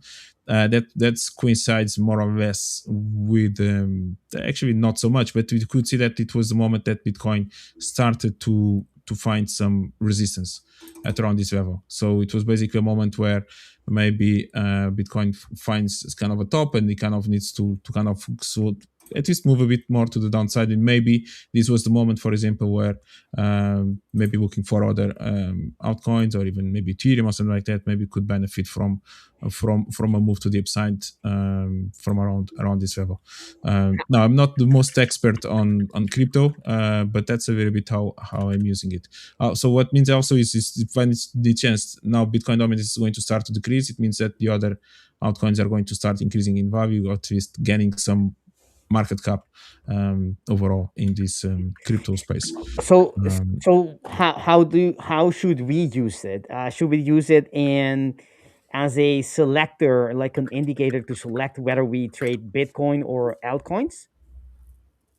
You could, or at least also in this situation, for example, it was a moment where we could anticipate that maybe Bitcoin was reaching a ceiling. So Bitcoin was breaking those all-time highs, reaching 120s, getting really close to 125. So it looks like that it was a moment of too much. It was too expensive, let's call it like that, because again, it was getting to levels where, in terms of dominance, quite high levels that we haven't really seen that much. For example, if you get to 70s, last time we went above 70, for example, 73, it was 2017, and like I don't know if Bitcoin at this point, and since the maturity of the crypto market, if Bitcoin will eventually get again like control of 75% of the market cap in crypto. I think nowadays there's many other options, many alternatives, so many smaller coins and whatever that may be difficult for Bitcoin eventually to just keep on rolling. So the other ones maybe have to evolve as well. It's kind of a overbought, oversold situation, which may not be exactly like that. It's just the way I was processing a little bit of that information. around here. And for example, just to coincide, right? So in here it was again, Bitcoin dominance. So that was around June, correct? So this was around June, end of June, something like that. And if you actually look at Ethereum, for example, that's exactly, for example, when you start this big rally. Okay, so Bitcoin actually kind of starting to slow down, but then we saw was Ethereum, for example, maybe some other altcoins gaining value in this move. So maybe don't really try to look for that many trades on Bitcoin or longs on Bitcoin, even though Bitcoin was still kind of close to the all-time highs, but there was a much bigger potential opportunity, for example, on Ethereum. And then you can look at the price chart as well. You see that Ethereum maybe still had a lot of room to move, even if it was just to test the stops or even to test eventually the all-time high as well. And there you go. That's a little bit of how to try to find opportunities. But again, I'm not the most expert on crypto, so I don't Makes really a lot of sense. just. It makes a lot of sense because before Bitcoin, you can see it on the dominance chart as well. If you go a long time back, you will see that it was in the 80s, 90, perhaps even closer to 100. But we now know the ecosystem, the crypto ecosystem is much wider, much matured, and there's a lot of values in the other, there's a lot of application in real world application and value in these other coins as well. So if Bitcoin is getting ahead against the other ones, and it's already kind of saturated, it's kind of not overvalued, but on a rich level, and the dominance is as well is being higher than the average has been the last couple of months. I understand your point that it probably means that the other ones have catching up to do, which is what you just showed with Ethereum, catching up to Bitcoin. I think it's I don't use it personally, but I think it can be useful to give an idea which to be playing a little bit more, a little bit less, shifting your emphasis on whether completely Bitcoin or maybe adding some other coins to your watch list or your setup. Yeah, that's a lot of what I do use in general. Even when I then try to correlate even yen index with euro index or dollar index or something like that, is which you try to see which one may be overvalued or maybe where is the opportunity. I think one of my strongest strengths in the way I try to find opportunities is try to find where is the best opportunity out there to look for trades and mostly try to focus on those and kind of leave behind everything else or anything else. So that's a lot of what I'm trying to do. And again, Bitcoin, I'm not really paying too much attention. Ethereum, but in another chart, if by any chance if someone just trades Ethereum Bitcoin, they could look directly at Ethereum Bitcoin as well and try to see which maybe based on price action as well, which one maybe is going to provide better opportunity. Depending on where price is and so on. But yeah, that's what I do. But again, the main difference when you are using as an indicator, and I like the comment from Dersiu Tsope. So he's saying that, so Pedro uses Bitcoin dominance as an indicator. Yes. Basically, correlation for me are my indicators. Some other people use moving averages, RSIs, MACDs, and whatever it may be. So those for me are a little bit more of a lagging indicator, which I don't really like. Comparing when I do use market correlation, that for me is more of a leading indicator. It's something that I'm already, based on what I see, I'm looking to expect something to happen in the future, and not I wait for price to do something and then I get the information a few hours or a few days later. I don't really like that. I try to anticipate more than just react. Yeah, there's a lot of more information than just one single chart we have. We have all these correlation from other pairs or other assets that they indicate, right? They indicate something, and that can be useful. I mean, there's a lot of edge in if you know how to use it. Of course, a lot of information there. Aaron, we have someone who would like our view on gold. Someone is in a short, going eyeing for a 4,800 from 4,822 and some. Would you mind taking a look at gold and seeing, watch, see if you can, what do you say about this person who is short from 22 and is eyeing the round number of 4,800? To be honest, I think we're getting there. Well, I would want it to get there, to be honest, because then I have a better entry if I was to look for the trade. Now, the one reason why I don't really love this trade for futures is also because my zone is so big. And I don't know, man. It's just like my 12-hour candle isn't bullish either. But there's a nice wick for upside. So today, I'm not really sure if I want to trade this. But I do see the potential for gold to keep shorting down. It's reacting nicely as well. After news, it decided to flip a bit and move a bit. So it can definitely get to the 800s. If I was to look for a trade later, it wouldn't be at the top here. So I want it to dump. I want this guy to hit TP so I can get a better entry. So yeah, that's my outlook on it. Honestly, I like the fact that I'm uncertain of this trade, because there's so many factors that tell me not to take it, means that I probably won't take it at the end of the day. I'm probably not going to take this trade, and that's simply because there's so many opportunities that I can take, and this one is just not one of them that makes sense for a futures account. You know, you kind of want tighter stops on futures and more risk to reward. I know it sounds greedy, but I prefer to use my lower time frame model on futures, and this is a higher time frame model that I am looking at. So I don't really think I'm going to take it unless I see us holding nicely or a great entry at a great time or whatever. But I don't think we're going to get there. So I'm not really sure, to be honest. Technically on the 1 hour, I'm bullish, but other than that, there's not much more. So this is a trade worthy of a challenge. You know, it's not worth on a live account. And I am on a live account on futures. So yeah, that's kind of my outlook on gold. I don't know what you guys are thinking of gold at the moment. But I also don't want to call it a short because gold is always just going up, right? Like you'll be at all-time highs. It'll sweep like a high or something, and then it just pushes up. And it does that every day. So gold is a bit of a tough one, you know? Perhaps I could take a look at my chart if that's Yeah. okay with you, gentlemen. Yeah, go ahead. Let me check. Yeah, so here we are. From the higher time frames going all the way down from the monthly, there's nothing here to say other than just pure bullishness. Nothing to trade basically.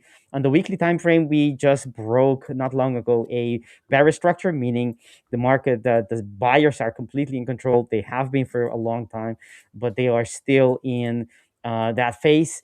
But there's nothing else. This is the last bullish structure. We have to look for buys on that time frame. We have a daily all the way down here, which is not what our great friend asked about, but I'm giving it to you anyways. That's the after the break we had from this level and the previous level, the higher, the initial, the first tap, local tap we put in after the break. We came back and used that as a break retest kind of a setup. Nothing here to trade currently on the H4. Let's go on. What do we see? Very nice consolidation as we continue. That tells you as well, who's in control. Not giving up any chances for market to retrace that much. Once it goes, it runs. And if you can look at the H4, right, this is the last bullish order block that was created. But where are the sellers? Where are those bearish structures? None to be found, right? That tells you you should be very careful if you want to be shorting gold, or at least if you short it, take into account you want to be doing it in and out quickly, because sooner or later buyers will be winning the game, unless we get a bullish 4-hour order block here, which we don't have yet, but maybe that could be the first sign that sellers are coming in, right? Even with these wicks, they're telling me yes, they're bearish, and their price did move a lot to lower levels, but eventually they closed as wicks, right? That tells us buyers defending the turf, and they're still doing that. There's really on the higher time frames, meaning the daily 4-hourly, there isn't a lot for me to go short for. That's a little bit different with the H2. If you go lower time frames, you will see that the market has been creating smaller areas, but that's not a lot for me to go on If I go to, let's say, the 1 hour, let's see, it apparently It's doing it to me too now. I don't know if TradingView is bugged. yours is has stopped Also as well. frozen. Yeah. Yeah, mine as well. I thought Yeah. it was my internet now. Yeah, it's I'm not sure. All right, so I guess we don't have visuals. There's nothing I can do about that. No, there is no. I mean, I don't know where it came from, to be honest. Yeah, I'm gonna switch. You guys can see it, but I'm gonna switch to another computer that I have on the side. Do we have? Yeah, I think my even disconnected the MT4s and 5s, so maybe it was not just TradingView. I don't know. I think my TradingView is back. I think so. Let me restart it and see as well. But I'm hearing you guys, so it's not my internet. Yeah, just try to revote the page. Do you use the app or do you use the Chrome, the internet application? No, I use browser. Yeah. Just try to revote the page. All right, let me take it down, and then I will. I've reopened it, and it's just. Let me switch to yours, Pedro. Okay, no problem.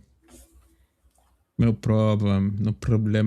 Yours. You do have a live link. Mine is back. Mine kind of got froze for a second. I just reloaded and it went back. Just a piece of advice, guys: just don't short gold. That's what Dagobert is saying. Okay, but he's literally enthusiastically saying us for not short gold. So please don't short gold. It's actually try to go long 4 times at least. 4 times. I still have no TradingView price feed, so yeah, neither. Yeah, you guys are making way too much money. Are we? What's up, Avam? Welcome. Yeah, so while Vitor is and Rana trying to fix their TradingView, I'm going to just look at something else. There was a comment in here of Andre, and welcome, Andre. Oh. Andre is always looking at the pound, so he's looking for a target at 133. I would like to know actually which level did you try to get into the trade? The pound has been quite an interesting one. I think I'm overall in the bigger picture, I could still see more downside on the pound dollar. I think even last week we were here on the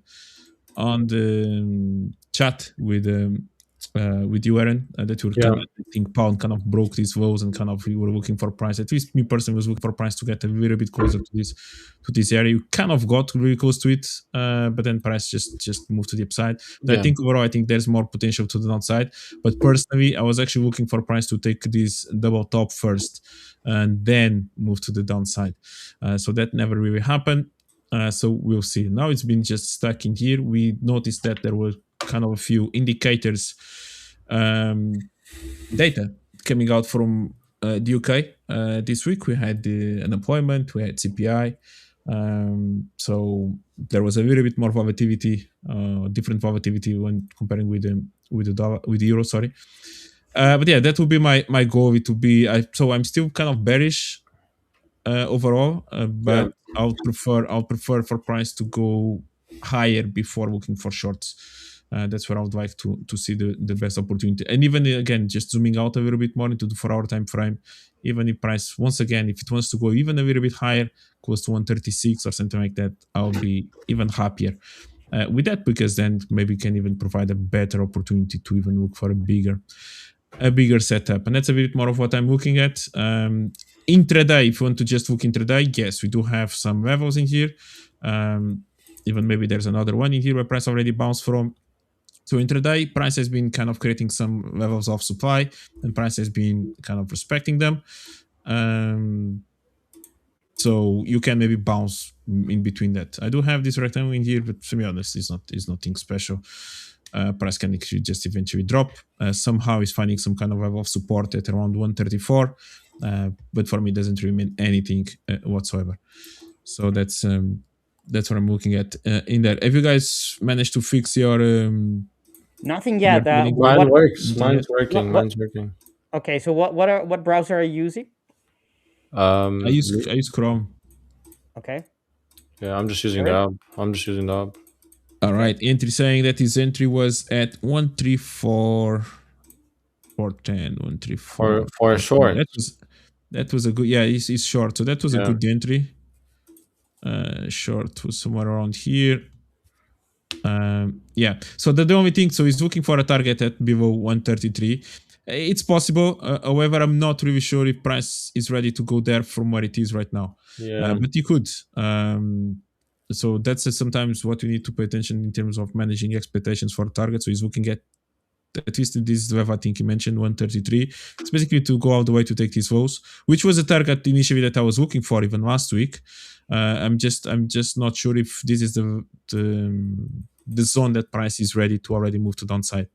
So, for example, that short that you took in there, maybe at least maybe to get some target from around this lows could be a possibility. So I would like to see at least some structure being broken to the downside to give more confidence that actually price is ready to move there. So yeah, so it was a good entry. Just not sure if price is ready to go all the way already to that target. But it could. We will see.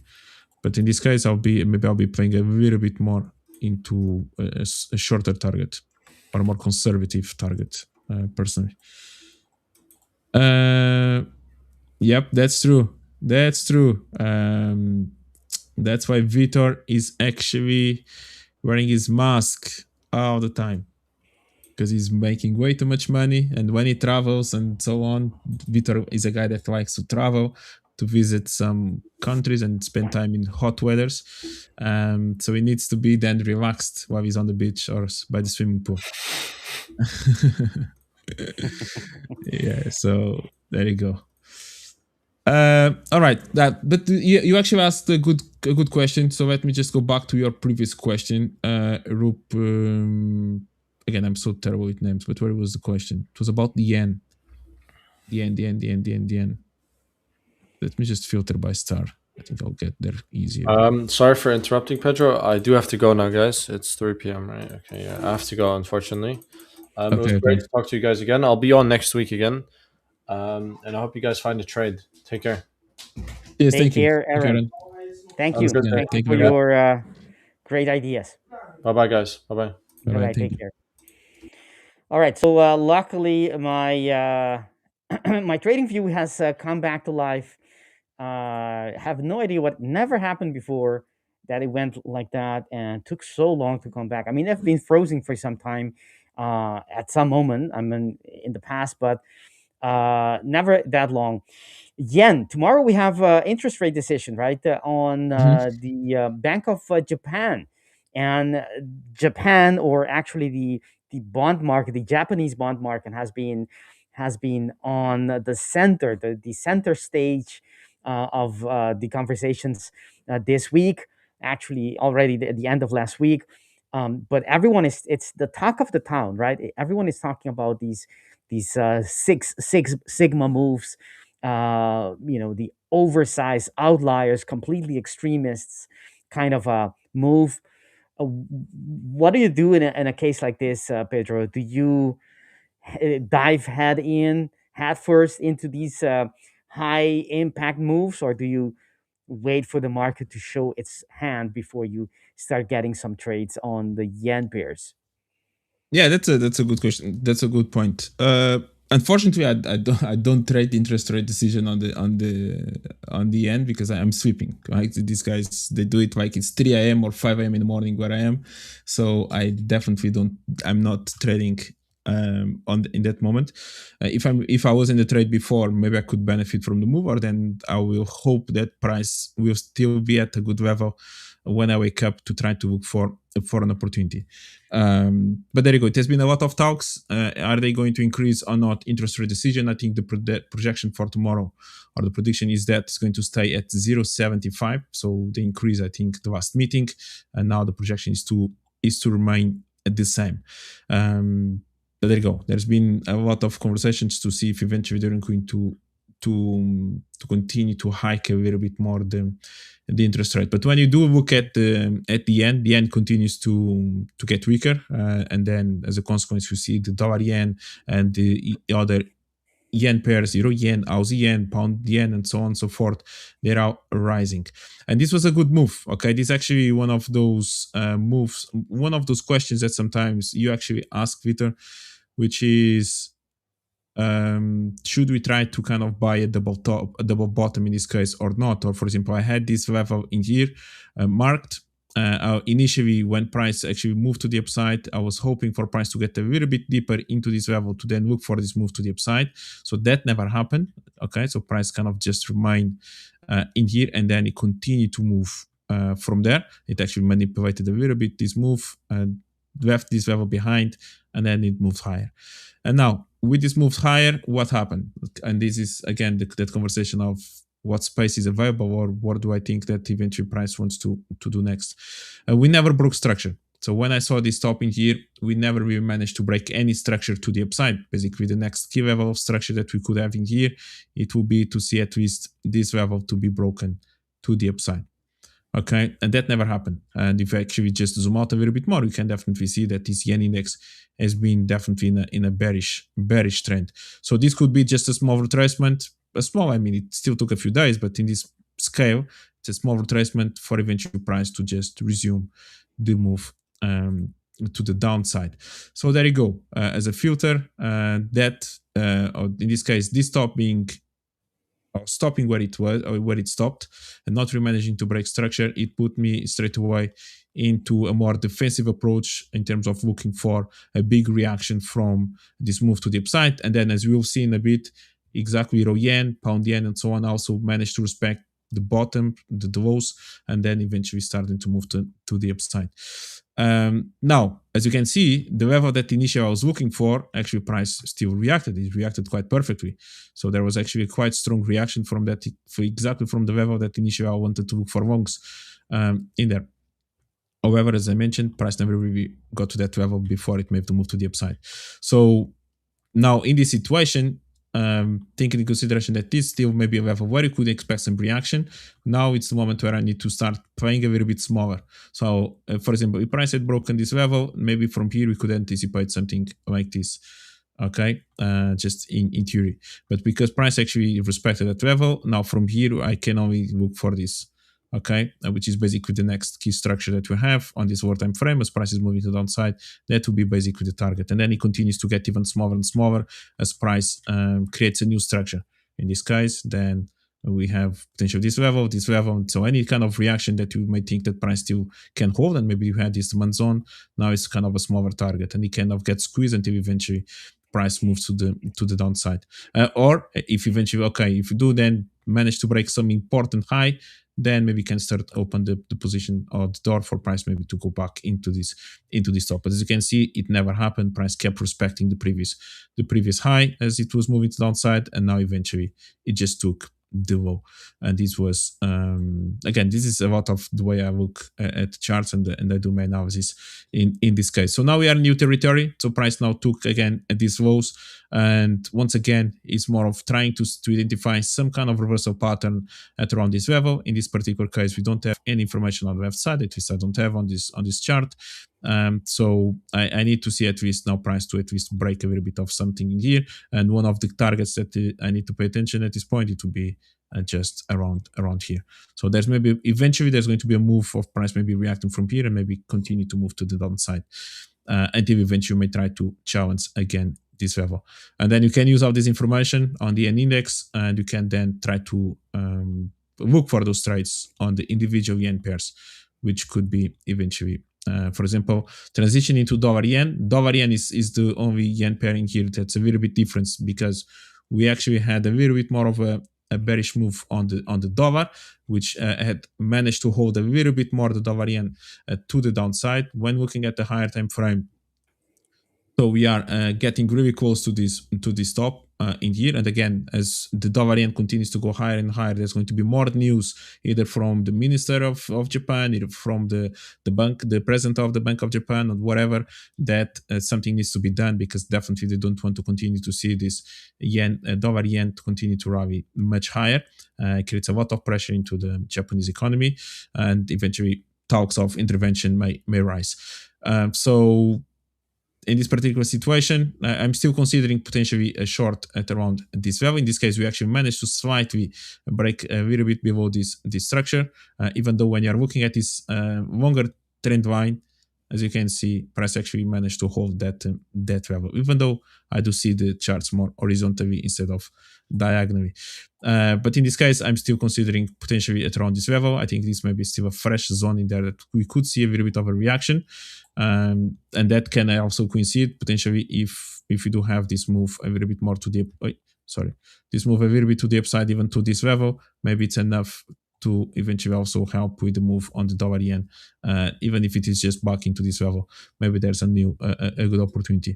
So dollar yen is one of them. However, in the bigger picture, I wouldn't mind to see actually dollar yen going a little bit higher. Maybe have a massive Quasimodo in this time frame. That you maybe can. That's actually maybe a question for you, Victor. If this for you is a massive Quasimodo or not on the dollar yen, that we may getting close to. This is higher time frame stuff, so in a bit maybe we can do that analysis. But then if you take a look at the other ones, for example, again, euro yen managed to respect the bottom, now it's already taking the highs. Pound yen also didn't really manage to break below this low, and it's, in my opinion, I think we're going to challenge and continue to go a little bit more to the upside, even though it's a little bit different because we had a little bit more volatility or news on the pound that hold pound yen a little bit more to the downside this week, because we had that CPI and the unemployment news. But overall, in the bigger picture, I think you can still continue to go a little bit higher. And also, Aussie yen, for example, it was another one. Wait 1 second. This is weekly time frame. Another one that kind of respected the trend line in kind of these lows in here, and they eventually started to move to the upside as well. So that coincidence of seeing the yen index respecting this top, also it was in alignment with basically all the other yen pairs also respecting the previous low, got really close to it, but it respected. And just as a nature, since we are actually in this bullish trend, most likely we are going to expect now the top to be taken. But they are tricky, like they are a little bit clever in the way they do it, because they do attract a lot of sellers in here, as you can see, the same way that yen index attracted a lot of potential buyers at around this level. They attract people into try to sell a lot at around this level. For example, euro yen hold this level for a while, for a few days or maybe a couple of days, and then eventually they do manage to break. So they are tracking more sellers because they are looking potentially as a double top situation, and then all of a sudden, goodbye, price is actually breaking to the upside. But for me, the answer, it was already price respecting this level. So we are basically back to square one in the sense that we need to find eventually more bearish price action to eventually take good shorts on the yen. I like it. The more that the yen continues to go higher, eventually there's going to be more opportunities to look for reversals. So I don't mind that at all.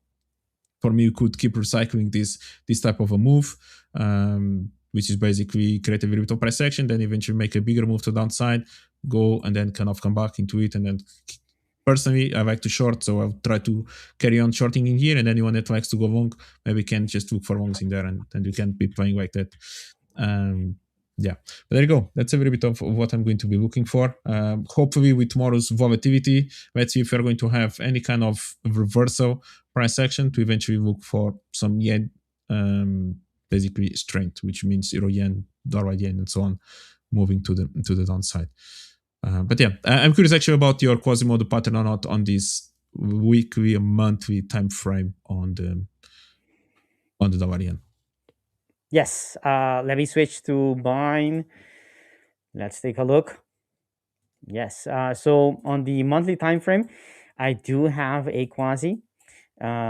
This being the left shoulder, the head, neckline, as you can see, ever so slightly, but it did activate that quasi. That makes this order block on the monthly time frame an area that I want to be looking for possible reversals.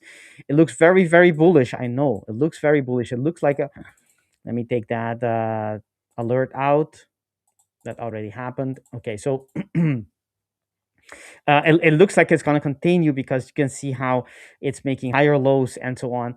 But the fact is, it did create the pattern, and if it creates the pattern, then the market is actually trying to tell us that it wants to reverse, or at least it's going to try to reverse. This is the pattern. That's the break of that neckline and coming back. That is, even if it's very bullish, everything tells you it's going to continue. Maybe the reaction, the move will not be a continuation, a complete reversal, but just a little pop, a little area. I mean, a couple of bars. This is the monthly, so it can still be a massive move. A couple of bar in the bearish direction, right, in the lower direction. So that's one thing, but that's not enough for me to look for the trade. If I go to the weekly, the same pattern is also visible on the weekly. It will have different points. Would be the left shoulder. That would be the head, the neckline. It's not the same level where it breaks the structure on the weekly, but still it breaks it as well.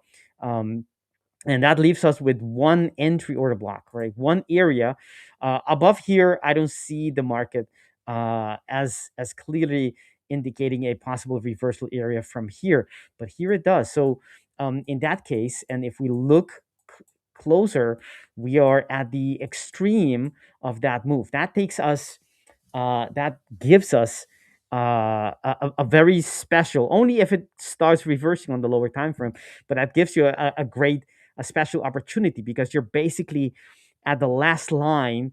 You're 30 pips, not even, you're 18 pips away from the invalidation line.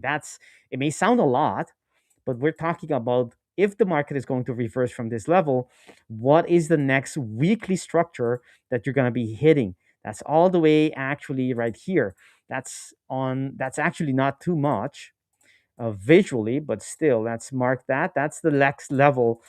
Since it would be reacting off of a weekly structure, you need to be looking for the first trouble area would be at a weekly level as well, right? And if you look at on a much higher level, right? If you eventually close much lower than this open, let's say that's a possible setup for those swing traders who are able to hold this much longer. But if the market at the end of this month, right, in about 9 days, closes below this level, the open of this candle, it would create then a sign, a possible sign where it says sellers are coming in and they're taking over. And if they do, on this time frame, you can see that there isn't really anything all the way down here. I'm not saying it's going to go there, but you can see that there's plenty of places for prices to gravitate towards for the next couple of days, weeks, actually, and even months. And it's interest rate decisions. So these are the events that can change and make price leap, not just jump, but leap into a certain direction. So that's something you want to be looking at. For comparison stake, where we are, it's about 290 pips with 18 for the invalidation. That's the special occasion. But I'm talking about special opportunity where you have a very tight area. Maybe the chances that it will reverse from here are not great. Maybe it's, the chances are only 20% or only 30% it's going to reverse and not invalidate this area. However, if it does do it, then you have something like let me mark this to give you an idea what kind of ratio we're talking about. Something like 1 to 20. Obviously, you may not get a 14 pips stop in, but that's the difference. That's the area until the invalidation. You're probably going to put your stop a bit wider than that, and you might even get your target earlier. But that's the kind of idea where the kind of relationship between the stop, the invalidation area, and the target that you're going to be looking. I like when I see this, because it tells you, even if you loses, if it is going to reverse and you don't catch it the first time, but on the second time or maybe even the third time, there's plenty of profits to be had on that move. That's euro yen, but only if it reverses, right? So let's go to the lower time frame to see if we have indication of a reversal. And actually, on the daily time frame, we also have a quasi, but it's way too big for me to trade. I can't trade that. when it's such a big quasi. I've measured it and it's way too big. So I'm not interested in the quasis on the daily time frame from the structures to left, only on the weekly and the monthly. But what we can do, we can use this weekly structure, which is a weekly entry order block on the weekly quasi, right? Everything has to be the same time frame. We can use it to look for possible shorts from this area. The area is this is exactly the area that I'm talking about, that order block from here to there. So you want to be looking for possible indication of reversals, and so far we're not seeing them. Look at that. Here you had the same first reaction. If you look for current price action, right, current level where price is, we hit the target from before, but that's beside the point. Let me take that off. We are from, if you go back from current levels, where is the where's the structural break? Well, to me there is one here, but before, let me mark that. Right, so that would be the area where I would be starting to look for. That could be an indication that the market is breaking down. That's not the right tool. Let me mark that. That's on the daily time frame. But before we reach this level, right? So I'm talking about this, right? The entry order block on the weekly, right? Before we hit, we knew that if and when we hit it, we will get some kind of a reaction. We did get a reaction. That's not a surprise. However, what happened after we hit it? Did we break some structure? And if you go back, this would be the structure right here. I had it already indicated. We did not, right? That's a sign. That's indicating something. We hit a weekly huge structure on the a beautiful quasi on the weekly time frame, and it does not even break structure on a smaller time frame, the daily. What does that tell you? That the market is not really signaling any reversal. Buyers are completely in control. That's what you see when the buyers are in control. So you want to be very careful. Yes, there is a huge opportunity here, but it's not showing us the signs of reversal. So even though I said it's a great opportunity, you need to wait for the opportunity to actually mature, just like a fruit, before you pick it from the tree. It has to be at the right timing, or it's going to be not a very pleasant experience, right? So you want to wait for the quasi or the reversal pattern. There is no quasi here, but the reversal pattern to actually mature and get ripe before you can take a bite at it. So that's the daily. And I don't see any reason here to go short.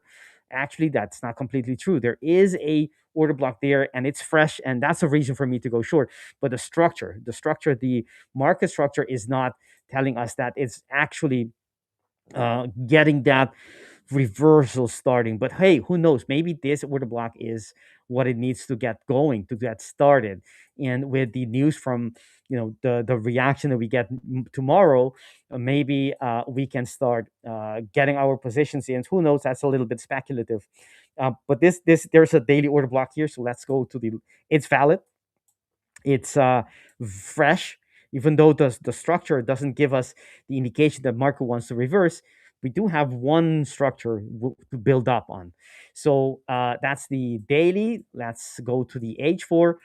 Do we have a quasi, a structural break, right? From the head, this would be the head, of course, right? Do we have a structural break from from the head going back?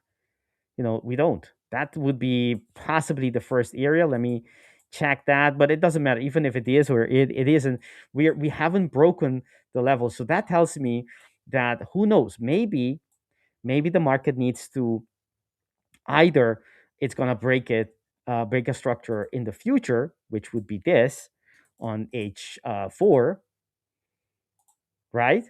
It's going to break this and create the quasi right here.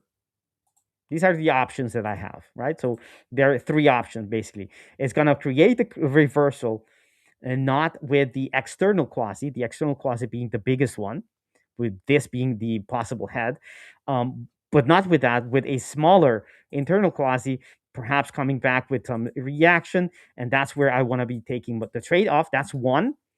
Or it still has to be created. This is the left shoulder, the future left shoulder, And there's going to be a higher level here, a higher swing high still to be created in the future. That could happen with the tomorrow's news coming out, or it's not going to reverse, right? So now the thing is, our job is to find arguments and evidence and indications of which of those three scenario is going to be, right? And it's actually quite easy. In this case, for the first scenario, you just wait for the neckline to be broken and price to be coming back. The other one is for the market to create a higher high. And until then, we just wait. Right? And if it does not, neither of those two, most likely what it's going to do is just continue without creating reversals and just breaking up, which means I'm not going to be participating in it. So a bit of a strategic approach there, but that's how you need to position yourself not to get caught in the market actions. So there is the daily order block, and I'm waiting for an H4, but there's nothing for me to trade on the H4. There is an H2, yes, but it's too little, too late. Basically, it's not really too late, but it's too little for me to go off on the H4, which is the basis.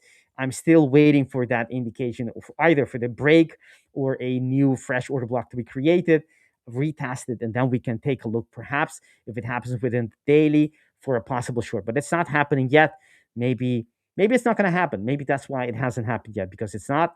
And in any case, before such a high profile, high impact day, you don't want to be taking too many risks. You want to be waiting. If you're not sure how this normally goes, if you haven't done this a lot of the times, best thing is to sit in your hand, wait for the structures to actually be formed, and you start getting in those trades. So that's my idea on those are my those are the three scenarios that I'm waiting for market to show us which of the three is gonna be using for future price.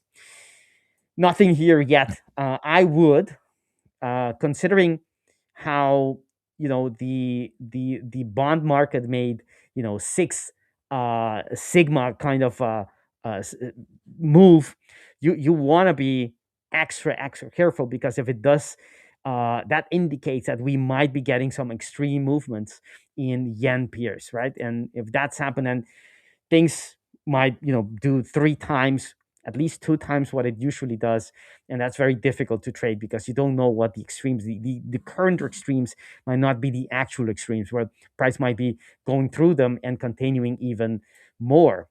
So let's take a look at perhaps what is the chat telling us. Do we have some other messages from chat? The last one I have is from 19 minutes ago. Maybe my chat is not refreshing. Is it yours as well? No. So I got, first of all, we got this question from Neko asking basically why the market is in a sideways move, or most of the markets are moving sideways recently. I think you are better in answering that, Pedro. Yeah, I think again, what is the main reason why the market moves? Correct, is basically the expectation of the market participants towards the future, and when eventually they start hearing something, or basically getting an idea of something is about to happen, then eventually they start positioning themselves according to that. So, and what could affect that? The Fed interest rate decision, any geopolitical situation, and so on. Now, at this point, it looks like there's a little bit of an agreement in terms of what's going on with the Fed. There's not going to be any rate cut, neither next week on the 28th or 29th of January. Most likely neither in the next meeting, which maybe is going to be in the beginning of March, if not mistaken. And there's a question mark then towards April. Now, one of the, for example, news that could affect the situation is, as soon as Trump starts announcing who's going to be the next president of the Fed, who's going to replace Jerome Powell, and all of a sudden now we have something new, a new variable that is placed into the market, and now the market most likely is going to start reacting, because now most likely we're going to be looking at someone that's going to follow more of what Trump wants, which is to cut rates as soon as possible, and maybe even in an aggressive way. So most likely you are going to see market adjusting straight away into that news, and can start a new cycle into dollar, for example, or even then again in US indices. So that's a lot of what's going on. When there is a little bit of calm, a calm situation, where there is not many variables affecting the final outcome, which is interest rate decision, you see the market slowing down, more in a ranging behavior. But then maybe you are just looking at FX, for example, because if you are looking at gold, no one's going to say that gold is moving in a ranging behavior. Gold is actually trending. Silver is trending. And maybe other assets as well could be trending. Some of these yen pairs are trending. So sometimes also depending on what markets you are paying attention to, because those may react differently to the situations that we have. But yeah, FX, yes, it's a bit ranging. Dollar is a bit ranging. Euro dollar maybe a little bit ranging as well, and that's a little bit of what we have. But this is just to finalize. This is the market. This is what you need to be expecting. For example, so for someone that just trades one asset or maybe two assets, maybe euro dollar and pound dollar, there's going to be these moments where maybe there's not going to be any proper momentum. Price is going to be creating some levels of support resistance without really going anywhere, and then you need to adjust a little bit to those market conditions. Try to recognize them, try to adjust to them, and then eventually, when you see now a new shift, then you can maybe try to take full advantage again of those moves. Yeah, that's what it is. Nice. Yeah. Let me take a look at EU. All right, so on the higher time frames, for those who requested EU, I know you guys did. Yeah. I can read your minds. Just before we you reply or you start analyzing. I don't. Yeah, just this question here from Jamel. Do you look at? Yeah, you don't. Like it just directly. You don't look at TOT. No, I don't. Yeah, very simple. There's a lot of things you can do to squeeze a little bit more of your edge, and I'm aware of that. I can use some fundamentals.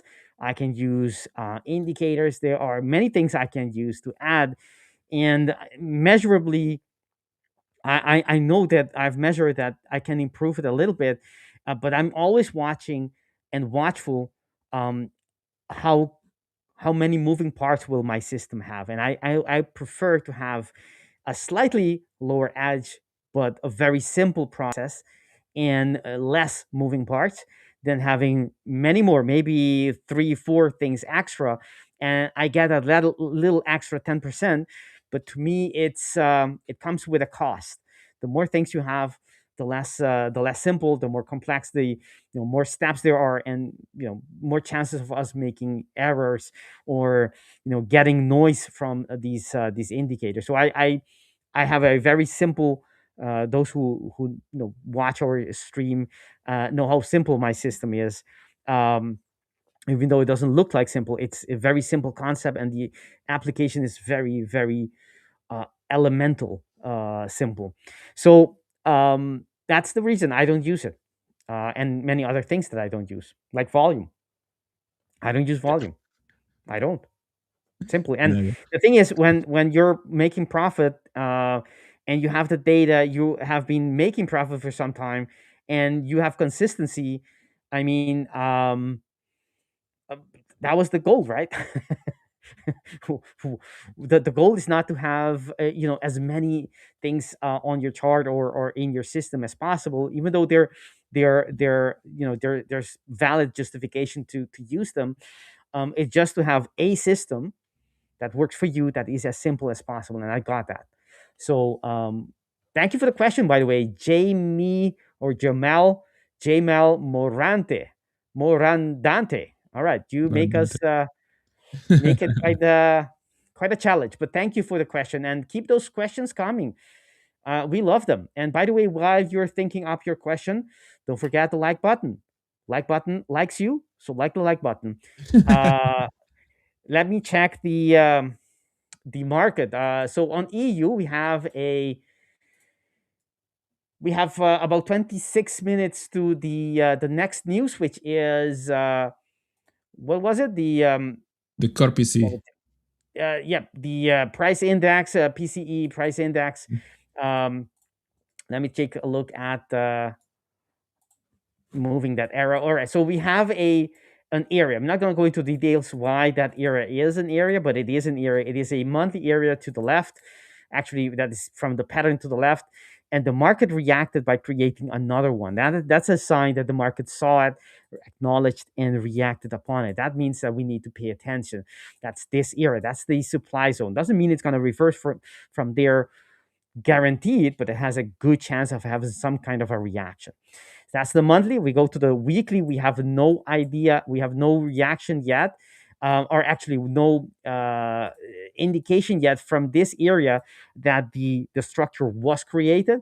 We did get the reaction that we talked about, which is this. That is the retest, and then we moved away. But it didn't give us any signal, any indication of where and if the sellers really came in with aggression and where exactly that happened. It did not happen. And so we don't have anything to build the monthly or to use that monthly the supply zone for a short trade. Maybe we won't get that alignment, or maybe it will come in the future. But at the current time, I don't have anything here to trade short, at least on the weekly time frame. Let me switch back to hold on to the that's the weekly, and there is on the daily time frame. We had a very beautiful reaction. Beautiful. Pedro knows what I'm talking about. It's that reaction we had on what was it, on Tuesday.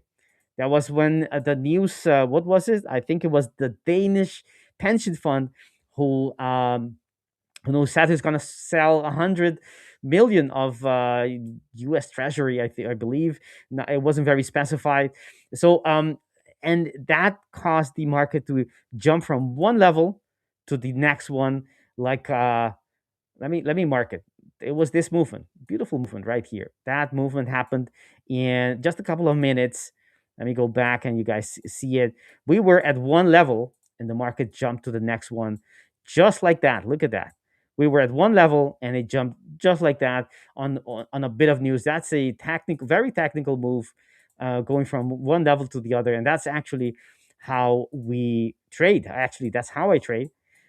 Just waiting for a market. It happened this time. It happened in a few minutes, but normally it takes a bit longer than that. So, do we have something that tells us that the market is getting ready for that short, that monthly structure? Is it already visible on the daily, that maybe is preemptively or is taking an attempt, an advance on the weekly? I don't see it. I don't see it. Go back on the structure here.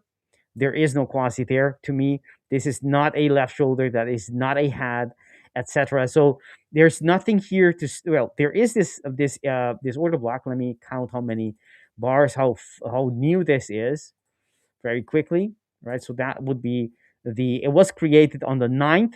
That's one thing, but that order block to me is not the relevant one. It's this one, and that one is already gone through is at a higher number since it was created, meaning it's not fresh. It did have the reaction which you would expect from it, but it's not enough for me to take a short from. So I don't have anything. What I do have is that we still are in this beautiful bullish quasi, and that's what we have so far, right? Left established downtrend, the neckline, it breaks it. It goes where one of these order blocks has a little reaction here, but eventually has this order block that it reacts to, and it goes. What is the TP if this pattern is the one that is at play? And it is at play. The logical place to be targeting is the ultimate part. The last target to have with this pattern is all the way to the highest point between the head and that retrace, which is this point. That's why I have that TP right there. That's the area. Yes, you will have reaction from these supply zones, but eventually this is what makes sense. And the fact that we have on the weekly time frame, we don't have really a structure. I shouldn't say really. We don't have a structure on the weekly time frame. So that tells me that the likelihood that the market is, not the likelihood, but the market is not showing us that it wants to reverse from these levels. So likely, the easy path is that market's going to continue to go up all the way to that level eventually. So, but what can we trade? What is there to be traded? Not a lot, not on the swing trade. If you wanted to be long, you needed to go long from the lower levels when we were taking out that open on that was on Monday, on Martin Luther King Day. Let's take a look at the lower time frames. We do have a little H4 here, but that H4 is not exactly at a great place. There are signs on the lower time frame. The high time frame, it looks like it's going to continue to go up, and I think eventually it will. There is a quasi, I must say, of a market. This being the structure.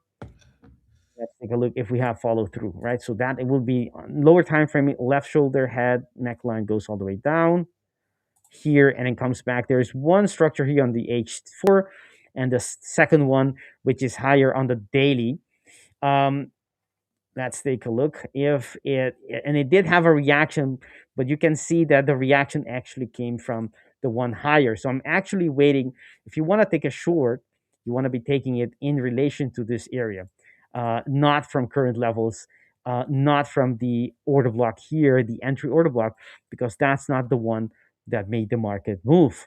You don't want to be trading something that is already showed us that is not the structure to be taking into consideration. So there is a fresh order block here on H4, but market structure is not exactly very, look at that, right? So, I mean, what are the chances that this order block is going to change price? It may, but it doesn't look very, very promising. There was a trade that I took this morning. It was this order block, this on H4. Let me go back here. This H4 on the morning, and you can see that we had an H1, that we had an overlap. Actually, the overlap is like so.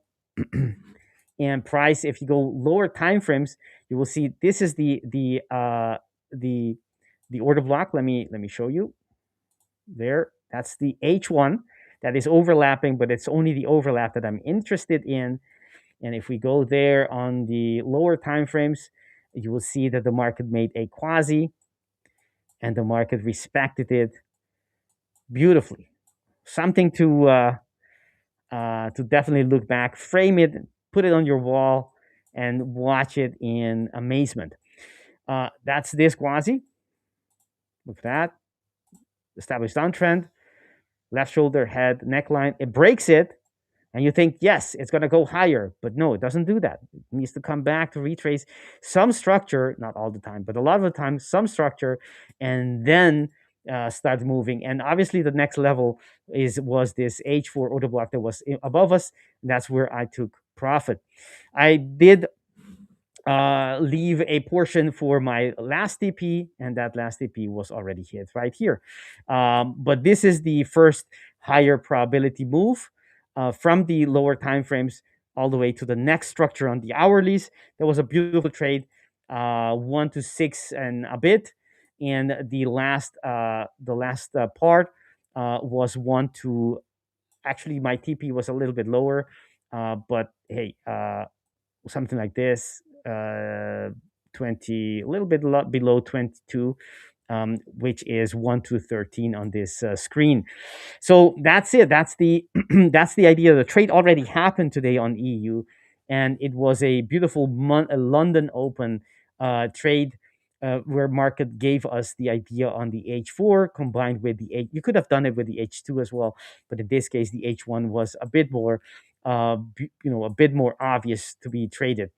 And the lower time frames gave us the entries you know, the area was very beautifully waiting for us to be taking that long, and it did with colors. So that's EU, but I don't see anything right now. I wouldn't be going. Yes, there is an H4, but what else is there? Is there an H2? There is, but it is not that fresh anymore. 6, 8, 9, 10 already gone. So I'm left with really nothing to trade. There is the neckline is all the way down here, meaning that there is no quasi on the H1. Right? Is that correct? Yes, that's correct. So this is the H1 neckline, meaning the market is very strong. Thus, you know, giving us extra reason to expect price to continue higher, as we said. So that's EU. Basically, the move was already has already happened, and now is. I normally I don't have a daily reason to hold this much longer. Otherwise, I would have held it, because I think you know, it's looking in the coming days for the next level. The logical level is for price to reach the same one, the one it touched before, but that would be the daily structure above. And that can take a couple of days, but it's likely where the price wants to go eventually. But I won't be part of it, because the daily doesn't give me a reason to hold that trade much longer than just within one day. That's my take on EU. Yeah, it's a beautiful trade, by the way, Victor. So Thank let you. me just do what I usually do for everyone in the live stream. There we go. Beautiful entry in that. I admire that you kind of find those small ranges, and then usually around those small ranges, that's where you find some good quasi models as well. And then hopefully capitalizing on the momentum of the setup. I agree overall with your analysis on you. And actually, that spike that we just covered was a level that I actually had marked as well. On euro dollar, and now it's a bit more indecisive to see which direction actually the euro dollar wants to go. It could definitely still go higher. It could go to take that high that you mentioned a little bit, maybe get close to 180 or something like that. It's not 80, sorry, 118. And then we'll see what will happen. Yeah, there was just one question here. Papa Capara mentioning that apparently I think he got the payout. First of all, if you got the payout, congrats. Okay, congratulations on your payout. But he's trying to potentially get the payout transferred to his mom's bank, which I don't really think that's possible. I think you do need to have it, and your bank account needs to be under your name, and you cannot really just transfer to someone else's name. But the best thing you can do is actually go to our website. We have a chat support in there, and you can ask those type of questions regarding payments, regarding accounts, and everything else. So that would be the advice, is to actually go chat with them on our site. It's quite obvious. It's quite visible. We have I think it's Zoe or or AI support. But if you do want to speak with someone, with a person, just ask Zoe to redirect you to an agent, and for sure someone from our team is going to be able to answer all your questions. Okay, but congrats on your payouts. That's a good thing. Yes, indeed. I think we're not support, right? That first and foremost. So whatever we say is more of an opinion, not the company policy or guidelines. But the same way as you can't, it doesn't make sense for someone else to receive your money. It's yours, so you have to receive it. And I check with support, but it sounds like that's a no go. Yeah, that's what I thought as well. Yes, we have the US Open already, kind of almost 20 minutes ago. We have seen a little bit of a bearish move on some of the US indices. We had a massive move initially to the upside on the Dow, getting really close to all-time all-time highs. Now it's finding a little bit of resistance again at this top. The Dow that is getting really close to 50,000. But then we also have actually this more negative or bearish move on the NAS.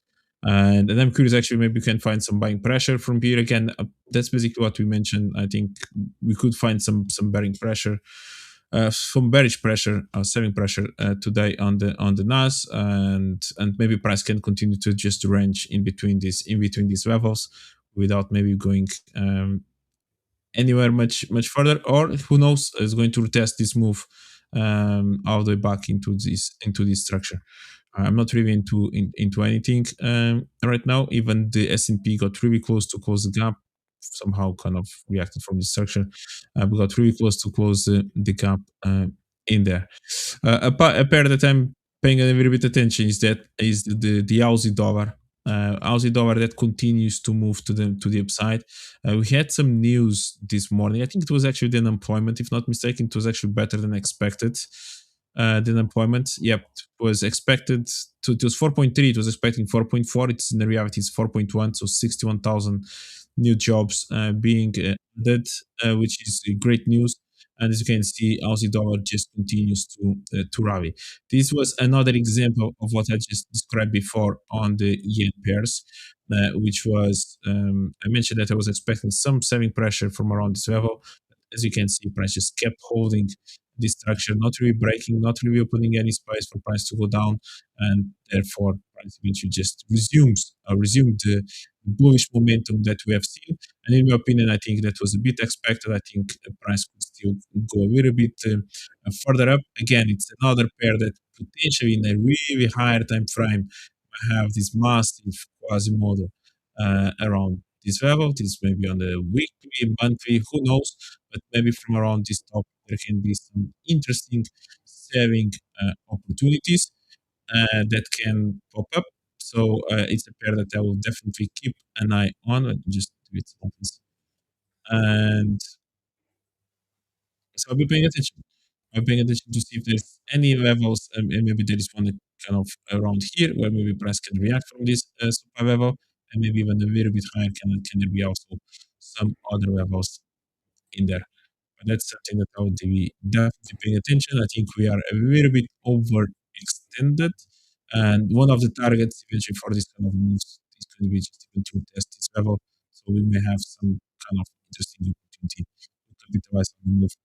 I like this. It's definitely on my radar. I'm going to keep tracking. Something that I'll be paying attention to see when eventually we don't have any break of structure. So at this point, I want to pay attention to this low, and this price continues to go higher, maybe creates a new higher low, and then maybe we can keep on moving that structure along. And maybe another opportunity that this is more for someone continuation trader. It's on New Zealand dollar.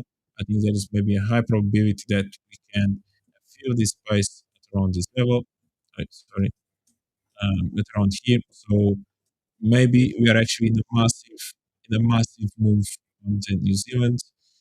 Second. Because price actually reacted, or if you pay attention to where price is coming from, once again, price has been holding this level for a long time, and this was last November. We actually reacted really nicely. Again, maybe a potential model that was created in this move. Okay, we have all these left shoulders, we have the fake out in there. Price definitely breaks structure. You have at this level a beautiful quasi model, and there's maybe probability that the price could eventually try to go and test this level. This top actually managed to break this in here, so who knows if we're not actually on this to want to feel now this structure all the way. Basically, this red rectangle that I have. But for now, more time frame, I think we may be on the way to at least get into this level. So there's maybe a little bit more room to go. Maybe price could even bounce a little bit before, but something like that could play out on New Zealand dollar. But this is more of a trend continuation setup, not exactly the setup I'm looking for. But something that's an opportunity that's just pop up in here. Yeah, that's like more or less. I saw you before, Victor, looking at the dollar CAD. Dollar CAD also had an interesting move. I don't know if you are trading dollar CAD nowadays or not. Yeah, now basically some part of the move's already gone, so it's actually more of a waiting game, to be honest. Maybe press gets closer to one of these two zones. But yeah, nothing much. All right. Anything else, guys, that you want to ask? We're basically 5 minutes away, or 6 minutes away, also from the news. Okay, we're going to also have news as we are getting to the end of this week live stream. So once again, thank you very much for everyone that has been watching us, subscribing, and also press that like button to continue to get to the target of 100K mark, which is going to be massive. And that's all the effort that we've been doing in here, guys. It's all because of you, and without you as well, it would be basically impossible to get to this stage. So thank you very much, everyone that has been spending your time with us on a daily basis on this live stream and asking great questions. And it makes it always more entertaining as well when you do ask great questions. Pedro, I don't know if it's me or if it's you or if it's maybe the platform, but do you have the same mic selected as always? Because it's at times it's I have a little difficulty following. It sounds a little bit different. Let me put it that way. My voice? Yes, your sound, but at times it's perfectly fine, and other times I'm having difficulty following, distinguishing words, one word from the other. But maybe it's just me. I don't know. Okay. Yeah, I'm not sure. I'm not sure. Actually, today there was an update firmware on my. Actually, it was more on my headset that I did. I don't know if that impacted or not my microphone. But yes, yeah, I'm not really sure. Yeah, guys in the chat, you guys can let me know if there's anything different from my voice or sound. All right, we have 4 minutes to go to the news. So that's going to be interesting to see if the market is ready to continue on its path to that level that we indicated, or are we going to have a much deeper retracement? It's the PCE, the core PCE price index. So my idea is, or I don't have an expectation, but I mean, looking at the market, I would expect price to be. Let me switch to mine, if that's okay. Yeah. Yeah, my idea is, well, for today, I think the market has done what it's supposed to do, right? They hit reach target, and that's basically the 100% ATR. So but I still see the market being quite strong, and I don't see any reason or any idea, any indication that the market is slowing down. On the contrary, I think it's getting ready for a next possibly getting ready for a next leg going up, in testing that high that we had before. You can see how the market is very steadily pushing forward on the hourlies, and we'll have to see. We'll have to see if it has any reaction whatsoever as it had before. See the as it was touching the upper border of that order block, that daily order block, had that reaction. That's the same level we were looking before, right? So we're this would be the next level. Well, actually, the current level is the one. This is the lower border of that order block. The next one would be the upper border, to see if the market has any intention at all to retrade. But so far, it's very steady, very strong, and likely to just slowly or not going heading high. But we'll have to see. We'll have to see after the news. Still in about 2 minutes, maybe we can put our. Maybe it will change completely and go straight down. Who knows?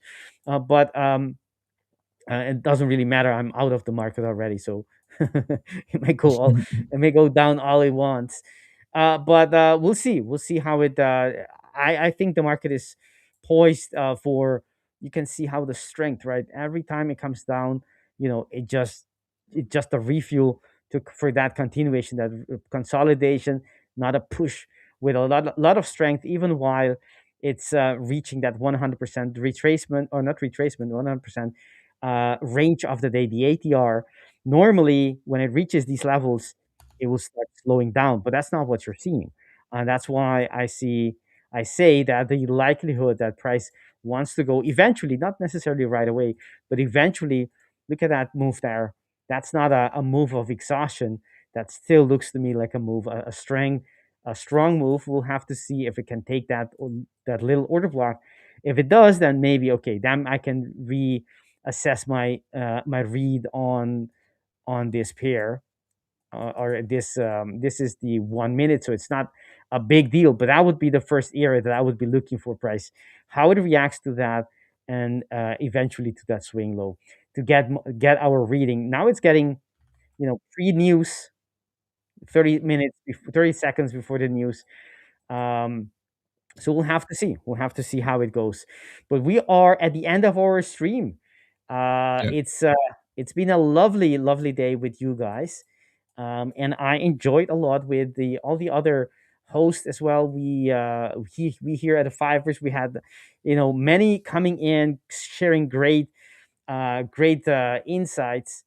And there is on Discord today, there's going to be Richard Wells, talking and sharing, tips, tricks, and ideas how to, become a better trader. Especially on the psychology part. So you don't want to miss that. If you don't know how to get into our Discord, then get an account, get into the family of the Fivers. The news seems to be muted. Nothing happened so far on EU. At least I don't see anything. Maybe now we are very slowly, like a turtle, kind of a flashy turtle. But in any case, coming back to Discord, get your account, get in, and be part of our tribe. We have daily weekdays. We have a bonfire, a virtual bonfire. We can sit around it and have a chat about trading and everything around trading. So you're all invited. That's it for today, Pedro.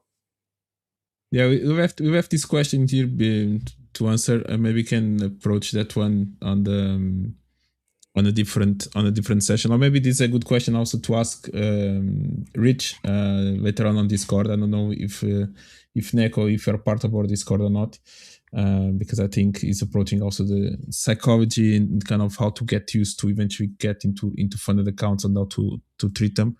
I think as everyone I think goes into phases, it's a journey to start getting funded, to start getting payouts, to get used to them.